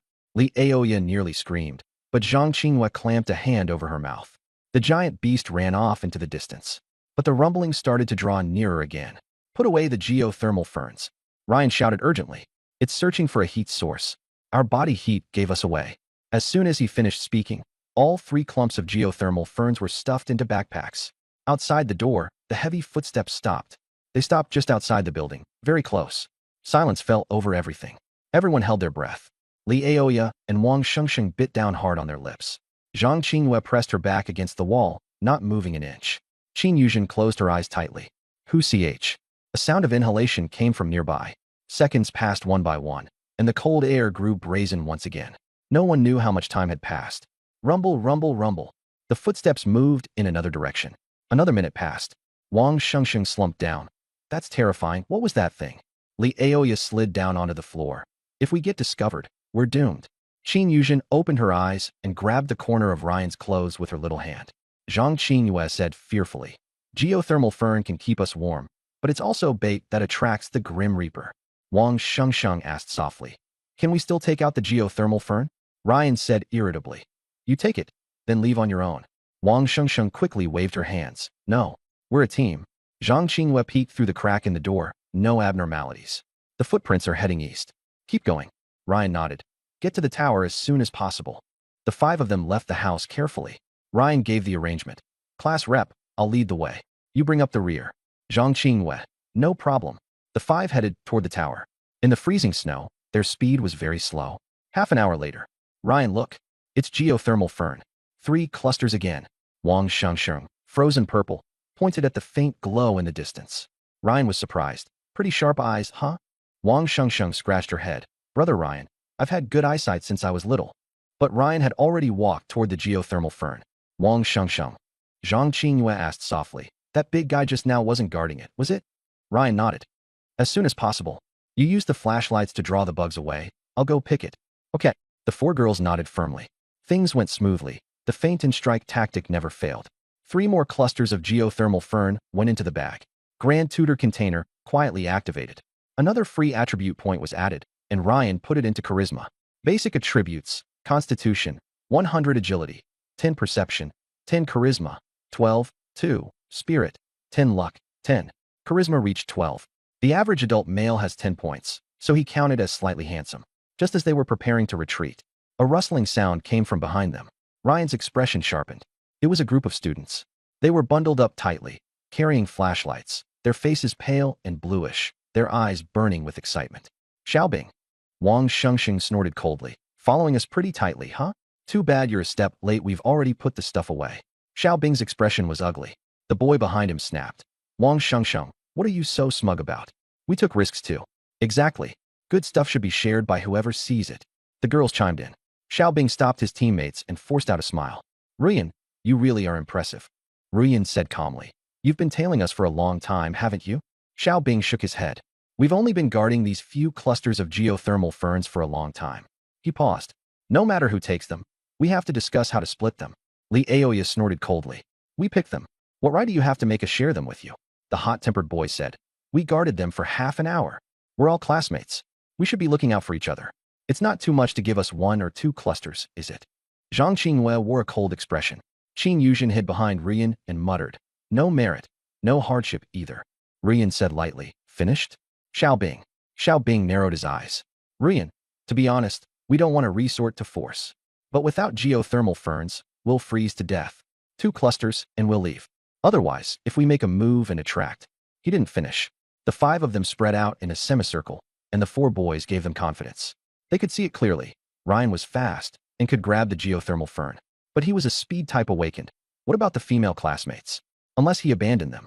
Otherwise, they could only cooperate. Click. Zhang Qingyue stepped half a pace forward and stood shoulder to shoulder with Ryan. Qin Yuzhen bit her lip and also stepped forward. Liao Ye and Wang Shengsheng followed, heads held high and chests out. They knew Ryan's strength. Wang Shengsheng added fuel to the fire. "Want it? Come get it yourself. You were a coward before the end of the world, and you still are now." Xiaobing was dumbfounded. With 3 boys on his side, they theoretically had the better chance of winning. He was an A-rank strength type, and he was confident. But the other 5 all looked certain of victory, and he panicked. "You." Xiaobing was caught between a rock and a hard place. Ryan waved his hand and headed toward the tower. The 4 girls followed. "Stop." The irritable man stood out. "What the hell are you afraid of? If you don't hand over the geothermal fern, don't even think about leaving. If you've got the guts, step over my dead bod." Bang. Ryan kicked him 7 or 8 meters away. He slammed into the ice ridge stone wall, his body pierced through. "As you wish." Ryan gripped the fire axe. "Looks like you all want to use corpses as roadblocks too." Xiaobing and the other 3 froze. How could one person have such strength? Wasn't he a speed type? Was this fucking speed? Run. The 4 turned and fled. Xiaobing, with A-rank strength, had no will to fight. Ryan was like a killing machine, completely guiltless about killing his classmates. From the very beginning, he had never planned to let anyone go. The tenfold physique brought not only strength, but also explosive speed. His first target, the girl who said, "Everyone who sees it gets a share." She turned back in terror and met Ryan's eyes. Poof! The girl's head was severed. Xiao Bing felt a fierce gust of wind rushing at him and instinctively leaped sideways. Dodged a disaster. Ryan missed with his kick, but struck another boy in the crook of the knee. Crack. The boy collapsed. Ryan stepped on the back of his neck. Puffed. Another one dead. Someone broke down and went limp. Help. He's killing people. Ryan swung the axe down, killing 2 men in quick succession. Just after Xiao Bing got back up, hell was already before his eyes. Bodies lay strewn across a pool of blood. The devil slowly turned and walked toward him. No, Ryan, it was all a misunderstanding. I don't want the geothermal fern anymore. It was Wang Wei's fault. I never meant to stop you guys. Thud. Everything fell silent. Ryan shook the blood off the axe, wiped it clean on the clothes of the corpses, and put it away. The whole process was like slaughter. The other side was entirely ruled by fear. They died before even using their talents. Ryan quietly activated Taisher container. This time, he did not gain a free attribute point. The pattern for killing teams and monsters is get, don't get, don't get. There is a threshold limit. Only after accumulating to a certain extent can attribute points be obtained. Ryan returned to the 4 girls' side. Let's keep going. The 4 girls were somewhat frightened, especially Wang Shengsheng. Although she never held back with her words, she had never actually thought of killing anyone for real. They were all from the same school. Did it really deserve death? But she didn't dare say it out loud. HM, what are you standing there for? Ryan looked back and saw that the 4 girls hadn't followed. Oh, okay. Leoa. After everyone escaped the tower, Zhang Qinghua finally couldn't help asking. Ryan, do you really feel no burden at all when you kill people? Burden? Yeah, I'm afraid they'll get away. Ryan didn't stop walking as his flashlight swept over the fork ahead. The upward sloping path looked more like it led to the tower. Zhang Qinghua pursed her lips helplessly. The passage widened, and signs of artificial work appeared in the ice on the walls. The temperature rose to minus 20 degrees Celsius. We're approaching the core area, Zhang Qinghua reminded him softly. Ahead was a giant shaft, once the hub of the outpost. The 6-story tower was right before them, giving off an overwhelming sense of pressure. The tower's base was square, rising straight upward. The only entrance was 2 3-meter-high metal doors. Huge claw marks and drag marks were scattered across the surrounding ice. The front entrance won't work. Ryan skipped past it. Look there. Wang Shengsheng pointed at a small iron door. Ryan led the charge straight in. Behind the door was a spacious hall, 4 to 5 meters high. As soon as everyone entered, the iron door silently swung shut. Deep inside the hall, the floor, the walls, the cracks, everywhere was packed with arm-thick insects. More than a dozen giant white-furred beasts stood motionless. In an instant, the insects' mouthparts and the beasts' heads all turned to look over at once. Fall back. Ryan grabbed Qin Yuzhen and ran, and the others hurried after him. After sprinting dozens of meters and turning around a right-angle corner, they finally stopped. Li Aoya and Wang Shengsheng slumped to the ground. The front entrance won't work. The side door is full of monsters. There's no way out. Zhang Qinghua looked at Ryan. Ryan was silent for a long while, his gaze fixed on Li Aoya. Li Aoya's body stiffened. Your talent is B rank, superficial disguise, right? Ryan slowly crouched down. Why yes. Li Aoya's lips trembled. She understood Ryan's intention. No way. I'll die. She shook her head desperately, tears streaming down her face. I saw it. You didn't die. Ryan said indifferently. Li Aoya trembled even harder. These words from Ryan, who could foresee the future, had cut off her retreat. Ryan, breaking up back then was my fault. She crawled to Ryan's feet and clung to his thigh. We were together once. You can't be completely devoid of feelings for me, can you? But in Ryan's eyes, let alone feelings for her, he didn't even have feelings for people. He pried Li Aoya's hands away. Together once. Ryan shook his head. 3 months, a cell phone, a computer, and a gold bracelet? Li Aoya's face went deathly pale. Tears streaming down her face, she pleaded, Don't make me go in. Ryan said coldly. On the road to survival, you don't even dare use your talent. What use are you? 2 choices. First, I cut you down. Second, show your value and retrieve the prototype. Li Aoya froze. A fire axe appeared out of nowhere. The blade was dark and blackened. She looked around for help. Wang Shengsheng cowered in the corner. Qin Yuzhen lowered her head. Zhang Qinghua turned her face away. No one dared to plead for mercy. I'll go. Ryan pulled her up. Tell me about your disguise talent. Leia's voice trembled. Superficial disguise. Synchronize my aura with the environment. Zhang Qinghua synchronize. Leia nodded. I haven't tried it. If I get found out. Ryan, shape-shifting will only expose you. Bugs identify others by aura. Create chaos, then blend into it. Leia was dumbstruck. Ryan didn't give her time to hesitate.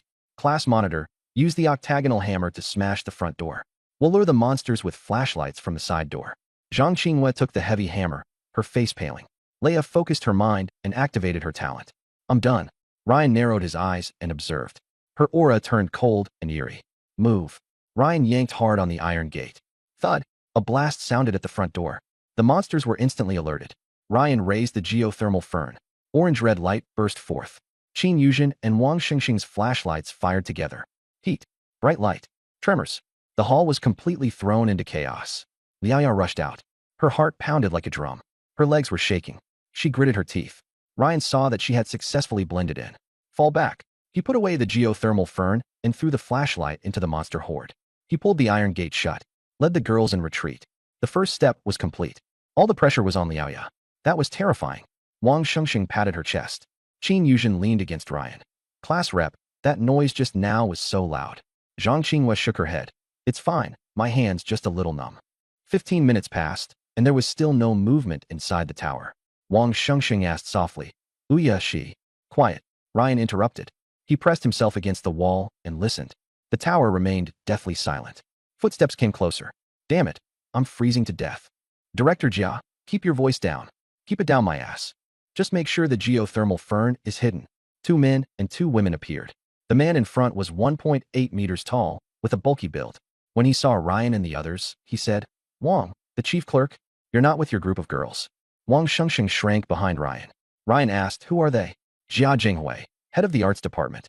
He likes harassing girls, and his uncle is a school board member. Wang Xingxing said quietly. I didn't see them during the assembly. Ryan knew this guy. A typical piece of trash. Did he try to use his power over you? Ryan asked. Wang Xingxing shook her head. He wanted to, but I kicked him in the groin and got him posted on the confession wall. Jia Jinghui walked over with his belly out, staring at Zhang Qinghua with a lewd look in his eyes. What are you waiting for? Falling pie from the sky. He took Ryan for an easy target. Wang Xingxing looked at Ryan. Jia Jinghui threatened. Classmate, Wanga doesn't even dare to kick me. Get lost. Ryan said only one word. Jia Jinghui froze. Look at me again, and I'll gouge your eyes out. The tall, skinny boy stepped forward. Are you crazy? Department head Jia has A-rank magic sound talent. Bang. Fire axe to the head. Ryan struck incredibly fast. Jia Jinghui's expression changed drastically. You're asking for death. He took a deep breath, his throat vibrating. Yee. A-rank magic sound erupted. Zhang Qinghua and the other 2 covered their ears and crouched down. Yet Ryan was completely unharmed. Tenfold resistance. Jia Jinghui was stunned. Nothing happened to him. Ryan raised the axe again. Fuck, he's deaf. Jia Jinghui suddenly realized. He hurriedly backed away and fell over. Suddenly, a chill swept over. The temperature dropped sharply. Ryan's pupils contracted as he quickly checked the public backpack. Sure enough, in one empty slot, a dark red metal sphere appeared out of thin air, about the size of a volleyball, with shifting light flowing across its surface. Geothermal core prototype. Oya succeeded. She found it. The mission is complete. The 3 girls erupted in ecstatic joy at once. But the happiness lasted only half a second. Roar. Boom. A thunderous crash came from deep within the tower. The entire tower shook violently, and icy dust fell in showers. Damn it. The prototype was taken, and the tower has lost its only heat source. The monsters have all gone berserk. Zhang Qinghua said anxiously. She could already imagine how the swarming insects would riot.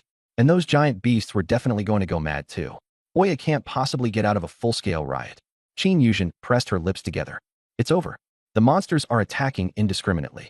Oya will be torn apart as soon as she comes down. Wang Xingxing murmured. Jia Jinghui's fat trembled all over from the terrifying commotion. It was over.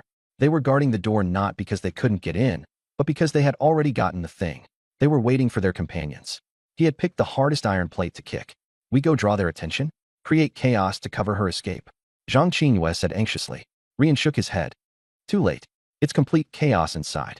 Anyone who dares reveal a light source or heat source will only end up with nothing but bones left. Then what about Aoya? Wang Xingxing said through tears. Rian was silent for a moment. Then his gaze fell on Jia Jinghui. Jia Jinghui shuddered, a foreboding feeling engulfing him. What do you want to do? I know you're not deaf. Don't come over. You've already taken the stuff? I was wrong. I'm leaving. Jia Jinghui backed away in panic. Rian stopped in front of him, looking down from above. His eyes were frighteningly cold. He raised the fire axe. Ah! Uft! Uft! With 2 dull thuds, Jia Jinghui let out a shrill, miserable scream. Ah! Both arms were instantly severed.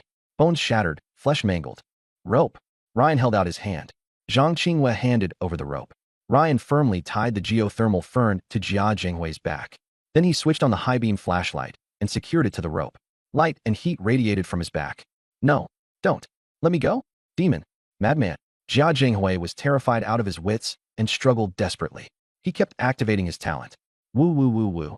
Qin Yuzhen endured the eardrum-tearing sound and stuffed a rolled piece of paper for Ryan to put in his ears. No, spare me. Jia Jinghui was utterly desperate. He could tell from the sounds coming from the tower just how terrifying it was inside. The two girls in Jia Jinghui's team had peed themselves in fear and kept retreating. Ryan had no time to deal with them. These two had no fighting ability and were extremely timid. Even if he ignored them, they wouldn't clear the mission. Ryan kept a calm expression and led Jia Jinghui to the iron gate. No, please, bro. Jia Jinghui let out a pig-slaughtering wail, his face covered in snot and tears. He could only twist and struggle. My ability is useful. A-level demon voice. I can help you guys. Don't throw me in there. I'll do anything for you. Ryan looked at Wang Shengsheng and gave her a look. Wang Shengsheng froze for a moment, then instantly understood. She stepped forward. Trash, go die. As soon as the words fell, Ryan yanked open the iron gate, and Wang Shengsheng kicked the big Zhongzi into the hall. No. Bang. The door opened and closed in one smooth motion. The sounds inside became even more frenzied. Rumble, rumble. Clang. Bang. And a piercing. Woo. Don't come over. Get lost. Ah. Help. Help me. Ah. Wang Shengsheng. Bitch. A dozen or so seconds later, the iron gate was pushed open, and Li Aoya walked out. She was drained and collapsed, only to be supported by the two women. Soaked through, gasping hard, she nodded forcefully at Ryan. Where did you hide the prototype? Did you find it smoothly? Ryan asked lightly. Li Aoya's voice was hoarse, her body trembling uncontrollably. It's in the top-floor control room. There were bugs all along the way. I didn't dare stop, so I could only grit my teeth and make my way up. I was scared to death. After I got it, I put it straight into the public backpack. As soon as I stored it, everything below went completely haywire. I almost thought I wouldn't make it out. Listening to Li Aoya's account, everyone became extremely tense. Li Aoya swallowed hard. Luckily, an armless monster appeared in the lobby. It was bright and hot, jumping around and screaming, drawing all the attention. Though he was scary, he helped a lot and gave me a chance to run out. She looked at Wang Shengsheng. That guy actually looks a lot like Department Head Jia. Wang Shengsheng coughed. That was Department Head Jia. Li Aoya froze. That armless, glowing, screaming guy was Department Head Jia? Qin Yuzhen leaned over. Ryan threw him in there just to draw attention. Wang Shengsheng spread her hands. He thought we were easy pickings, and karma bit him in the end. Li Aoya covered her mouth. Oh my god, wasn't he some school-connected VIP? Zhang Qinhue said helplessly. It's the apocalypse. What VIP connections are there left? Li Aoya calmed herself down. True, it just feels unbelievable. Oh right. She took a black card out of her backpack. Ryan, I found this in the room next to the prototype. It seems only the vehicle owner can use it. Ryan took the card. Invitation card, description, a metal card shimmering with dark silver light, resonating in a special way with the vehicle binding rules effect. The vehicle owner may invite any passenger. Once the other party agrees, they will join the vehicle queue. Remaining uses, one warning. If the other party refuses, this card becomes invalid. An invitation card? So early, Ryan murmured. In his past life memories, the invitation card was first mentioned only after the 5th station. He hadn't expected to find one at the 2nd station in this life. Wang Shengsheng asked curiously, what is an invitation card? Ryan explained, if you take a liking to someone's talent, you can bring them over. Zhang Qinhue stroked her chin. The bus can take more people now. Ryan didn't answer. A batch would have been added automatically after the mission ended anyway. It's just that the invitation card allowed free choice. Qin Yuzhen asked softly. Ryan, what kind of talent do you think the car is missing? The more, the better. Ryan said directly. Little lobsters and bottled water are too one-dimensional. If you want to live comfortably on the road to survival, we need to find more resource-gathering talents. Qin Yuzhen nodded. True. Ryan put the invitation card into his backpack. Buzz. A surge of heat welled up. The girls were stunned. In Ryan's hand was a dark red metal sphere. Terrifying heat radiated from the ball. Even brushed by the heat flow, the perceived temperature shot up rapidly. From more than -30 degrees, it leapt to 0 in a few breaths. And it kept rising. The frigid air was heated, forming distorted, rising waves of heat. Geothermal core prototype, description, an experimental device at the outpost for resisting extreme cold, containing high-purity geothermal energy. Problem, severely unbalanced effect, passive heat dissipation. The holder can adjust the affected range warning. Under an unbalanced state, heat consumption accelerates. So this is the prototype? Wang Shengsheng cried out. Qin Yuzhen said in delight. So warm. Can it keep heating up forever? Zhang Qinghua exclaimed. A ball the size of a volleyball is actually emitting such exaggerated heat. Ryan didn't answer and quickly started adjusting it. He turned it one notch counterclockwise. The range of the heat flow shrank from a 4-meter radius to 3 meters. Still too large for a 5-person team. He twisted it 2 more notches, and the radius became 1 meter. Almost there. No one knew how long the unbalanced prototype could hold out. Ryan put it back into his backpack. The girls had no objections. Ryan tilted his head. Let's go, find the second prototype. Leia's expression changed. Huh? Don't even think about making me go in there again. Ryan twitched at the corner of his mouth. The second prototype might not be that hard to get. This tower should be the most obvious, but also the hardest. Leia took 2 steps back. She didn't want to experience that terror of death again. Dense, swarming insects. Ryan shrugged. If you want to stay here, then stay here on your own. With that, he walked toward the darkness in the distance. Qin Yuzhen and Zhang Qinghua hurried to follow. Wang Shengsheng tugged at A. Leia said with a miserable look. Hurry up and go. If we don't follow Ryan, who could the 2 of us beat? They went around the tower and headed straight into the depths of the outpost. A gray stone building stood amid the ice fog, with a constant rumble echoing in their ears. Half an hour later. Push harder. This ice is too hard. Take turns. If there's a prototype inside, we're set for life. 8 students were gathered around the ice-sealed door, taking turns smashing at it. 4 boys and 4 girls, their faces pale and bluish, but the ice only showed white marks. The girls all remembered the scene of Ryan drilling through the ice layer in just a few seconds. The gap was too huge. A girl spotted Ryan and the others. Another team? The others stopped and took a closer look. Only 5 people, 4 of them girls. A look of disdain flashed in their eyes. All girls. Just one guy? This is over. Don't let them join us. I'm not here to carry freeloaders. Ruian walked straight past them. Hey, are you going to find Director Yu? The tall girl called out. Ryan paused. They're up ahead. The girl pointed forward. Director Yu is over there with several teams. I heard they found something. But there are too many people, so it's easy for a fight to break out. The boy beside her cut in. Yang Kuzhin, why are you talking to them?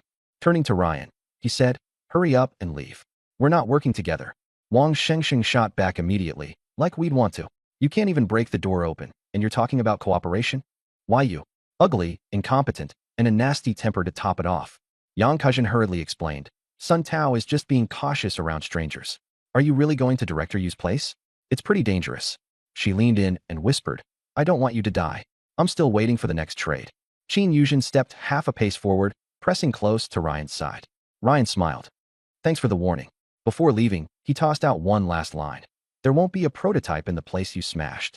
The prototype released a tremendous amount of heat, with only a few clusters of geothermal ferns there. Sun Tao snorted coldly. Overestimating yourselves. Yang Kuzhin, what good does reminding them do? Yang Kuzhin, long-term investment. Suddenly, warning, ultra-high-intensity, absolute zero wave is about to erupt. Source point. Deep within the glacial rift, surging upward. Arrival time, 300, 299, 298. Immediately seek shelter or evacuate. The countdown flashed wildly across their retinas. Yang Kuzhin's expression changed drastically. Damn it, Sun Tao said with a dark face. It's only been a few hours, and it's already here? We've only got 5 minutes. Behind them, the others hammered at the door even harder. It's too late. Keep chiseling. If there's no cover, we're all done for. Bang, bang, bang. But there was no progress at all. The countdown passed mercilessly. Countdown, 280 seconds. The temperature dropped sharply. Bang, bang, rumble. The sound of ice cracking shook the heavens. Yang Kuzhin and the others stared at the intact door, stunned. The sound came from next door. The 4 women and 1 man had already entered another building. Sun Tao frowned. Nonsense. The small building was pitch black and cold, with only a bed, chairs, and a wardrobe. Ryan sat down and stretched. Leoa asked, who's that pretty girl? Ryan shot back. Do I have to report to you every person I know? Leoa snorted. Ryan of course knew Yang Kuzhin. The octagonal hammer was traded with her. Zhang Qinghua sighed. The absolute zero wave is coming early. The other teams are in for it. Ryan took out the geothermal core. There were still more than 200 seconds left.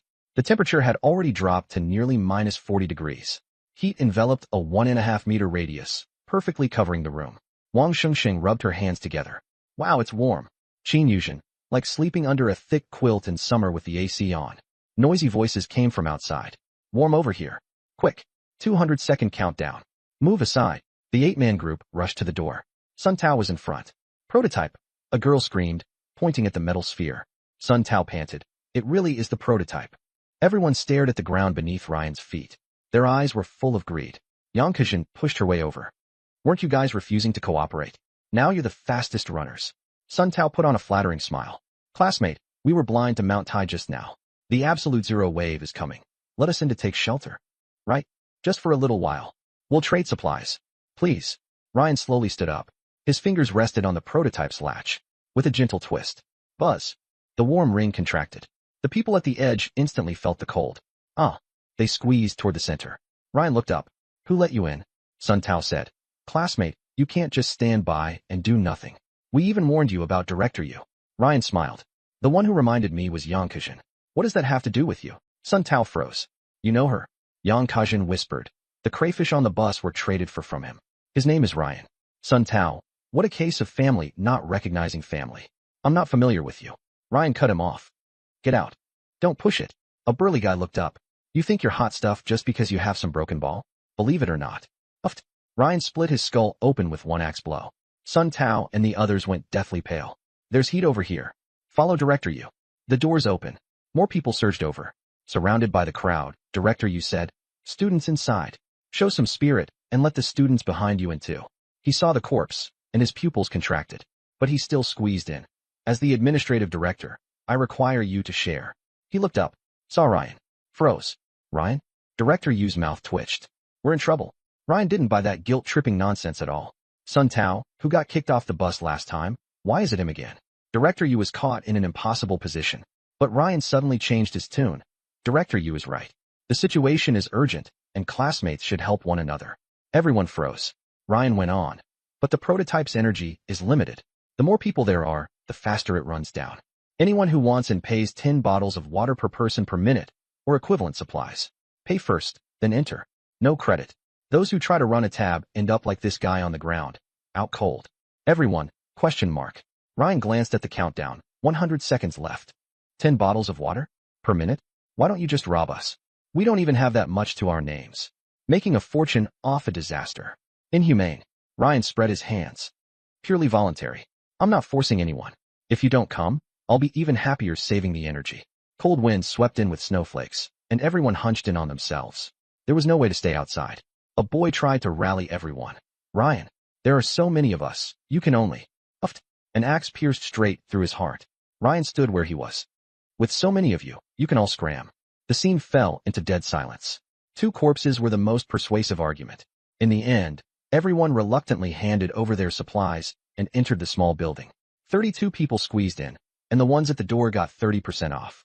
Ryan gained over 600 bags of packaged biscuits, over 500 bottles of water, over 100 tubs of instant noodles, 3 sets of padded clothes, and various essential supplies. Much better than killing them outright. His backpack was stuffed full, so he could only put things in the public backpack. Sometimes, doing business was more profitable than killing. Can you make weapons? Ryan asked. The absolute zero wave had passed for a minute. A cold wave raged outside, and blue crystal dust floated in the air. Ryan and the other 4 occupied the core area, surrounding the prototype machine. Yang Kajin was pulled to his side. The others were angry but dared not speak, crowding around the perimeter. Leaning her chin on her hand, Yang Kajin looked at the prototype machine. Yeah, there are quite a few limitations. My talent is called Craftsman's Vision, an A-rank one. I can think of a cold weapon in my head. If I expend mental energy and time, it will become real. She gestured. For example, an iron rod. How long and thick it should be, what the grip should look like. It won't work if it's too complicated. My mental energy is only 11. Ryan nodded. Being able to imagine whatever you want. Pretty impressive. Yang Kajin smiled. Impressive? My teammates all think it's useless. You can't even eat it. Ryan narrowed his eyes.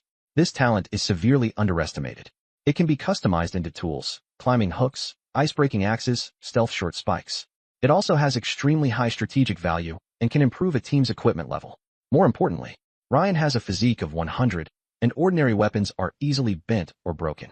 Only the 10-gene octagonal hammer made by Yang Kajin is barely usable, but it already shows signs of cracking. The blade of his fire axe has long since gone dull. He has been relying on sheer strength to mask the weapon's flaws. Ryan slowly said, not necessarily useless. More often than not, it's not that a talent isn't strong enough. It's that the right method hasn't been found. And what about your talent? Yang Kajin suddenly turned and asked. The corners of Ryan's mouth lifted slightly. This was the question he had been waiting for. He leaned in slightly. I can see the future. When he said this, his tone was full of conviction. Qin Yuzhen silently hugged her knees and buried her face in them. She sensed danger. Ryan was very interested in this girl beside him, and they kept chatting happily.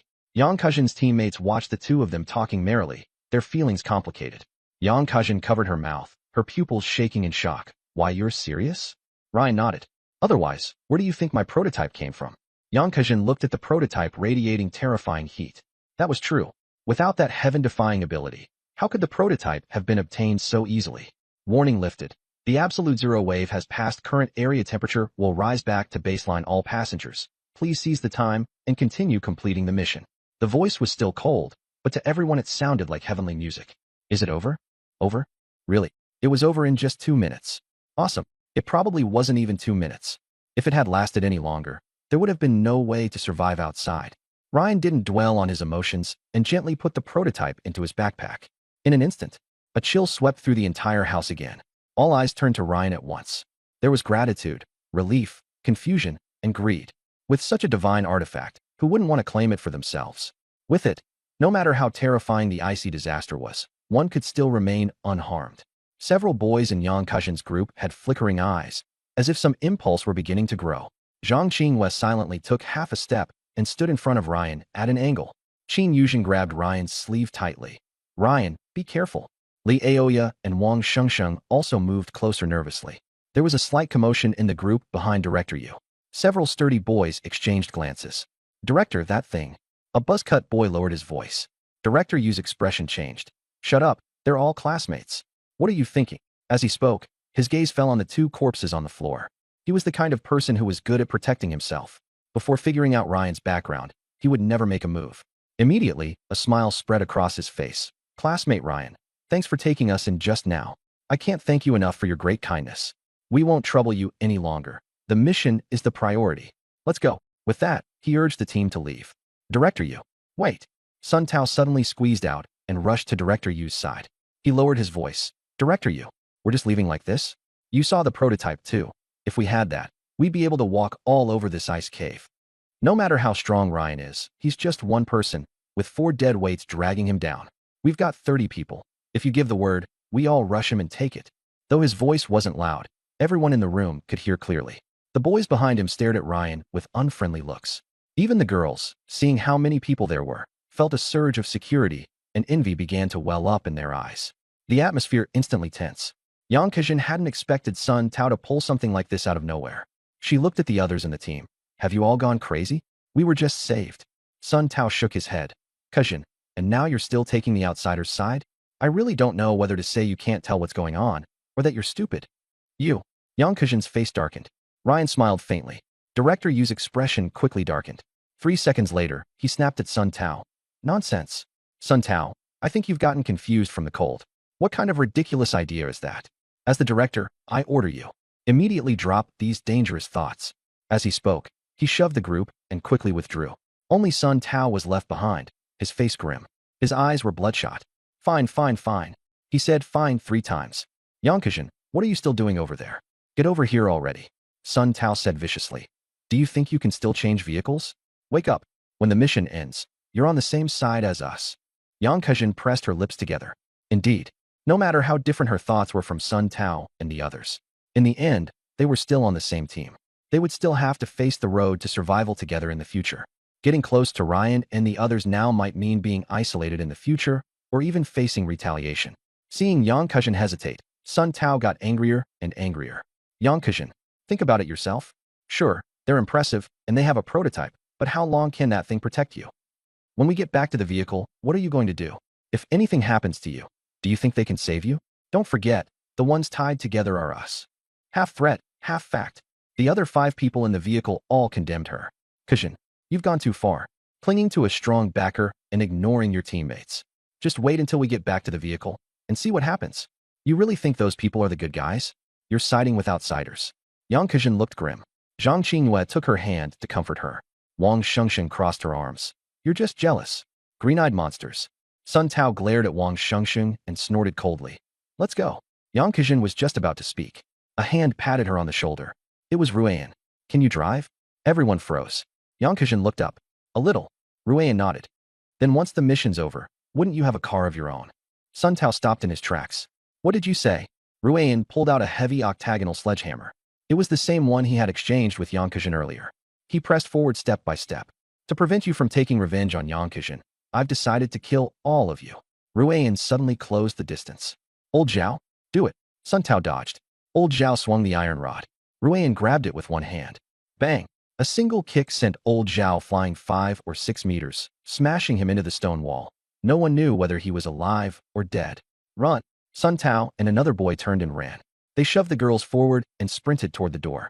Just as they turned, squelch! The short blade stabbed in through his back and into his heart. Crack! The heavy hammer smashed his head to pieces. The ones who struck were Ryan and Zhang Qinghua. She had been guarding Ryan's flank the whole time. The instant Sun Tao pushed the others, she moved. Qin Yuzhen, Wang Shengsheng, and Li Aoya were all stunned.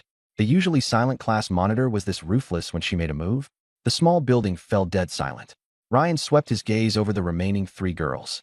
Their legs went weak, and they dropped to their knees. Classmate Ryan, spare us. It was all Sun Tao and the others' idea. I'll do anything you want. Kejin, for the sake of all these days. Yang Kejin covered her mouth. The person who had just been threatening her was now kneeling on the ground, begging for mercy. Kejinjia, save me. I don't want to die, sob sob. The girl knelt and cried. Yang Kejin's lips moved. Rui? Rian. Rian nodded. Go on. They don't deserve to die. Uft. One of the girls died at her feet. Yang Kejin was so frightened she covered her mouth. The other 2 girls trembled. I'm useful. My talent is rapid drying. I can help dry clothes. Rian shook his head. Aren't you supposed to go back to your own vehicle? What use do I have for you? Uft. Another one died. Uft. 3 corpses fell to the ground, blood pooling everywhere. Rian put away the hammer. Yang Kejin, being soft-hearted can get people killed. Yang Kejin froze, lost in thought. She really had softened her heart. She was the only living person left in the entire vehicle. Ryan patted her on the shoulder. It's fine. Anyway, the one who got killed wasn't me. After speaking, he led the 4 women toward the doorway. Yang Kejin panicked. Ryan, see, can you take me to the prototype? I'm all alone now. As soon as the words left her mouth, she regretted them. Why would Ryan take her along? A faint smile curved at the corner of Ryan's lips. The goal had been achieved. He stroked his chin. Taking you to the prototype isn't impossible. Yang Kejin's eyes lit up. Really? Ryan nodded. We do have a prototype, but why should I help you? Yang Kejin's expression froze. As expected, it wouldn't work. She bit her lip. Thank you for sharing the heat. I'll go find it myself. Ryan waved it off. There's an easier way. What way? Ryan didn't explain. He waved to Zhang Qinghua and the others. Go guard the door. No one comes in without my permission. The 4 women nodded and left. They leaned against the stone wall, guarding both sides of the cave entrance. Wang Shengsheng couldn't help asking. Class rep, what is Brother Ryan doing inside with Yang Kejin after sending us out? Zhang Qinghua fell into thought. Ryan seemed brutal, but everything he did had a purpose. Qin Yuzhen asked in a low voice. Could it be that he wants to use the invitation card? He's very interested in her talent. Li Aoya felt conflicted. Ryan valued Yang Kejin especially highly, even going so far as to clear out her team. That bitter feeling surged up again. Li Aoya said unhappily. What else could he be doing? Seeing that she looks pretty, he's pulling her into the group. Aoya. Wang Shengxing tugged at her sleeve. Zhang Qinghua reminded her. Ryan has his own considerations. Yang Kejin can make tools and weapons, so she's very valuable. Li Aoya snorted. Can she be better than my disguise? The prototype was something I risked my life to get. The girls fell silent. Li Aoya's sense of imbalance grew stronger and stronger. Inside the small building, the prototype was set back in place, still giving off heat. The temperature rose to 4 or 5 degrees above zero. At this temperature, you won't even feel cold if you strip naked, Ryan said indifferently. Yang Kejin blushed and stammered. The prototype really is amazing. She didn't understand Ryan's intention in keeping her. Ryan smiled. Then get started. Start what? Yang Kejin was dumbfounded. Ryan took out a black marker and twisted off the cap. Everyone on my team has to leave my mark. What? Yang Kejin's face turned pale. Ryan handed over the invitation card. I'll say this only once. My people must obey unconditionally, just like those girls outside. There was only one invitation card. He gave it only to Hongwan. On the surface, Yang Kejin was friendly, but inside she was hard to read. For someone with ulterior motives, he would rather tear up the card. Yang Kejin took the black card, and the information entered her mind. This card could let her join Ryan's team. Ryan shouted, Wang Shengsheng. How much time has passed? 41 seconds. Ryan looked at Yang Kejin. You have 1 minute to think it over. Join me, and you'll never have to worry about food or clothing. Or go find the prototype yourself. If you do find it, I'll just take it from you. Yang Kejin's emotions surged. On one side was cold death. On the other was warmth and reliability. But Ryan's demand was too humiliating. Unconditional obedience, like a slave. She thought of the girls on Ryan's team. Some were calm and reliable, always able to guess what Ryan was thinking. Some were extremely dependent, their gazes on Ryan practically gooey. And there were two others who, though afraid, stayed right on Ryan's heels. They were surviving in danger and living better than most people. Time passed. Ryan watched her quietly. A minute later, Yang Kajin suddenly looked up. Ryan, wait, why should they be the ones finding it for us? Ryan gave her a sidelong glance. What do you think? Wang Shengsheng understood instantly. Food. If Director Yu and the others wanted to stay alive, they had to find the prototype. Once they found the prototype, they'd have to come trade it for food. Brilliant. Wang Shengsheng jumped up excitedly. Li Aoya curled her lip. Shameless profiteer. Ryan paid no heed and led everyone back to the vehicle. He pushed open the car door. Warmth washed over them. 6 people were packed into the cabin, making it feel much livelier.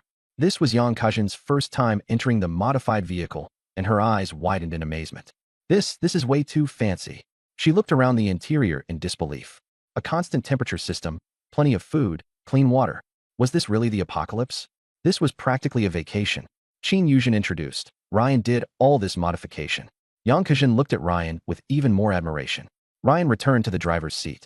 Everyone sit tight. We're leaving here first. The vehicle slowly started up. It left Nanjing University and headed toward the outskirts. Ryan found a hidden spot and stopped. We'll rest here tonight and see how things go tomorrow. He turned back to look at the others. You've all been tired all day, so get some rest early. Wang Shengsheng was the first to respond. Okay. She pulled Li Uya along toward the rest area. Zhang Qinghua followed as well. After hesitating for a moment, Qin Yuzhen went over too. Only Yang Kejin was left standing in place. What's wrong? Ryan asked. Yang Kejin bit her lip. Where am I supposed to sleep? Ryan pointed to the rest area. With them, Yang Kejin nodded and turned to leave. Wait. Ryan called her back.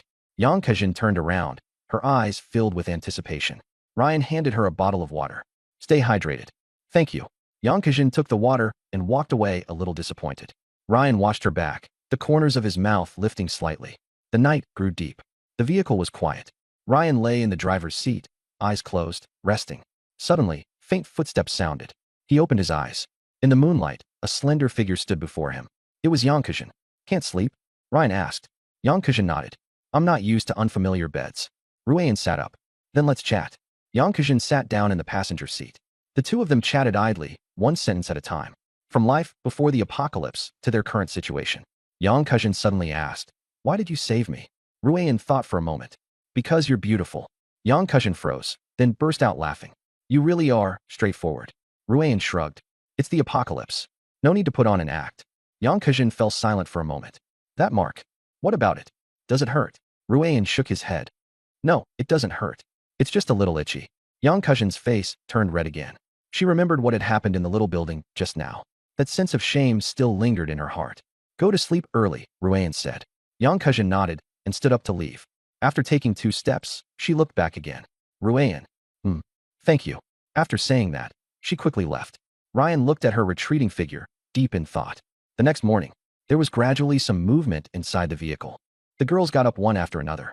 Ryan had already woken up and was checking the vehicle's condition. Morning. Qin Yuzhen was the first to come out. Morning. Ryan didn't turn around. The others also came out one after another. After a simple breakfast, Ryan gathered everyone together. Today's plan is very simple. Wait. Wait for what? Wang Shengsheng asked. Wait for Director Yu and the others to deliver themselves right to us. Everyone suddenly understood. And sure enough, by noon, the sound of engines came from afar. A battered minivan slowly approached. Wait, why hasn't that group from Kajin's team been released? There's strength in numbers. Maybe they could find it. Ryan twitched at the corner of his mouth, but said nothing. He just kept walking back, saying, cough, cough. If we spot anything along the way, don't miss it. Stay alert. Of course, he wouldn't tell Wang Shengsheng. Wiping out Yang Kejin's team was precisely to create an opportunity for her to get on the vehicle. That Wang Shengsheng was faster with her mouth than her brain. She'd need to be properly educated after getting back in the car.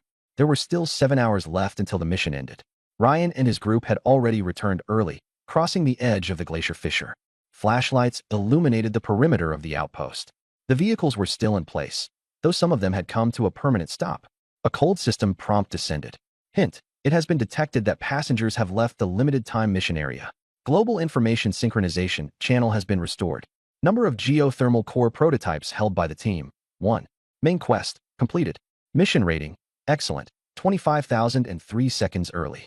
Rewards are being settled. Base rewards. Timber X 200, Iron Blocks X 100, Parts X 100, Cloth X 100, Electronic Components X 30, Low-Level Energy Cores X 5. Deposited into the vehicle owner's personal backpack. Ryan's expression stiffened. Building materials? Sent directly into the vehicle owner's personal backpack? He glanced at the backpack. The building materials slot had indeed increased. But that was a huge loss for Ryan. For anyone else, whether Qin Yuzhen or Wang Shengsheng, at the very least, it would have doubled. That's right, Yang Kuzhen hadn't become a Hongwan. Ryan's attempt to copy Wang Xingxing's path had failed. But Ryan could tell that Yang Kuzhen was very obedient and not resistant. There would be plenty of time to teach her later. Becoming a Hongwan was only a matter of time. That's it. We're out. Wang Shengsheng widened her eyes, looking at the deep rift and then at the ground beneath her feet. Brother Ryan, we made a fortune. She spun around excitedly and nearly slipped. Leoa reached out to steady her, also breathing a sigh of relief. Finally out of that hellhole. Zhang Qinghua swept the flashlight over the ice field. Looks like no other team returned ahead of us. We're the first. Yang Kuzhen glanced back at the abyss. Everything had happened too fast, so efficiently it felt unreal. Hearing the cold notification, she realized they had really changed vehicles. She stole a glance at Ryan's profile, then quickly lowered her head. Qin Yuzhen tugged at Ryan's sleeve. Ryan, we don't have time to look for extra construction material chests this time? Ryan nodded. That was true enough. He was still immersed in the sorrow from just now. Fortunately, the notification sound wasn't over. Based on mission evaluation, additional rewards being settled. Additional reward, Golden Body Card, X1. Already deposited into the passenger's personal backpack. Ryan blinked. There's more. Wang Shengsheng cried out. An extra reward. Liaoya, what is a Golden Body Card? Sounds pretty intimidating. Qin Yuzhen, sounds like a game item. Zhang Qinghua. In traditional terms, a golden body refers to something indestructible and immune to all evils, but who knows what it means here. Yang Kuzhen took a golden card out of her backpack. It looked a little familiar, like the invitation card Ryan had given her. Information flowed into her mind. Golden Body Card. Description: a strange card imbued with the power to briefly transcend the rules. Effect: after activation, enter the rule detachment state for 2.5 seconds, masking all aura fluctuations and resisting all damage. Everyone who saw the description had their pupils shrink. 2.5 seconds. Rule detachment. Masking aura? Resisting all damage? This was completely different from what they had expected. Even more eerie, even more special. Li Aoya didn't quite understand. Rule detachment for 2.5 seconds? What's the use? It's not even enough to run away, right? Wang Shengxing's eyes lit up. Wow. Invisibility for 2.5 seconds? Can you use it to steal things? Zhang Qinghua shook her head. Using this card to steal things is a waste. 2.5 seconds is enough to create a way out and counterattack from a certain death encirclement. Just like in a game, a movable, invincible state. It has so many uses. Hearing the analysis, Yang Kuzhen realized how precious the card was. But the next second, Zhang Qinghua took the Golden Body Card initiative and handed it to Ryan. Yang Kuzhen. A slight smile appeared at the corner of Ryan's mouth. The class rep was getting more and more used to the road to survival. This kind of awareness was truly valuable. Wang Shengsheng and Qin Yuzhen also reacted. Though reluctant, they still passed it over. Give it to Brother Ryan. If I keep it, I'm afraid I'll get nervous and use it carelessly.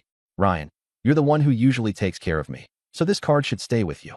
Luoya followed right after. Mine is for you too. Everyone's eyes turned in unison to Yang Kuzhen. Yang Kuzhen chuckled, revealing a pair of tiny tiger teeth. The teeth made her look lively and full of spirit. So that's how it is. She held out the card. Ryan, I believe you'll take me through this alive. Ryan looked at the 5 golden cards. He smiled faintly. Keep them yourselves. These are life-saving cards. If you rely on someone else, there will always be times when it's too late. They walked to the front door of the minibus. Ryan stepped up and opened the door. Who? A wave of warmth instantly enveloped him. The bus heater and the cold air collided, creating a white surge of vapor. The 5 women were swallowed by the warmth. Yua. Wang Shengsheng let out a moan. Ryan. He sat down in his dedicated seat, a smile on his lips. The Golden Body Card was powerful, but he didn't want it because Hongwan identified. Qin Yuzhen Hongwan ID. 1 connection depth. LV.15, current multiplier, 150x. An SSS rank talent activated.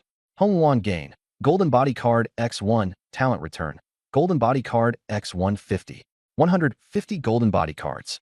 But those were only Qin Yuzhen's alone. Hongluan identified. Wang Xingxing Hongluan ID. 2. Connection depth. LV.3. Current multiplier. 30x. Talent return. Golden body card x 30.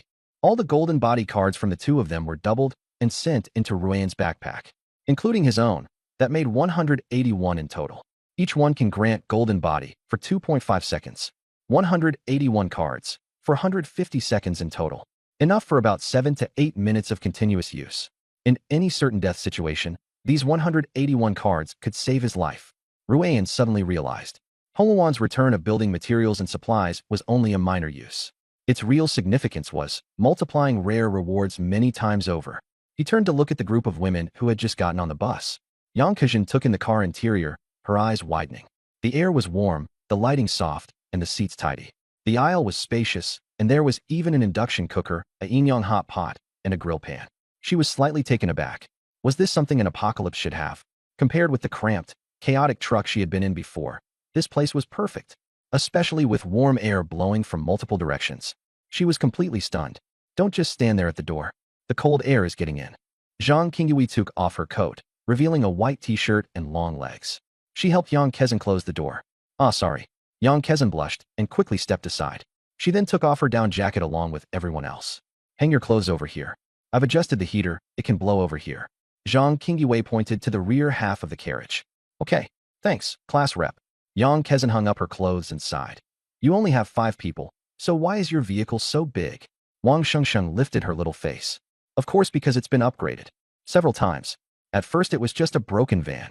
Upgraded enough to change this much? Just switch vehicle models. Huh? Your upgrades don't change anything. Wang Shengsheng asked back. Yang Kezan shook her head.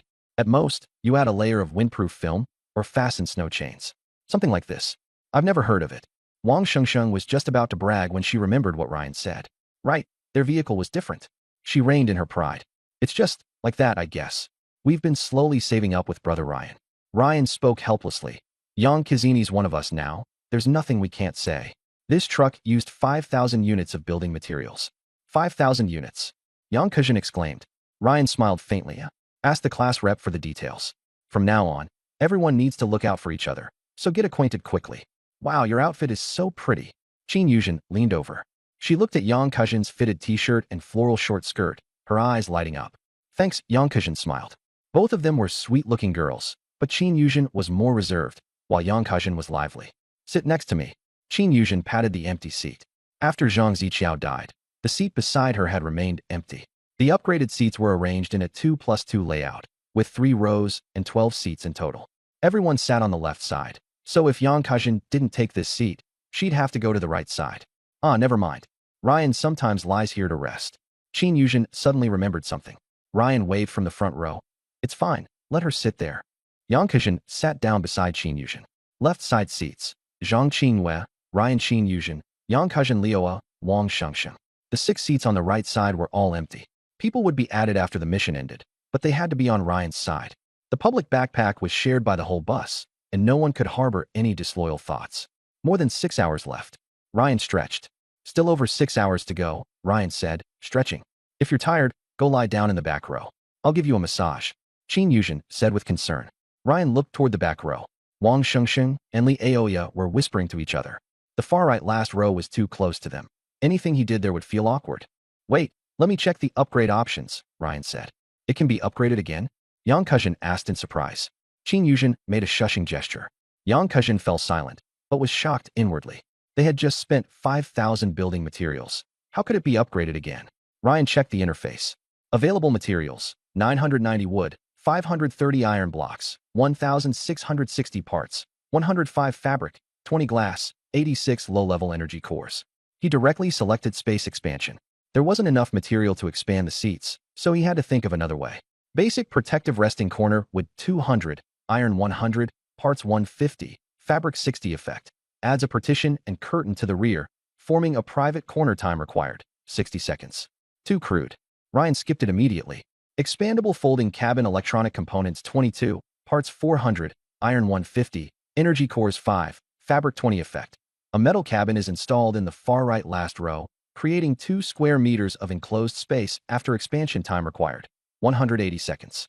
Metal cabins would be uncomfortable on rough roads. Ryan kept looking. Multifunctional safety compartment with 380, iron 220, parts 500, glass 10, fabric 40, electronic components 15, energy cores 10 effect. Occupies the last two seats on the right side, building a fully enclosed 2 square meter space. The compartment comes equipped with reinforced walls, airtight doors, explosion-proof windows, and a ventilation system. Time required, 180 seconds. Sacrifice some passenger flexibility? None of my damn business. I'm the owner. Ryan made his choice without hesitation. Although it took up 2 seats, his upgrade was fast, and the bus wasn't far off. Initiate multifunctional safety compartment upgrade. The right rear of the cabin trembled. The rear seats began to deform. Leoa and Wang Shengsheng were so startled they ran to the front row. What happened? I did an upgrade. Ryan said calmly. What upgrade? Wang Shengsheng asked. A multifunctional safety compartment. In plain terms, it's my private room. Leoa widened her eyes. You're building a room? Of course. I need privacy too. You're all girls. I have to protect myself. The girls were speechless. 180 seconds later, a dark, gray metal door stood at the right rear of the cabin. There was an explosion-proof glass window on the door, covered by a panel. Ryan walked over and used the key to open the door. The cubicle was about 2 square meters, with a 1.2 by 1.8 single bed and a folding tabletop. Qin Yuzhen, Wang Shengsheng, come in. The two of them squeezed in sideways. The door closed, cutting off the outside world. The cramped space was filled with fragrance. Ryan lay half reclined on the bed. You can start. The two girls knelt by the bed, ready to give a massage. Qin Yuzhen was wearing a JK uniform, her pleated skirt swaying lightly. Wang Shengsheng wore a tight t-shirt with jeans, her curves astonishing. Brother Ryan, this bed is pretty wide, like a double bed. Wang Shengsheng said with a sweet smile. Are you blind? Ryan said with his eyes closed. Is your double bed this narrow? Wang Shengsheng's expression turned awkward. What a blockhead. He couldn't even take the hint. Qin Yuzhen suppressed a laugh. Yuzhen massaged the shoulders and arms. Shengsheng massaged the legs and feet. Qin Yuzhen took off her shoes and climbed to the side, her skirt riding up. Wang Shengsheng knelt at the foot of the bed facing forward, her jeans even tighter.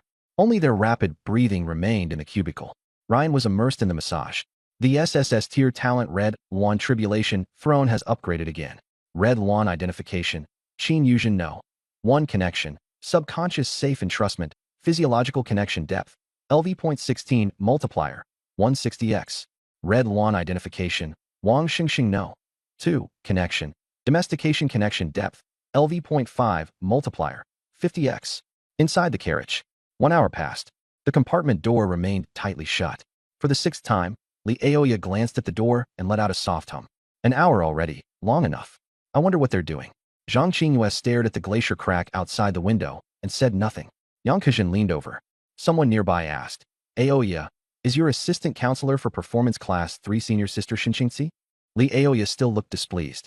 Hearing Shun Qingxi's name, her tone softened a little. It's her. She said enviously.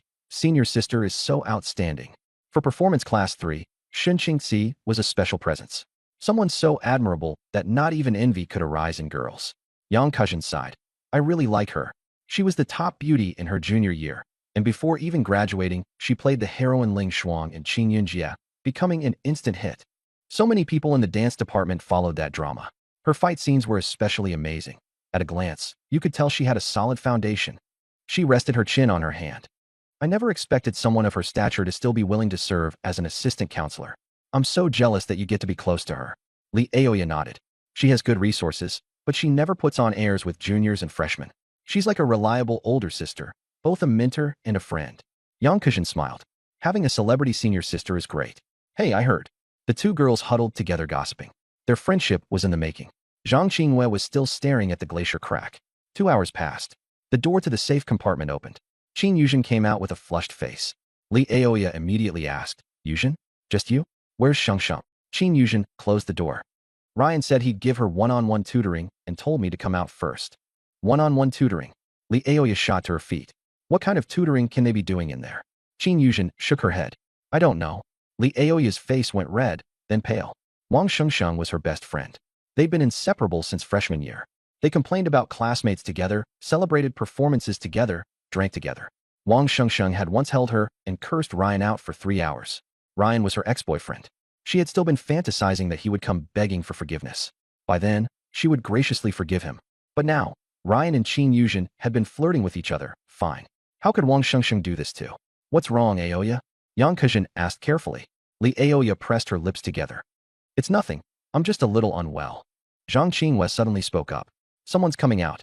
Yang Kejin leaned against the car window. She wiped away the thin frost and looked outside. A group of people emerged from the glacier crevasse. Leading them was Director Yu, beaming and full of energy. Go tell Ryan. Li Aoya hurried to the metal door. Knock knock. The door isn't locked. Come in. Ryan's voice came from inside.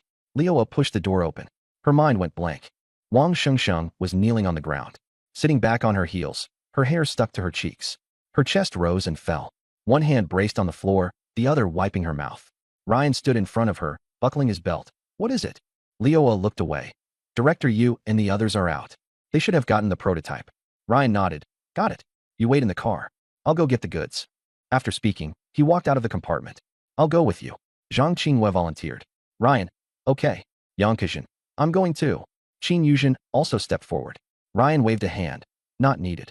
I'm just picking up some cargo. Having the class rep with me is enough. He got off the vehicle, and Zhang Qinghua put on her padded jacket and followed. Inside the safety compartment, Leoa took a deep breath and closed the door. Only she and Wang Shengsheng were left. The flush on Wang Shengsheng's face had faded, but her lips were still red. What's wrong? Why shut the door? Leoa's expression was grim. Wang Shengsheng, do you still have any shame? You know full well about my relationship with Ryan, and you still. Wang Shengsheng's eyes darted away. Let me explain. Explain what? Leoa pointed at her mouth. Explain what you were just doing?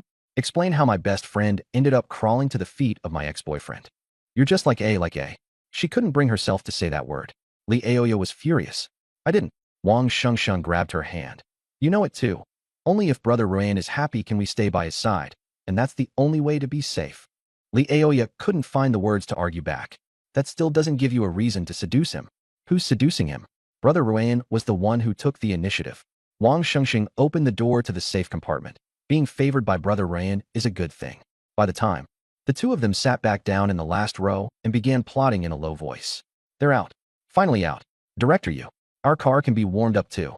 And Zhao Chen's team found it too. 2 cars, 1 each. That's awesome. At dawn, the wind and snow howled.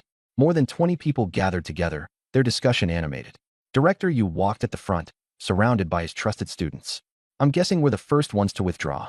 All 10 cars are still lit up? None missing. Someone leaned over and asked, Director, didn't Ruan and the others find the prototype earlier?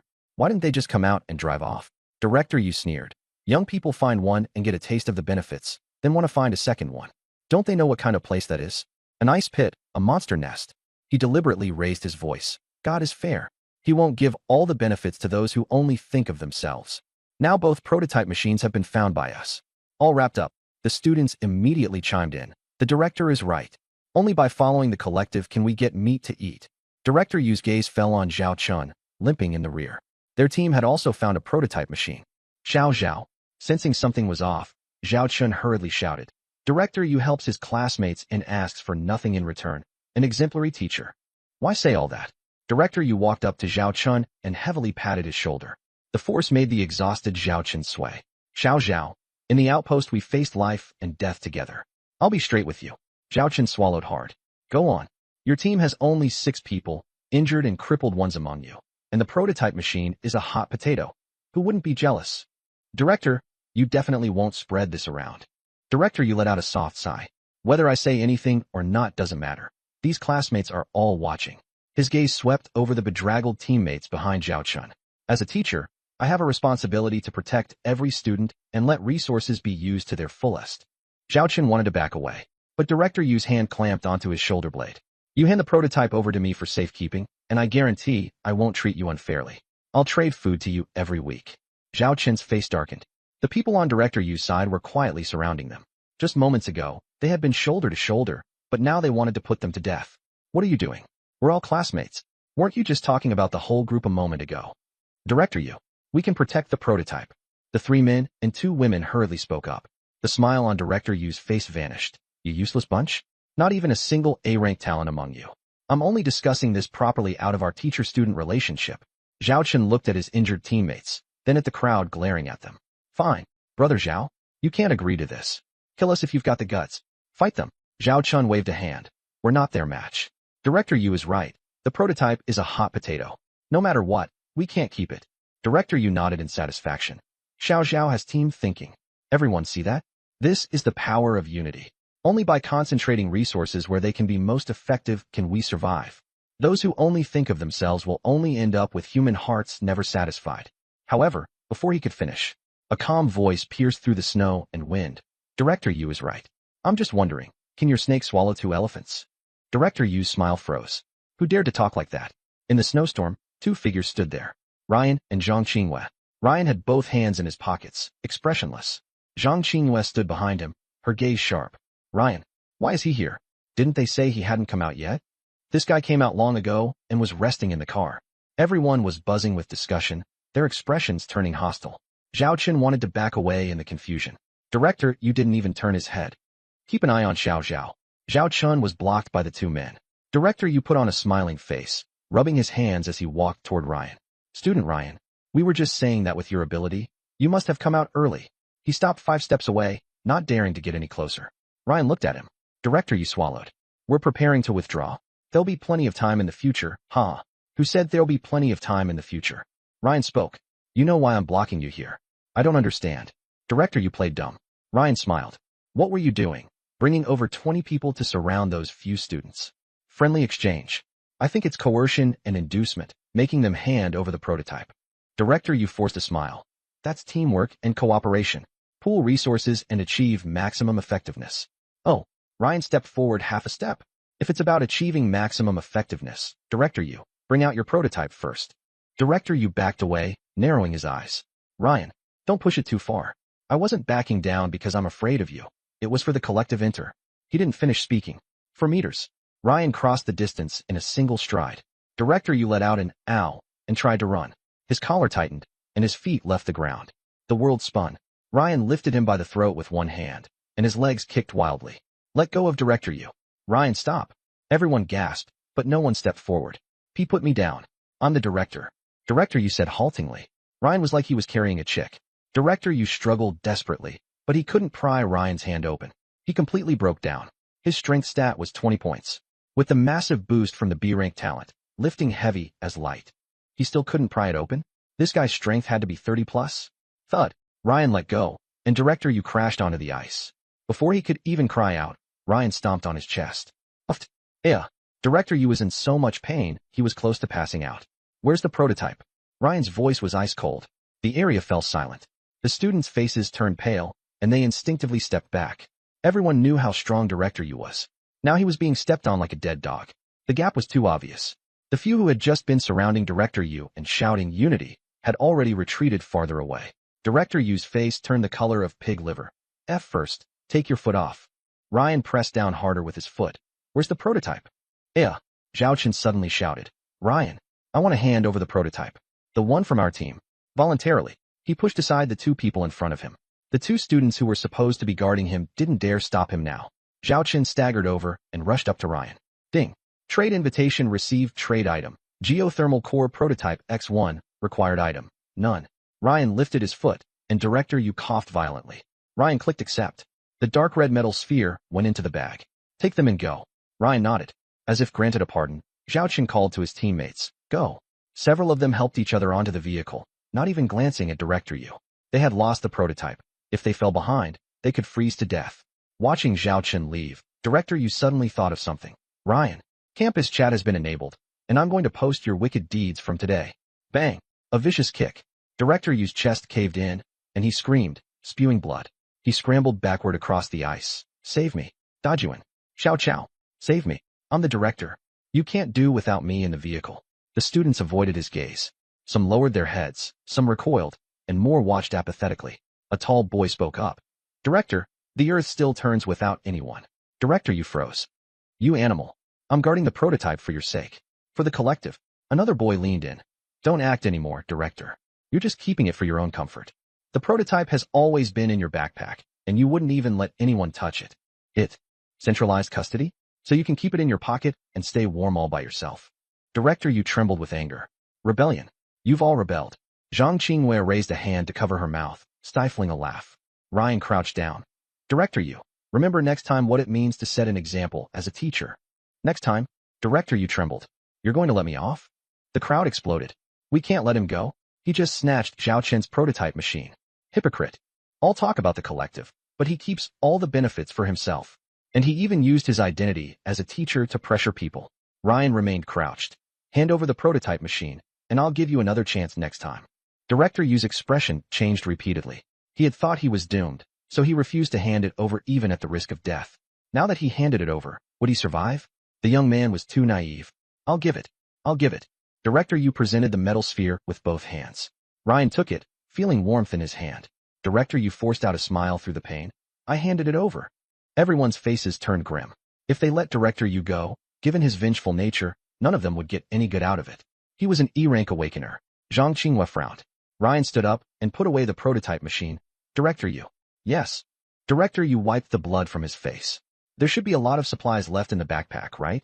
Director Yu's flesh pained for a moment, and he immediately adjusted. Yes. Yes. Ding. Trade invitation received items for trade. Compressed biscuits X80, bottled water X80, antibiotics X50. Ryan confirmed it directly and tossed it into the public backpack. The backpack was full. Director Yu had quite a stash of supplies. Then what about me? What about me? Uffed. The short blade instantly pierced Director Yu's chest. Ryan let go of the hilt, his gaze icy, letting him collapse into the snow. Blood seeped out, forming dark red, icy shards. The wind and snow howled. Director Yu's expression shifted from hope to shock, then to pain. He opened his mouth, unable to make a sound. Ryan said lightly, next time, it'll be in your next life. All the students widened their eyes and held their breath. 1 second he was trading, the next he was a corpse. Zhang Qinghua suddenly understood. That's more like it. I said it. How could he really let him go? Ryan's gaze swept over the surrounding classmates. Everyone he looked at took a synchronized step back. In the deadly silence, only the sound of wind and snow remained. Ryan smiled faintly. Anyone want to avenge Director Yu? No, absolutely not. Yes, Director Yu deserved to die. Classmate Ryan is acting on behalf of heaven. The voices grew louder and louder. Ryan nodded. Okay, class rep, let's go. He slowly walked toward the minibus. Zhang Qinghua followed closely behind. Only after the bus door closed did the condemnation die down. Everyone looked at the corpse and fell silent. Look at the regional channel. A girl raised her hand. Director Yu sent a message before he died. Everyone hurried to check. UD High. That little bastard Ryan is a complete monster. He kills while smiling. He's enjoying taking everything away. UD High. If he can kill me today, he can kill you all tomorrow. He'll suck everyone's blood dry and climb over corpses to the top. UD High. He's a demon in human skin. Haiching Film Academy. Class 3, Acting Department. Ryan. Everyone. So all that struggling in the snow was just him furiously typing? Thud. The bus door kept the wind and snow outside. A warm current wrapped around their bodies. The girls crowded by the window, faces pressed against the glass. Qin Yuzhen ran to the door, grabbed Ryan's arm, and asked, Ryan, are you bleeding? Are you hurt? Wang Shengxing immediately poured hot water and rummaged for a towel. She eagerly handed it over. Ryan, you're amazing. That old bastard should have been dealt with ages ago. Leoa, sitting in the back, felt a little uncomfortable. Ryan killing Director Yu was a complete crushing blow. After the apocalypse, such power that surpassed everyone else really would emerge. Yang Kejin asked, what are those people outside discussing? Zhang Qinghua started the vehicle. They're checking the regional channel. Qin Yuzhen pulled up the interface. Why is it so active? The flood of messages scrolled so fast it was dazzling. While driving, Zhang Qinghua explained, the second station quest just ended, and the regional channel restrictions have been lifted. Wang Shengxing scrolled up. Holy crap. That old bastard actually called you out by name. Lu Wei, holy shit. Did you guys see the message Director Yu posted? Wu Peng, Performing Arts Class 3, Ryan, the big villain. Zhao Lin. I tried private messaging the director, but found that private messages are disabled. Sun Lily, could he really be sucking other people's blood dry like Director Yu said? The messages were flooding by at high speed. Zhang Qinghua shook her head. In the path of survival, people die every moment. Director Yu's death won't stir up much of a storm. Wang Shengxing cursed as she read. That old geezer. Even dying, he's dragging us down with him. Leoa coughed twice. Wang Shengxing fell silent. Leoa suddenly said, I actually think what he said is pretty good. Wang Shengxing, ? Everyone looked over. Wang Shengxing whispered, huh? Li Aoya explained. Director Yu was so scared that he only dared to go crazy in the channel before dying. Demon Lord sounds awful, but with that reputation, how much trouble can it save us? Qin Yuzhen frowned. But being called that. Ryan waved his hand. Kill anyone who calls me that. Then wouldn't that make you a real demon? Wang Shengxing had just finished speaking when she covered her mouth. Ryan's gaze turned to Yang Kujin in the corner. Kujin, come back to my room with me. Everyone froze. Qin Yuzhen stood up on reflex, only to realize he was talking about Kujin. Yang Kujin blushed and followed Ryan through the metal door. Just like an emperor favoring a concubine, Li Aoya muttered. Wang Shengsheng was furious. Aoya, you've got the advantage and you still don't cherish it. If it were me, I'd have won Ryan over long ago. Li Aoya looked toward the metal door, torn with hesitation. Inside the safety compartment, Yang Kujin stood awkwardly by the door. Ryan sat by the bed. The road to survival is a long one. Being able to make weapons alone isn't enough. Yang Kujin's face darkened, afraid of being abandoned. I know this is basic. Give me time, and I can definitely. Time. Ryan interrupted her. The next disaster could come at any moment. No one is going to wait for you to slowly grow. He stood up and hooked a finger under her chin. Only by becoming completely mine will you have any value. Ryan locked the door. His fingers touched her collar and gently parted it. Half of the character, I, was revealed between her collarbones. It didn't come off. I'll write something else today. Today. Daybreak arrived. The highway stretched straight into the distance, the earth covered in snow. The geothermal core raised the compartment temperature to 20 degrees. Crimson 1 identified. Yang Kujin number. 3 connection. Value contract. Physical connection depth. LV.11 multiplier. 110x talent. A rank. Craftsmanship conception. Simulate making ironware times 1 daily. Return. Each summon grants simulated ironware times 110. Ryan pondered the information in silence. A value contract had appeared for the first time. Yang Kujin's level had risen rapidly and already surpassed Wang Shengsheng. 3 Crimson Yuan levels. Qin Yuzhen, subconscious entrustment / physical connection LV.17 Wang Shengsheng. Taming connection LV.6 Yang Kujin. Value contract / physical connection LV.11. 110 pieces of ironware a day. Ryan tapped the edge of the bed. He invited Yang Kujin onto the vehicle, not just for the ironware return. More importantly, her talent had strategic significance. With 110 pieces of ironware every day, they would eventually all end up in Ryan's backpack. There had to be a solution. Sell them all? In the early stages, when passengers lacked weapons, ironware was indeed a hard currency and could be traded for food, water, and medicine. But the weapons market would eventually become saturated. As the mission progressed, people would obtain basic equipment, and the demand for axes and blades would decrease. Mass-selling standard-issue iron weapons is troublesome, too. Like the first deal between him and Yang Kujin, she only dared say she had gotten it by accident. Besides, Ryan was going to sell several hundred of them. Too many supplies and no space is a problem too. I need to prepare some rope and turn single weapons into a bundle. Ryan pondered. Ryan, this is from the public backpack. It should have been found by the class monitor, right? Yang Kujin had changed into new clothes.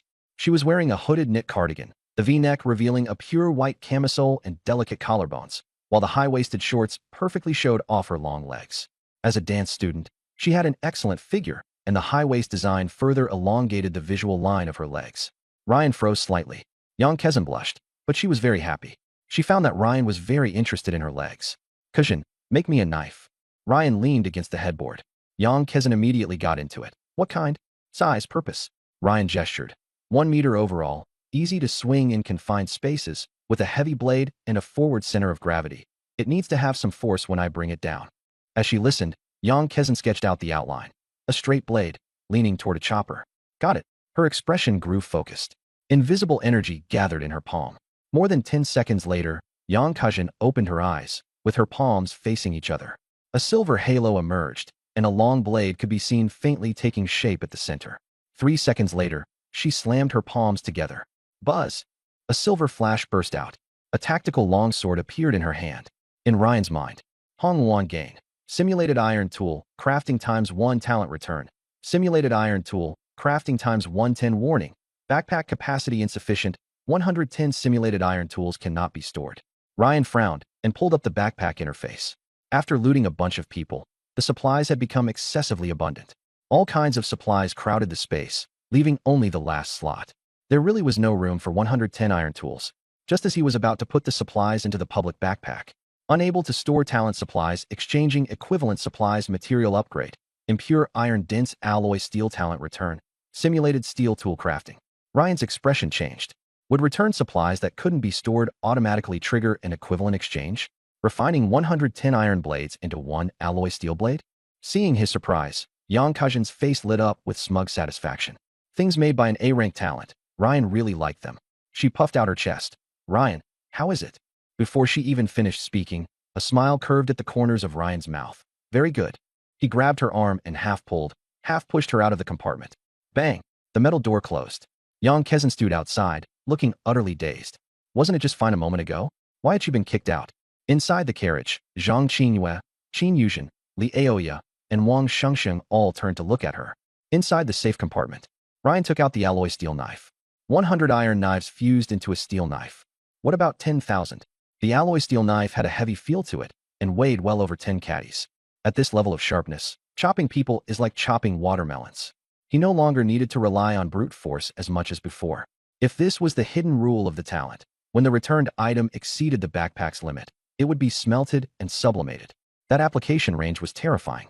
If a crayfish exceeds the limit, will it become a lobster? Ryan rubbed his chin and shouted, Yuzhen, come in. Outside the carriage, Qin Yuzhen sprang to her feet, her face turning red in an instant. She subconsciously straightened the collar of her JK uniform. Pleated skirt.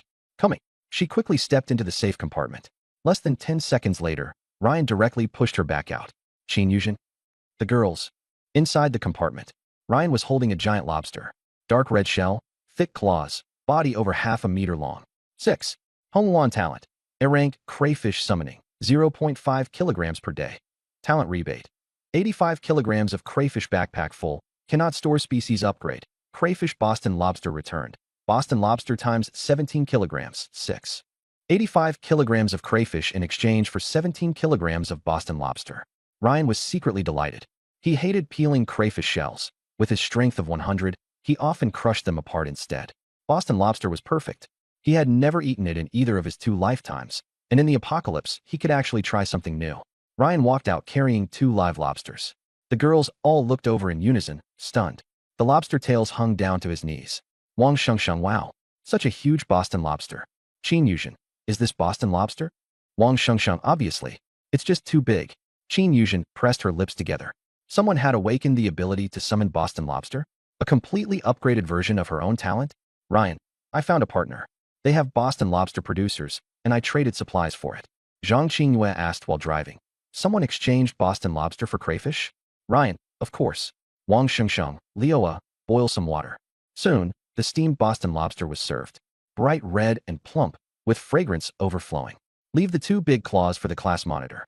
After all, before he finished speaking, Hongluan has identified Zhang Qingyue number 4, connection, trust consensus depth, LV.10 multiplier, 100x talent, A-grade, basic drinking water guarantee, 50 bottles of water per day, return, 5,000 bottles of water. Ryan was stunned. Zhang Qingyue had actually formed a connection with him like this. Trust consensus, directly level 10, 3 days, 5 girls, for already connected. Only his ex-girlfriend, Leoa, was left. Ryan thought to himself, I'll give her 3 more days. If that doesn't work, then physical connection, and then dump her. What do you mean, after all? Leoa pressed. Ryan, after all, there aren't many people I find pleasing to the eye, so she has to eat well. The car fell silent. Zhang Qingyue's ears turned red as she forced herself to stay calm. The bond leveled up again. Yang Kajin sighed softly, the corners of her mouth lifting slightly. Li Aoya felt a pang of sourness in her heart. Wang Shengsheng grinned mischievously. Exactly. The class rep has had it tough, and Ryan is so considerate. Ryan, class rep, summon today's water. Zhang Qingyue responded at once and activated her talent. Ryan's backpack was filled with bottled water. A talent prompt sounded. Obtained A-rank talent, basic drinking water assurance. Summon 50 bottles of water per day talent return. 5,000 bottles warning. Backpack is full automatically exchanging for high-tier supplies obtained. Medical-grade sterile remineralized water times 50. Ryan's mouth twitched. What the hell? Medical grade? Sterile? Remineralized? Wasn't this just an IQ tax? 100 bottles of ordinary water only got him 1 bottle of this stuff. He was taking a huge loss. Vehicle begins replenishing passengers. Empty seats detected, matching new passengers transferring. Li Aoya's expression changed. New passengers? She looked at Ryan. There were already enough girls on the bus crowding around him. Qin Yuzhen, Wang Shengsheng, Yang Kajin. What if a few more come? Ruan said. They're all familiar faces. Zhang Qingyue's hand on the steering wheel slipped. Class rep, come down and take a break. Yang Kajin, you go drive. Yang Kajin nodded. The 2 hadn't even switched seats. Thump, thump. 4 people suddenly appeared in the seats out of thin air. Fuck. Zhang Longqi jumped up and nearly hit the car roof. The class monitor from the performance major, a 1.9-meter tall athlete. Beside him was his roommate Lucy Xuan. Two girls sat in the back row. Luna, with a doll-like face, looked a little nervous. Shin Qingzi, a junior-year senior, a well-known actress, a beige coat, with a coffee-colored knit sweater outlining her proud curves, known as Little Nini. Why is it you guys? Zhang Longqi looked around the carriage. Liao Ya, Wang Shengsheng, Ruan, where's Zijiao? Qin Yuzhen's expression stiffened. Lu Zixuan suddenly stood up. Class rep. He stared at Zhang Qinghua. She was his goddess. Beside her was another girl with especially long legs. Yang Kajin waved. Hi, everyone. Yang Kajin said crisply. My name is Yang Kajin, from the Department of Dance. Her gaze was fixed on Shun Qingzi, unable to look away. Lu Zixuan hurriedly nodded. His eyes lingered on Yang Kajin for a moment before quickly sticking back to Zhang Qinghua. Class rep, how did you guys? Zhang Qinghua interrupted. Don't ask yet. How did you suddenly end up in our vehicle? Shin Qingzi stood up, her black hair slipping down. She gently tucked it behind her ear. It's a long story. 12 of us took part in the joint performance, and we were all put on the same bus. We ran into zombies at the first stop and suffered heavy losses. The second stop was a timed mission, and after finishing it, only 4 of us were left. Later, a voice prompt said we could transfer vehicles. We didn't expect it to actually work. It's great to run into you. Lu Zixuan echoed. Yeah, it's great to run into the class rep. Zhang Qinghua was helpless. This guy had pursued her before the apocalypse, and even after being rejected, he still wouldn't give up. Zhang Longqi suddenly asked, why is your vehicle so warm? Upgraded, Zhang Qinghua said. An upgrade can make it this warm? Zhang Longqi said, feeling the heater vent. The ones I've seen are all options like power, hardening, and the like. Lu Zixuan stood up and looked around. 5 people, but why is there so much space? He walked to the back row and saw a metal door. Damn, a separate compartment? Luna looked up timidly. Could it be an RV?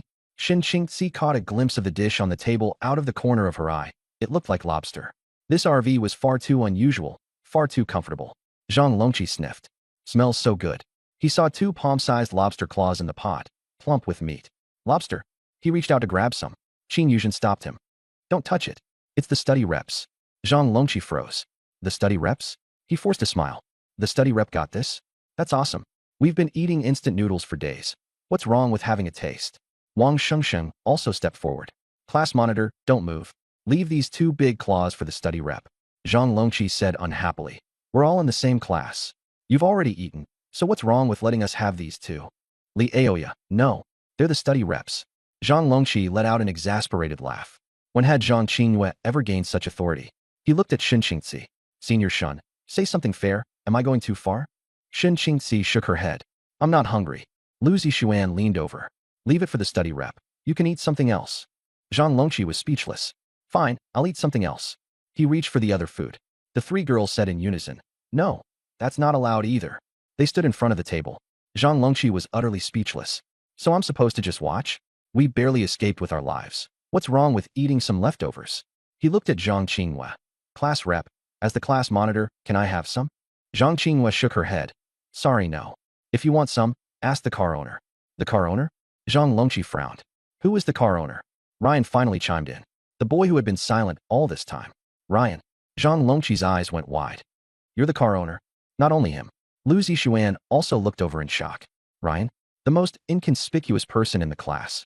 Among the handsome guys and beautiful girls in the acting class, he had plain looks and a dull personality, didn't live in the dormitory, left as soon as class was over, and never took part in any activities. And now he was the car owner? Luna was stunned, her eyes full of confusion. The owner of such an amazing car was Ryan? And everyone was treating him with such respect? Shin Qingzi reacted the fastest. After a brief moment of surprise, the corners of her lips lifted slightly. I see. No wonder Shengsheng and the others were so excited. So Ryan Jr. is the one calling the shots in the car. That's right. The girls all answered in unison. Zhang Longqi and Lu Zixuan sensed something was off. What was wrong with these girls in the class? Were they hypnotized?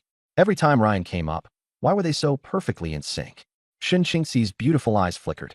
She had been testing the waters. She hadn't expected such a unanimous answer. Since Ryan Jr. is the one in charge, I'll introduce myself. She smiled. Cool and alluring yet sweet. My talent is S-rank, mirror-flowing shadow. Wait, senior. Ryan waved her off to stop her. In everyone's stunned silence, he leaned back, setting the seat to full recline, and lazily stretched. The 4 people on the right were all stunned. Ryan yawned. Go on. What shocked the 4 even more was, Qin Yuzhen and Wang Shengxing hurried over with lightning speed. One pressed his arm, the other his thigh. Their movements were incredibly practiced. Zhang Longqi and Shun Qingzi both widened their eyes. What did that mean? Just suddenly start giving a massage? And in such a completely unconcerned way. Zhang Longqi's head buzzed. Wait, Qin Yuzhen, what about Zhang Ziqiao? You still haven't answered me. Qin Yuzhen focused on massaging Ryan's arm, her movements pausing slightly. She looked up at him, her voice soft and sweet but distant. Ziqiao? He died. He got infected with the zombie virus at the first stop. Zhang Longqi narrowed his eyes. You're sure he died from being infected with the virus? At the first stop, he had also encountered zombies and been scratched. How could there be any fatal virus? Qin Yuzhen let out a soft sigh. Class monitor, don't ask anymore. The dead can't come back to life. Maybe. She looked at Ryan, her eyes full of tenderness. We should cherish the person in front of us more. Zhang Longqi was left speechless. If Zhang Ziqiao had seen this scene, he'd probably be crawling up from the underworld. Lu Zixuan glanced at Zhang Qinghua. His mind went a little blank. Thankfully, the study rep hadn't given Ryan a good face. She was still as cold as ever. She might reject me, but that doesn't mean she doesn't like me. Being assigned to this car really was heaven's favor. Something occurred to Lu Zixuan. At the start of the apocalypse, did our class's two couples both get assigned to this car? Luna asked softly. Aoya, isn't Ryan your boyfriend? Seeing him like that, aren't you jealous? Aoya froze. Jealous? Jealous of who? Ryan? She wasn't capable of that. She hurriedly waved her hands. Why would I be jealous of that?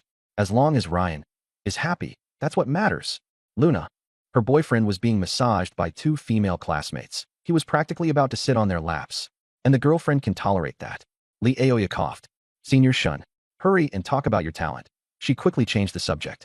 In the eyes of those who had just gotten in the car, she was Ryan's legitimate girlfriend. Somehow, she had started to enjoy that identity. She didn't want to expose the breakup. Shin Qingxi composed herself. I'll continue. My talent is S-rank, mirror-flowing shadow. Before the apocalypse, I used to rehearse solo dances in front of the mirror in the practice hall. After the apocalypse, I can control shadows. Ordinary S-rank opponents are no match for me. Ryan raised an eyebrow. Control shadows? A rare ability. She was so confident that ordinary S-rank opponents weren't her match, so she must have really fought them before. Luna nodded. Senior Shun is the strongest one in our car, even stronger than the class monitor. Realizing she had said too much, she quickly lowered her head. Without her, we would have been wiped out at the second stop. Ryan followed up. What ability does the class monitor have? Zhang Longqi straightened his chest and cleared his throat. Hey, didn't you eat? Ryan turned his head to look at Wang Shengxing. Wang Shengxing hurriedly said, I ate, Brother Ryan. I'll put some strength into it right now. Ryan nodded. Class monitor, continue. Zhang Longqi was interrupted and felt a bit stifled. Hey, put some force into it. Ryan called out again. Wang Shengxing lowered her head and said softly, Brother Ruan, I've done my best. Ruan said helplessly. Go on, class monitor. Zhang Longqi took a deep breath. I'm A-rank steel body. He deliberately stressed the words A-rank. After activation, for 10 minutes, my entire skeleton reaches alloy level density. I fear no blades or weapons. He clenched his fist, and his knuckles cracked loudly. Ruan nodded. So basically, you're just really durable. Zhang Longqi's face flushed red as his gaze darted between Ryan and the girls. When he was the car owner, he never got this kind of treatment. Zhang Longqi said coldly, Ruan, being the car owner comes with huge responsibility. The most suitable person for our class is still senior sister Shun. Shin Qingxi shook her head. If junior Ruan is recognized by everyone, there must be a reason. Lu Zixuan interjected. In terms of ability, the most suitable one should be the class monitor, right? Zhang Longqi raised the corners of his mouth. With my A-rank ability and senior sister Shun's cooperation, we can protect everyone. Isn't Zhang Jiaqiao A-rank too? Didn't he still die? Wang Shengxing muttered while massaging him. Zhang Longqi ignored her and finally bared his fangs. Then, Junior Ruan, what's your ability? Ruan smiled. I can see the future. Zhang Longqi and Lu Zixuan's expressions tightened. See the future? Zhang Longqi's first reaction was to believe it. Only such a talent could have such status. But this talent has no offensive power. Ryan isn't his opponent. Zhang Longqi let out a breath of relief. Luna asked softly, then what can you see now? Ryan shook his head. I'll tell you when the time comes. Zhang Longqi walked over to the side and said with a smile, Ryan brought everyone through the second stop. Not easy. But we're a team. How can you keep your talent hidden? Ryan waved his hand, and Wang Shengxing and Qin Yuzhen immediately stopped massaging. Ryan smiled. You want to know the future too? Zhang Longqi looked down at him. Of course. All right then. Class monitor, your future, is kneeling down and begging me. Zhang Longqi's expression hardened. Thud. A huge boom exploded. The carriage lurched. Just a second ago, Ryan had still been leaning lazily back in his seat. The next second, he had already grabbed Zhang Longqi by the back of the neck and slammed the tall, 1.9-meter class monitor face first against the car window. Zhang Longqi clawed at the glass with both hands, unable to budge that hand. His S-rank talent actually couldn't resist it. What are you doing? Lu Zixuan rushed forward. Let go. Ryan didn't turn around. Take one more step if you want to know the future. Lu Zixuan froze with one foot in the air, cold sweat pouring down his back. Zhang Longqi wasn't even a match for an A-grade opponent. What could he do if he went up there himself? Luna shrank her shoulders in fear. Shin Qingzi stood up and reminded him. Junior Ryan, you can't attack each other on the vehicle. Ryan smiled. I can drag him off the bus. Zhang Longqi gritted his teeth. Ryan, you're breaking the rules. Snap. A slap cut off his words. I have my own rules. Ryan backhanded him so hard that Zhang Longqi's head was knocked to the side. But Ryan held back, using only a third of his strength. 0 points of strength. A few more slaps, and he'd definitely be able to smack someone to death. The corner of Zhang Longqi's mouth split open, and blood splashed onto the back of the seat. That one slap made his head ring with a buzz, and he was almost knocked out. Shin Qingzi frowned. Zhang Longqi, with an A-grade talent, was completely unable to fight back? Wasn't Ryan supposed to be a support? How was he this strong? What surprised her even more was that Wang Shengsheng, Qin Yuzhen, and the other girls all looked calm. That meant Ryan's combat power was their everyday norm. Lu Zixuan was completely scared stiff. He plopped down into his seat, his face ugly. Half of Zhang Longqi's face was swelling up, just as he was about to activate his talent. Smack. Another slap. You bare your teeth at me? This time it was a straight-handed slap, hitting his right cheek even harder. Zhang Longqi's gums were loose now. Only then did he finally react and activate his talent. Buzz. A dark metallic sheen seeped out from his skin, covering his entire body. His neck, arms, and face took on the cold, hard texture of alloy. A-grade talent, steel body, fully activated. Bang! The third slap. The sound exploded like a thunderclap. Everyone in the carriage felt their eardrums jolt. Still making noise? Bang! The fourth one. Zhang Longqi was completely dazed, the shock in his head several times stronger than before. Ryan let loose. Bang! Uffed. Zhang Longqi couldn't take it anymore. His gifted alloy protection instantly dropped away. 3 teeth flew out. Lu Zixuan watched his good brother getting beaten to the point of near death, his face contorted. Hearing still making noise? He was so scared he forced his expression back. He could only look towards senior sister Shun. Shin Qingzi pressed her lips together and stepped forward. Junior Ryan. Ryan raised his 5th slap high. Shin Qingzi said seriously, he's an A-rank defensive type talent. On the second stop, I only saw one other person of this type. It's very rare. In the scenes ahead that need a human shield, he might be able to help more people survive. Of course, I have no right to interfere. You're the owner of the vehicle. Zhang Longqi spat out 2 teeth, his eyes swollen into slits. He no longer had the handsome image he had when he first got on the car. Ryan said flatly, Senior, sorry, I still can't stop. Shin Qingzi froze. What? Zhang Longqi regretted it to death. Why did he listen and switch vehicles? He'd come to hell. Ryan said coldly. Because the future I saw hasn't come true yet. The slap was about to fall. Zhang Longqi shouted, I was wrong. I was wrong.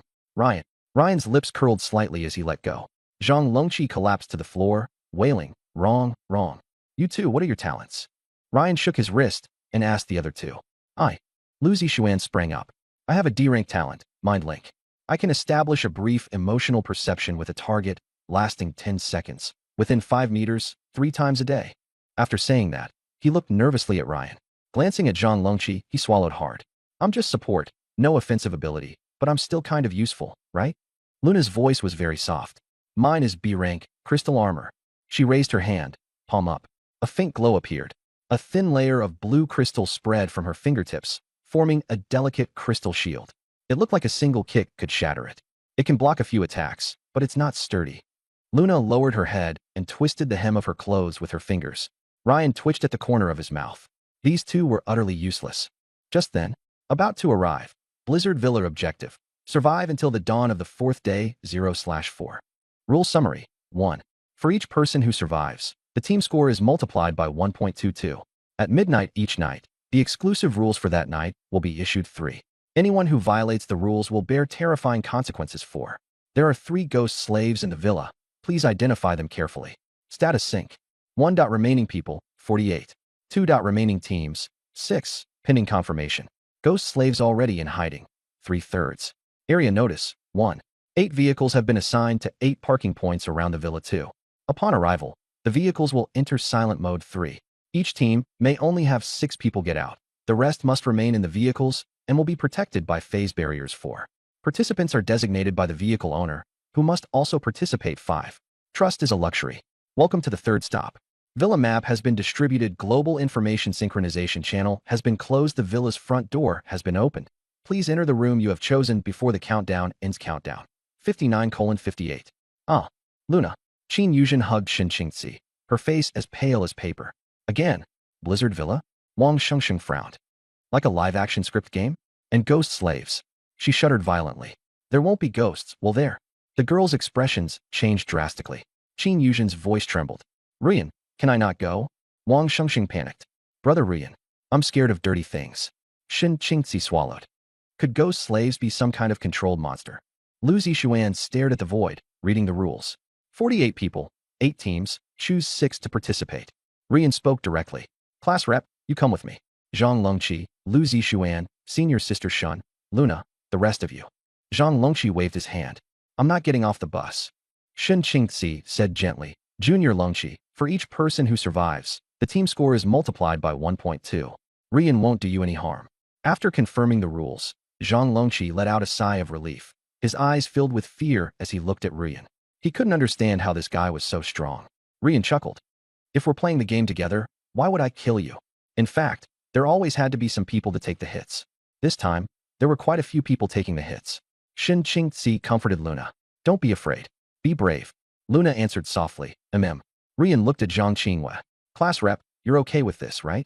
Zhang Qinghua smiled. Of course. I'll go with you. Liaoya suddenly stood up. Ryan, this time I want to go with you. Let me go. She sped up her speech. My talent is a better fit than the study comedies. The carriage fell silent. Wang Shengsheng widened her eyes. Huh. Zhang Qinghua looked at Ryan. You decide. Ryan hadn't expected someone to fight over taking the mission, and it was a mission with the character for Ghost in it. In that case, I'll take you along. Zhang Qinghua went to drive. Dusk was almost over. The bus pulled into the parking space marked 7. Ahead stood a massive villa on the ice field. Its spires were pitch black, its windows hollow. Only the wind and snow wailed. A rusted solitary lamp beside the parking spot lit up less than 5 meters. This villa is way too big, isn't it? Lu Zixuan looked up. Zhang Qinghua cut the engine. It needs to accommodate 48 people. Liaya asked. What about the other vehicles? Shin Qingzi explained. They should be parked in different spots. We're number 7. Ryan checked the time. There are 20 minutes left. Let's go. He got out of the car first. The cold wind swept across them, and everyone shivered. Liaoya jogged after him. The others followed. Lu Zixuan turned back. Class rep, wait for us to come back. Qin Yuzhen, Yang Kejin, and Wang Shengsheng waved from the doorway. The way Wang Shengsheng wiped away her tears left Ryan speechless. Shin Qingzi put on a black mask to cover her face. She knew very well that her identity would bring trouble. The villa door was left ajar, with a dim yellow light spilling out. Ryan pushed the door open. Creak. Dust swirled through the air. The hall came into view, spacious and dilapidated, with only a few chandeliers lit, their shadows swaying. 2 groups were talking, 6 people in each. From their appearances, none of them looked like they were from the film academy. Buzz. A male voice sounded. Water on my face, cold. I woke up on an operating table. They were wearing white lab coats. I said I didn't need surgery, but they shook their heads. The needle was huge. The ceiling spun. I tore free of the straps and ran. The corridor had no end. The lights went out one by one as they lunged at me. Behind me came the sound of wheels, rumble rumble. Rubber gloves brushed together, swish swish swish. I didn't dare turn around. I ducked into the nearest door. Hid under the bed, in the wardrobe, in the bathroom. It came in. I prayed it couldn't see me. The voice stopped abruptly. Ah! Luna screamed. Why is it a person talking? Li Aoya's face went pale. Stopping halfway is even scarier. Shin Qingzi frowned. Don't get dragged into it. This mission isn't simple. Ryan led the group into the hall. The door shut behind them, and only the crystal chandelier provided light. The room was dim and yellowish. At the stairwell, the buzzcut man had a cigarette in his mouth. Another group. He looked at Shun Qingzi and Li Aoya, the corner of his mouth twitching. The skinny man beside him chuckled. And you brought an injured one. He was referring to Zhang Longqi, whose face was swollen and bruised. Someone tried to strike up a conversation. Hey there, little beauties. Ryan's expression turned cold, and he shut them down. After a brief greeting, Ryan took them up to the second floor. The hallway was dim, the wall lamps faint. 204 and 205. Lee Aoya searched for the room numbers. Found them. Brass room plates, covered in spots. 204. Ryan, Lee Aoya, Shun Qingzi, Luna 205, Zhang Longqi, Lu Zixuan. Lu Zixuan's mouth twitched. 2 rooms for 6 people, and that's how you split us up? Zhang Longqi was equally dumbfounded. The 2 of us get 1 room? Ryan shrugged. Listen to the rules. Zhang Longqi kicked Lu Zixuan. What's wrong with 2 people sharing a room? The girls, on the other hand, took it in stride. Luna let out a sigh of relief. She was afraid of being assigned to a room alone. Ryan opened the door to room 204. A wave of stale air hit them in the face. The room was spacious, with a living room and a master bedroom. In the master bedroom sat a huge European-style bed, big enough for 3 or 4 people to sleep on. Shen Qingzi checked the windows. Liao Yao examined the wardrobe. Luna stood in the living room in a daze. Ryan's gaze fell on the bedside table, a pure black. Ryan stared at the invitation card on the bedside table. The card shimmered with a dark silver glow. Invitation card, effect. The vehicle owner may invite any passenger to join the vehicle queue. Remaining uses. January 1st warning. During the mission, the invitation card's effect will not be announced at any time. Ryan frowned. It had 1 extra line of warning compared with the invitation card at the second station. That meant if someone was invited, the others would never know. A silent team swap greatly increased the possibility of betrayal. More crucially, the fact that this card appeared in his room was definitely no coincidence. A luck of 10 was only average. Maybe the others were also thinking about how to poach people. Why does this bathroom feel so creepy? Liao Yao peeked into the bathroom, frowning deeply. The fixtures inside were old, and the mirror was blurry. Ryan quietly slipped the invitation card into his pocket and turned around. Old houses are like this. Shen Qingzi suddenly thought of something and quickly walked to the bed. Remember that panicked male voice when we first entered the villa? In the end, he said. Luna said softly. Under the bed, in the wardrobe, in the bathroom. I'm hiding under the bed, I'm hiding in the wardrobe, I'm hiding in the bathroom. Everyone remembered that eerie line. Leia quickly stepped out of the bathroom. I remember it too, but what does it mean? Shen Qingzi shook her head, suppressing the chill in her heart. She crouched down and, gathering her courage, lifted the bed skirt. The darkness under the bed was empty. Leia rested her chin on her hand. I checked the wardrobe and the bathroom too. There's nothing there. The 4 of them looked at each other. Luna asked timidly. So what do we do now? Just wait. Ryan shook his head. What's the mission? Survive until dawn on the 4th day. Right. Ryan sat down on the bed. Then there's nothing to do. Just stay alive. Shen Qingzi also sat down. In an unfamiliar place, the less you do, the less chance you have of making a mistake. We should avoid triggering anything. Leia said uneasily. But we should at least know what will happen tonight, right? Who'd dare sleep like this? Shen Qingzi let out a soft sigh. Blind guessing will only increase our fear.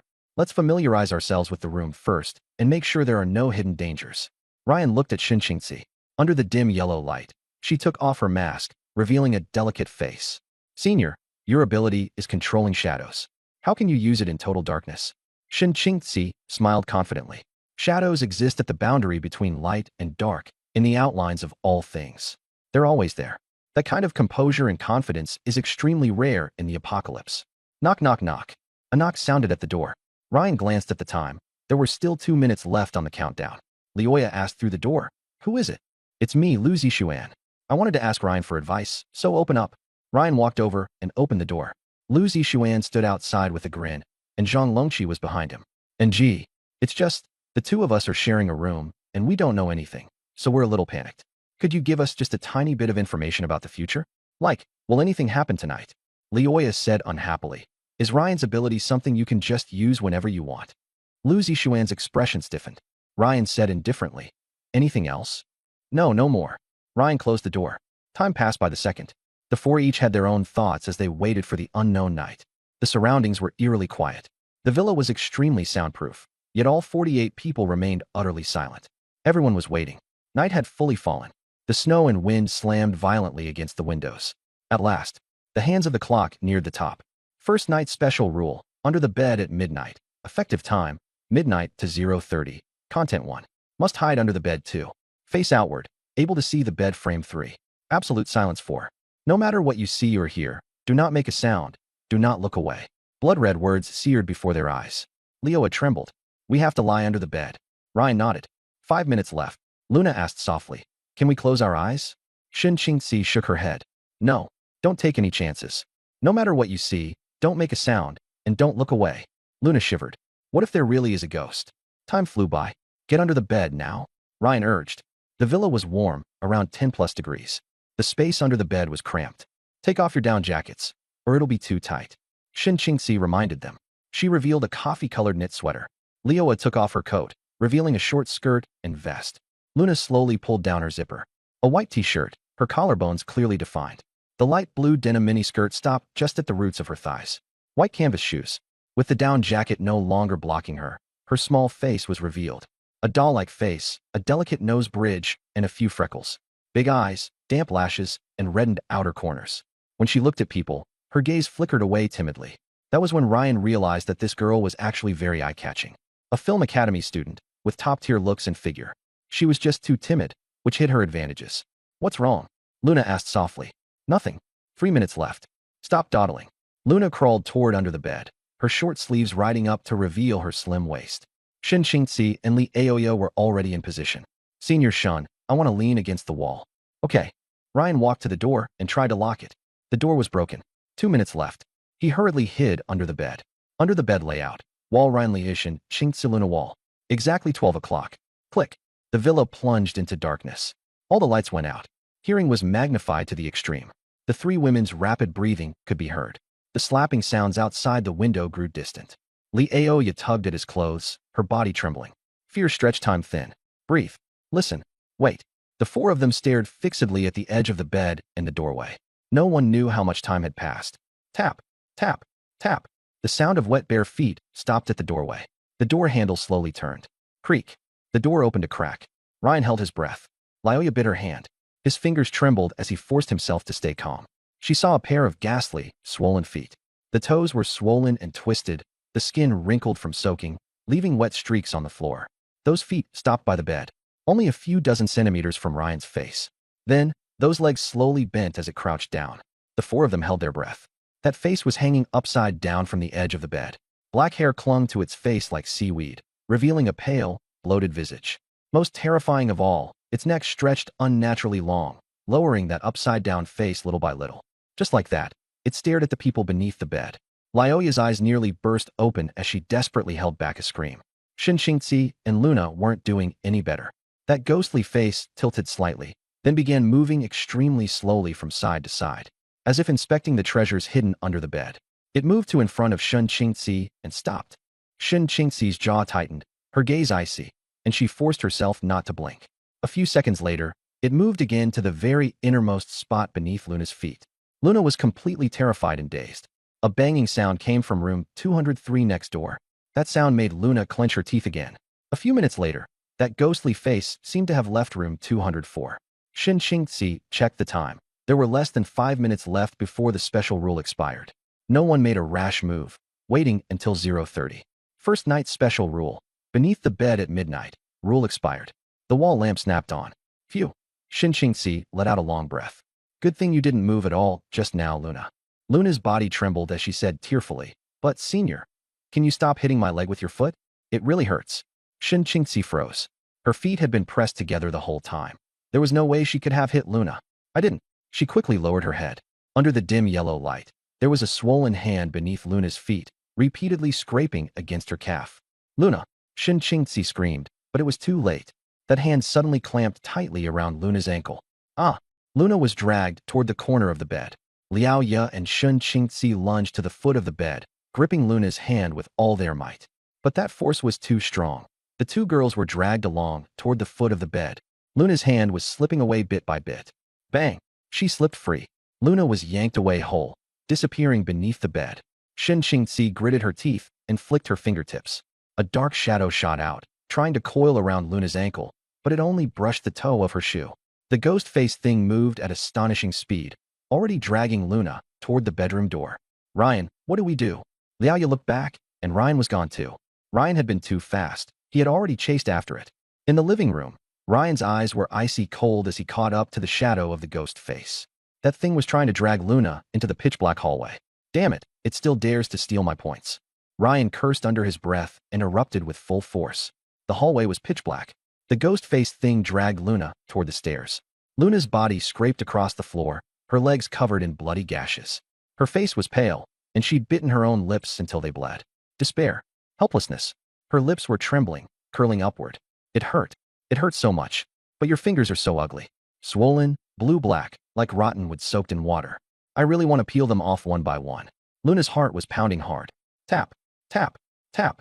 Footsteps sounded. In the darkness, Ryan approached step by step. Ugh.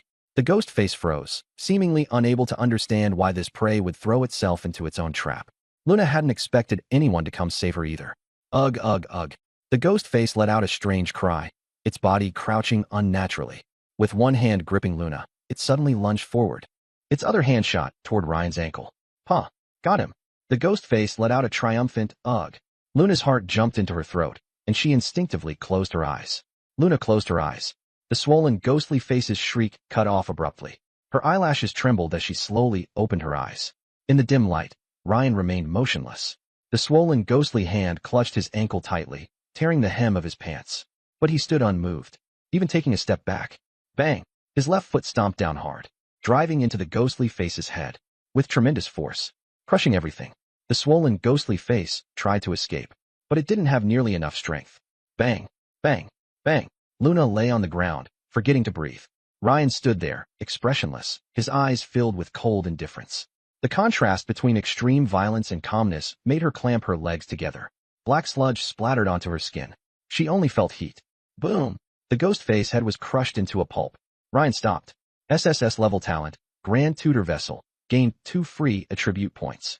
Basic attributes, Constitution, 100 Agility, 12, plus 2, Perception, 10 Charm, 12, plus 2, Spirit, 10 Luck, 10. Put all of them into agility. He had crushed the ghost face, but had failed to kill it outright at first. His agility was still not enough. With his current agility, as long as he didn't run into a true mental entity, he could crush them with 10 times his power. He didn't even need to use a golden body card. This monster was worth 2 attribute points. Explanation: 1 swollen ghost face, 1 free attribute point. Grand Tutor Vessel absorbs viruses, fiends, energy, death intent, and resentment. This villa was gloomy and eerie, and the monsters were disgusting as hell. Could this be a training room? Ryan shook his head and scraped the black sludge off the soles of his shoes against the floor. Go back to the room. The hallway isn't safe. He looked down at Luna. Luna met his gaze and trembled. A flush rose to her face. She opened her mouth as if to say something, but in the end said nothing. Ryan reached out and pulled her. Luna's legs went weak and she nearly fell to her knees. The searing pain from her wound making her let out a muffled groan. Ryan twitched the corner of his mouth. Can you walk? Luna lifted her pale little face, tears clinging to her eyelashes. I can't walk. My leg hurts so much. Can you carry me? Ryan narrowed his eyes. You can crawl back if you want. The blush on Luna's face froze, and she hurriedly grabbed the corner of his shirt. At room 204, Shin Qingxi and Li Aoya paced anxiously. Why did it go quiet? There was fighting just now. Li Aoya worriedly said. Ryan won't be in trouble, will he? Shin Qingxi's expression was solemn. A figure appeared around the corner of the hallway. It was Ryan and Luna. Li Aoya rushed out. You're back. That's great. Shin Qingxi hurried after her. Are you okay? She supported Luna. Ryan said faintly, I'm going out to take a look. You 3 stay in the room. Li Aoya blinked. Go out. Go where? Ryan pointed at the pitch-black corridor. Shin Qingxi swallowed. Go out now. Ryan nodded. The rule only says we have to hide under the bed for that half hour. It doesn't say we can't go into the hallway. Rather than wait around, we might as well gather information. Shin Qingxi hesitated. Wouldn't it be better to gather information during the day? Ryan, you're right, but tomorrow there'll be more people and more complications. Besides me, no one else is willing to go out at night. That was certain. Without 181 golden body cards, even he wouldn't dare. But with his invincible time in hand, he could still run back to the room if he ran into anything supernatural. Li Aoya bit her lip and stepped forward. I'll go with you. My disguise talent can be useful, and with one more person, we can look out for each other. Ryan narrowed his eyes. What was with his ex-girlfriend? From taking the initiative to enter the villa to now wanting to follow him on an adventure, she kept pushing forward. That didn't seem like her usual style. No need. Ryan refused bluntly. Dragging along dead weight will just get in the way. Li Aoya's face flushed red, but she didn't argue back. Ryan turned to Shin Qingxi. I'm leaving them to you. Senior Shun, the S-rank talent. Shin Qingxi's face turned slightly red. She understood what he meant. She gave a wry smile. Don't worry, I'll stay alert this time, and absolutely won't let anything happen. Ryan nodded and walked to the door. He unlocked it, his figure flashing as he melted into the darkness. Darkness swallowed Ryan. Only a few dim lights remained in the distance. Ryan took out his flashlight and lit up the hallway. Cries, screams, and curses came from all over the second floor. Not peaceful. Ryan narrowed his eyes and walked deeper inside. On the entire floor, he was the only one brave enough to come out. Room 219's door was slightly ajar. Ryan pushed it open and went inside. The room was pitch black. He fumbled around for a long time, but found nothing. As expected, an unoccupied room didn't have an invitation card. He kept moving forward. At the corner, there was a corpse. A young man, his chest torn open and mangled, died with his eyes still wide open. Ryan crouched down and searched the body. There was nothing. Grand Preceptor container activated. The intent to die was absorbed. Ugh! A voice came from the darkness. A swollen, ghostly face slowly emerged, staring fixedly at Ryan. Long time no see, free attribute point. A smile curled at the corner of Ryan's mouth. Gah! The ghost face lunged. Splurt. 1/ decapitated it. The power of 10x physical strength instantly killed it in one strike. As expected, another point. Ryan weighed the knife in his hand, revealing a twisted smile. From 201 to 220. 20 rooms. Ryan killed 3 ghost faces and absorbed 16 corpses. To avoid arousing suspicion, he threw all the corpses to the first floor. He put all the attribute points into agility. I hope more tasks like this come. Ryan walked to the railing and looked down. There were only a few wall lamps lit in the first floor lobby. On the wall directly facing the staircase was a huge floor-to-ceiling mirror. In the mirror, a girl of 17 or 18 was backing away, tears streaming down her face. In front of her, a woman dressed like a nurse was closing in. But the first floor lobby was empty. Ryan looked again, and the scene in the mirror disappeared. Ryan narrowed his eyes. After hesitating for a long time, he took out 7 or 8 golden body cards. Clack, clack. Footsteps echoed. Ryan stood in front of the mirror. Hello? Is there a ghost? There was no response. He carefully examined the mirror. The mirror reflected his figure, black tactical jacket, a clean and handsome face, and cold eyes. Ryan frowned slightly. Ryan frowned. The person in the mirror also frowned. He turned sideways, and the person in the mirror turned sideways too. He raised his hand, and the person in the mirror raised his hand as well. Well, no difference at all. Ryan shook his head. But what had just happened was definitely not an illusion. He leaned closer to the mirror. The moment their gazes met, the Ryan in the mirror suddenly smiled. Ryan's pupils shrank. A strong wave of dizziness hit him. Hot. Heavy. His vision spun and blurred. Like having a fever. But he knew the mirror was the problem. Golden body card. Buzz. 2.5 seconds of invincibility activated. The dizziness vanished. Ryan looked into the mirror. Empty. In the mirror there was only the lobby behind him. Not him. This was the effect of the golden body card. His presence had disappeared. As expected, there's a problem. Ryan felt a chill in his heart. He immediately activated a second golden body card. A heavy octagonal hammer appeared in his hand. Bang! Crash! 3 strikes smashed the mirror to pieces. The frame twisted and snapped. When the golden body card ended, the dizziness did not return. Even better, Grand Tutor Container had really increased. Basic attributes: Constitution, 100 Agility, 18, 8, Perception, 10 Charm, 12, 2, Spirit, 10 Luck, 10, a Blessed Land. Ryan smiled. 18 agility points. That was equivalent to gaining an extra speed talent. He set his sights on the other mirrors. Bang! Crash! In the darkness, the sound of mirrors shattering rang out constantly. Soon, all the mirrors in the lobby were broken.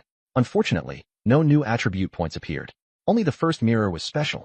Could it be because it housed a spirit, and only by smashing it can I absorb it? What about other objects? Ryan didn't want to waste the opportunity. This villa was basically a training room. The sound of shattering echoed through the whole night. The next morning, sunlight filtered through the crack in the curtains. Ryan woke up on the king-size bed in the master bedroom. He still had on his black tactical jacket. Too exhausted. He'd been busy until 2 or 3 in the morning last night. But the payoff had stopped at the first mirror. Ryan sat up. The 3 women were already awake. Shin was sitting on the old sofa across from him. Leoa and Luna were sitting by the bed. You're awake? Leoa asked with concern. Luna was wearing a thick down jacket, wrapped up tightly. She didn't say anything. Shin stood up. We've been waiting for you. Things are a mess outside. What happened? Ryan rubbed his temples. Someone organized a roundtable meeting, Shin said. Ryan looked at Luna. Can you leave today? Yes. Just take it slow, Luna replied softly. Get ready to head downstairs. The group quickly tidied up. Shin and Leoa wanted to help Luna. She refused. They opened room 204. 2 seconds later, room 205 opened too. Zhang Longqi and Lu Zixuan came out, looking even more haggard than last night. What a coincidence, Lu Zixuan greeted awkwardly. They'd obviously been eavesdropping, only daring to follow out after Ryan left his room. The bruising on Zhang Longqi's face still hadn't faded. I heard the scavenger group is taking part this time, he said. Scavenger? Ryan hadn't heard of them. Brother Ryan, these guys pose as a security company, but they're really gangsters. Loan sharks, forced demolitions, they're not easy to deal with. Zhang Longqi said in a low voice. Leoa asked curiously, how do you know? I took a walk outside this morning. Everyone received an invitation to the roundtable meeting at noon, so I passed the word along. Ryan nodded. What about the other 7 teams? Don't know. Zhang Longqi shook his head. Let's check the restaurant. The group passed through the hallway and went downstairs. Before they even reached the restaurant, a wave of noise hit them head-on. They're dead. All dead. Ajie, Xiaolu, Wang Ying. They were dragged out of the room right in front of my eyes, all dead. There was no way to stop it. One look at that thing, and your legs just turned to jelly. Damn it. We never should have come to this damn game. It's just like a horror movie. The restaurant was packed wall to wall. Aside from the survivors who had hidden in their rooms last night, most of them were gathered here. At a glance, there were more than 20 people. Some were standing, some leaning against things, all of them wearing looks of terror, clustered together in small groups of 3 or 5. In the center of the restaurant was a huge dining table. 8 chairs for 8 car owners, and 7 were already occupied. 6 men and 1 woman. At the head seat was the buzz-cut man with a cigarette they'd seen yesterday. Well, little bro, you finally got out of bed? You've kept your big brothers and sisters waiting. He was the car owner from the scavenger group Zhang Longqi had mentioned. Everyone at the table had their eyes on Ryan. Yeah, we thought you didn't dare come to the meeting. Looks like they're still students, huh? Yeah, youth really is something. They can sleep soundly, even in a place like this. Murmurs rose all around, most of them directed at Leoa and Shun Qingzi. Stop crying and look. Those are definitely beauties. Nonsense. With that figure, who cares what they look like with the lights off? Forget that for now. First think about how we're going to survive. The 2 women were wearing masks, but their figures were impossible to hide, drawing quite a few glances. They were used to it and didn't care. Ryan casually pulled out a chair and sat down. If you can't wait, then don't. Who says we have to cooperate? The buzz-cut man with a cigarette in his mouth stiffened. Oh, brother, you still haven't figured out the situation? Ha ha ha. Next to him, a middle-aged man with glasses sat upright. The 7th convoy, Haicheng Film Academy, Department of Acting, Ryan, the strongest fighter, right? Ryan frowned. Zhang Longqi leaned over. Brotherin, this morning when they were collecting information, I only told them the organization name and the car owner's name. I didn't say anything about combat power. Lu Zixuan also hurried to defend himself. Right, brotherin, I swear I never revealed your ability. Ryan said nothing. The middle-aged man introduced himself. This is Li Herong, head of Division 3 of the Sanitation Workers Group, with S-rank talent, Wolf, Fong Heavy Hammer. And he adjusted his glasses. I am the president of the Lighthouse Society, Sun Xueming. The Lighthouse Society? Shin Qingzi frowned. Haicheng Elite Club, whose members are all top scholars, engineers, and artists. The entry threshold is as high as 170. She was clearly saying this for Ryan to hear, reminding him that the group of middle-aged men behind Sun Xueming were no ordinary people. Ryan nodded. So the minister and the president are here to take charge. His voice was not low, and he didn't bother to hide it.